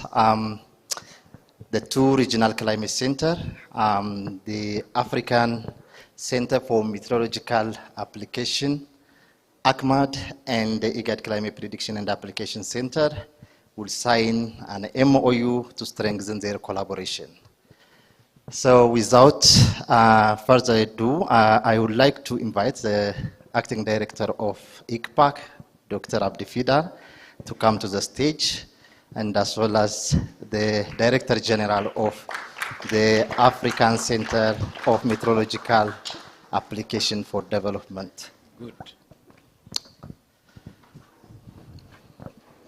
Augusta,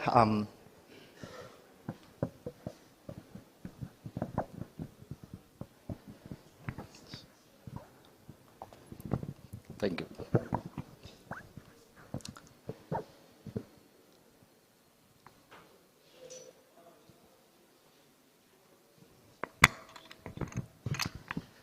So, would you like to say a few words, Director General Ahmad, on this MOU? Thanks very much, and thanks for having me here. Hello, everybody. My name is Usman Jai. I'm originally from Senegal, but I'm leading since January the African Center of Meteorological Application for Development, called ACMAD. It's a pleasure and an honor to be invited here to collaborate, because as Africans, we should put our effort together, we should put our force together in order to ensure that all those problems in Africa, the hazards and everything, we are doing it together. And I think this is a good example, for me at least, to collaborate with ICPAC to ensure that we are leveraging each other and we are doing things each other and we talk each other for sure. All of this for the benefit of National Weather Service, of course, but the final goal is to ensure that our population are really free from, not free, I mean, at least I protect it as much as possible for all those hazards happening. Climate change is already happening, we know that, so that's why we need again to do it very closely. So it's really a pleasure to be here for the invitation of ICPAC to sign this MOU. It's not just only a paper, but I think it's real things we are doing together to ensure that Africa have one voice, Africa will speak as a one voice, and Africa will ensure that through the partnership, they can earn anything that they can, South-South, North-South collaboration, in order to ensure that all those new technologies, the innovation are here, you can use it. And I'm really looking forward with ICPAC to work together. To learn, of course, I mean, it's both sides. I know that ICPAC is doing very good things. We need to learn from it. And we need also to ensure, as a region, are benefiting and each other. And I'm really glad to be in this GACOF and to see all this collaboration, all those people contributing, and the sector in particular, without forgetting also our partners, WISE, NORCAP, and others. Thanks very much. Thank you very much, Dr. Usman, for those encouraging words. Dr. Abdi, would you like to say a few words? Thank you, Osman and Ahmad. It's actually something to be proud of, to collaborate within the continent rather than always looking outside of the region. We can learn from one another. We can, when we come together, we discuss that we are not contributing that much to greenhouse gas emissions. Here we are receiving the impacts. We are dealing with the consequence of those gases that we are not emitting. Then when we are working together, the regional climate service providers, then we will be able even to advocate together. We are able to have greater impacts than we are having now.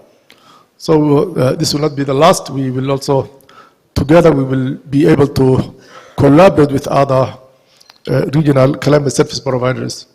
I hope we will even have one-side event together during the Africa Climate Summit. We have been discussing, communicating about this issue. So this, as Osman said, this is not only for a signing ceremony. It will, next year, inshallah, we will be able to evaluate what is the impact of that MOU we signed last year. What have we achieved through that MOU? And hopefully whenever we are together. Iqbal and Ahmed will be asset. You signed an MOU last year. What did we achieve through that one? It should be that way.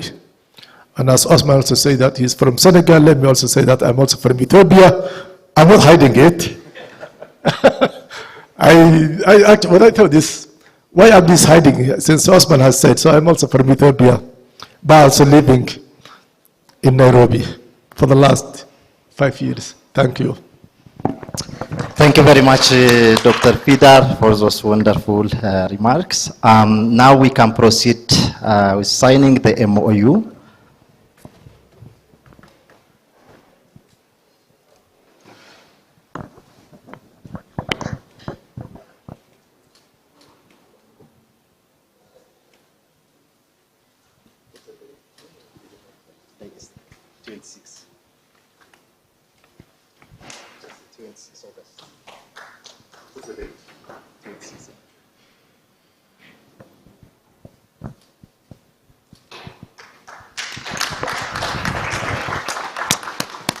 Wonderful. Congratulations to both Ikpak and Ahmad on this important milestone. And we are confident that this MOU will bring new opportunities for advancing climate services across Africa. And let's give them just a round of applause. Thank you.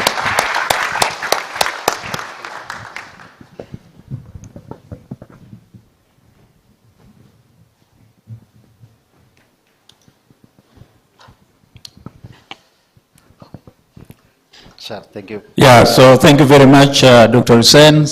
I think let us give round of applause to all of you and also Dr. Hussein for this particular thing. And that is being the case, you also applaud for me because I'm leaving. Thank you very much. I want to hand over to you. Linda, I am handing over to you. Thank you very much. We meet next time.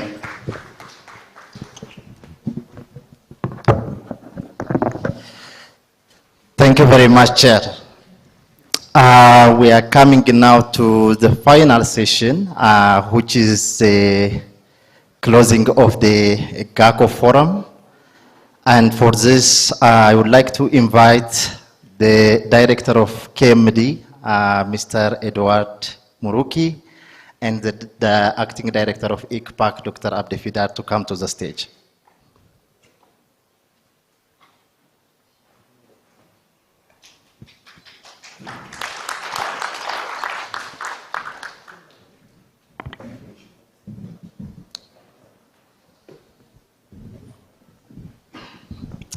Would also like to invite the PRs of the countries with WMO to join them on the stage.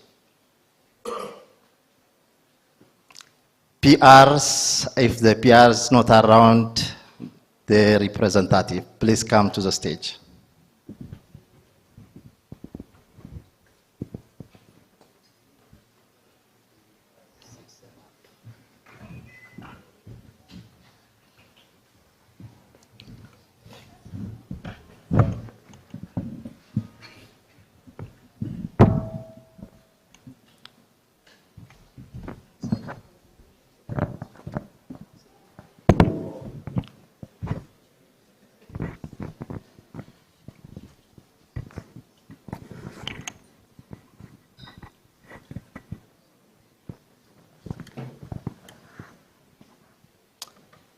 Great. Now I would like to invite again the Acting Director of ICPAC, Dr. Abdefidar, to make his closing remarks and give a vote of thanks for everyone. Thanks. Thank you once again for coming. The fact, even the number of people who are here today shows your commitment. And it also shows that how much climate change and extreme weather events are important, and how much our awareness is also rising when it comes to to the data information about the extreme weather events in our region. With that, let me also thank the people and the government of Kenya for hosting us today. Those of you who come outside Nairobi, the few hours that are remaining should be very enjoyable. Please don't stay at your hotels. See Nairobi, this very hospitable and very nice city, really. It is the capital of East Africa, as Addis Ababa is the capital of Africa.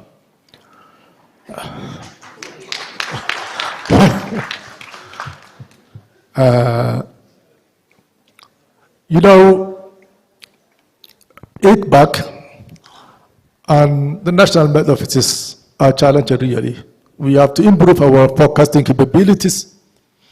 We have to ask ourselves, how can we improve our skills? How can we improve the products that we are sharing with our communities, vulnerable communities?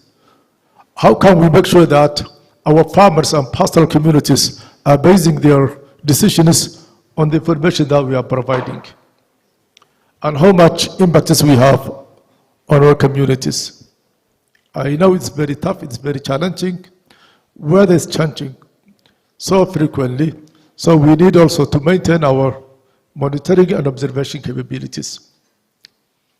I'm not a meteorologist, I'm an engineer as a profession, but whenever I discuss with our team, I see the challenge, the magnitude of the challenge that we have to deal with.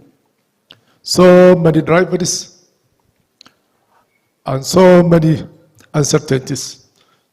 And then we need also to improve our observations, and particularly our member states. We need data from you in order to improve our capabilities. Thank you. The PRs are here today. And we are sure that next year we will be in a very better situation than we have been. If we work together, we can improve our performance. So thank you once again for honoring our invitation. And let me thank you finally,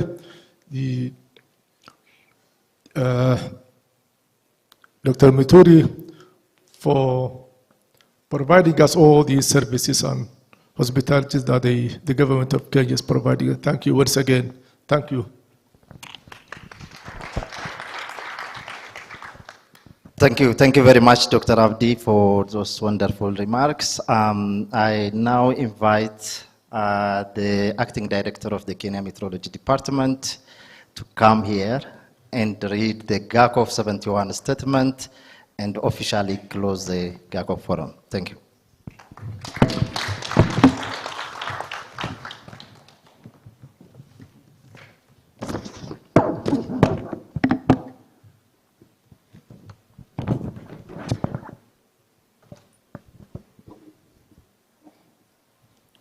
Thank you. Good afternoon. Yes, my name is Edward Muriuki, currently Acting Director, Kenya Meteorological Department. I took over from my predecessor, who is right over there. I wish to recognize him. Please just, yes, Dr. Gekungu. And I will read this statement on behalf of the PRs. You may have heard the term PR. PR means permanent representatives. Directors of National Met Services are permanent representatives with the World Meteorological Organization. So this statement is read on behalf of ICPAC and on behalf of these PRs. This is the statement. The 71st Greater Horn of Africa Climate Outlook Forum, GACOF 71. This is for the October-December 2025 seasonal forecast. The summary of it all is that below normal rains and warmer than usual conditions are expected over most parts of the Greater Horn of Africa. The October, November, and December rainfall is important for the equatorial Greater Horn of Africa, contributing up to 70% of the annual total in parts of Kenya and Somalia. The forecast points to a higher likelihood of below normal rainfall across most parts of the region, except parts of southeastern South Sudan, northeastern and southwestern parts of Uganda, where wetter than usual conditions are forecasted. Key highlights of the October, November, December 25 outlook are: first, the rainfall forecast. Below normal rainfall is expected over most parts of the Greater Horn of Africa, with the strongest signal over eastern parts of the region, including southern Ethiopia, much of Somalia, eastern Kenya, and parts of central and southern Tanzania.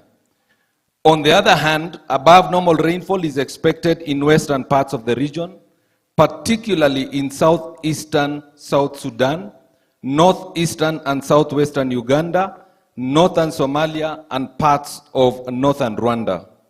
Regions such as southwestern Ethiopia, northwestern Kenya, central to northern Uganda, most of Rwanda, and western Burundi present equal chances of rainfall. A delayed onset is predicted over the eastern parts of the region, particularly in southern Somalia, eastern / central Kenya, and parts of southern and eastern Tanzania. In contrast, early to normal onset is expected over much of the western parts of the region, including southwestern Ethiopia, much of southern South Sudan, Uganda, western Kenya, much of Burundi, Rwanda, and western as well as central Tanzania. On the temperature outlook, generally the forecast indicates an increased likelihood of warmer than average surface temperatures across the Greater Horn of Africa, with the highest likelihood over the eastern part of the region. Average to cooler than average conditions are expected over the cross-border areas of Uganda, South Sudan, Ethiopia, and Kenya, as well as localized areas of northwestern Sudan. The IGAD Climate Prediction and Application Center, ICPAC, in collaboration with the National Met and Hydrological Services, WMO, and development partners, has officially released the seasonal outlook for October to December 2025 during the 71st Greater Horn of Africa, GACOF 71. The forum brought together experts and decision makers to assess the impact of the June to September season and to present the consolidated regional outlook for the upcoming October, November, December 2025 rainfall season. ICPAC will issue regular regional updates, while National Met and Hydrological Services will provide detailed national and sub-national forecasts and advisories to guide planning, preparedness, and response. So after this, the respective countries will work on their national forecast. For Kenya, we shall be preparing ours next week, and hopefully on the 3rd or 4th, the national forecast will be released. So the other countries will do the same at in their respective countries. So mine is just to thank you all for making this forum a great success. And now it's my honor and pleasure to declare this forum officially closed. Thank you.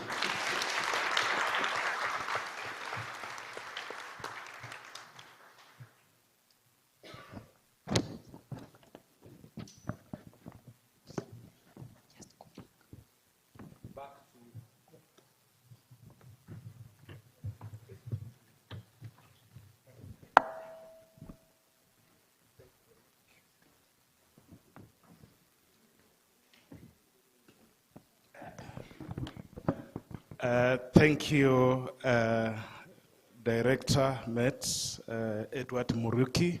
I want to make announcements so that we can't get lost from now. Tomorrow, all of you, you are invited to participate in facilitating the regional framework for climate services.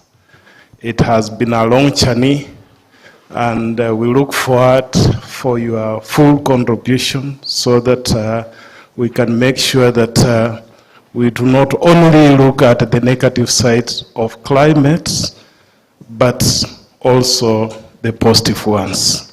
So you are invited. We have a series of site meetings for invites only. Starting from tomorrow is facilitation, there is no site meeting. That is on 27th. Then on 28th, we have ICPAC steering committee.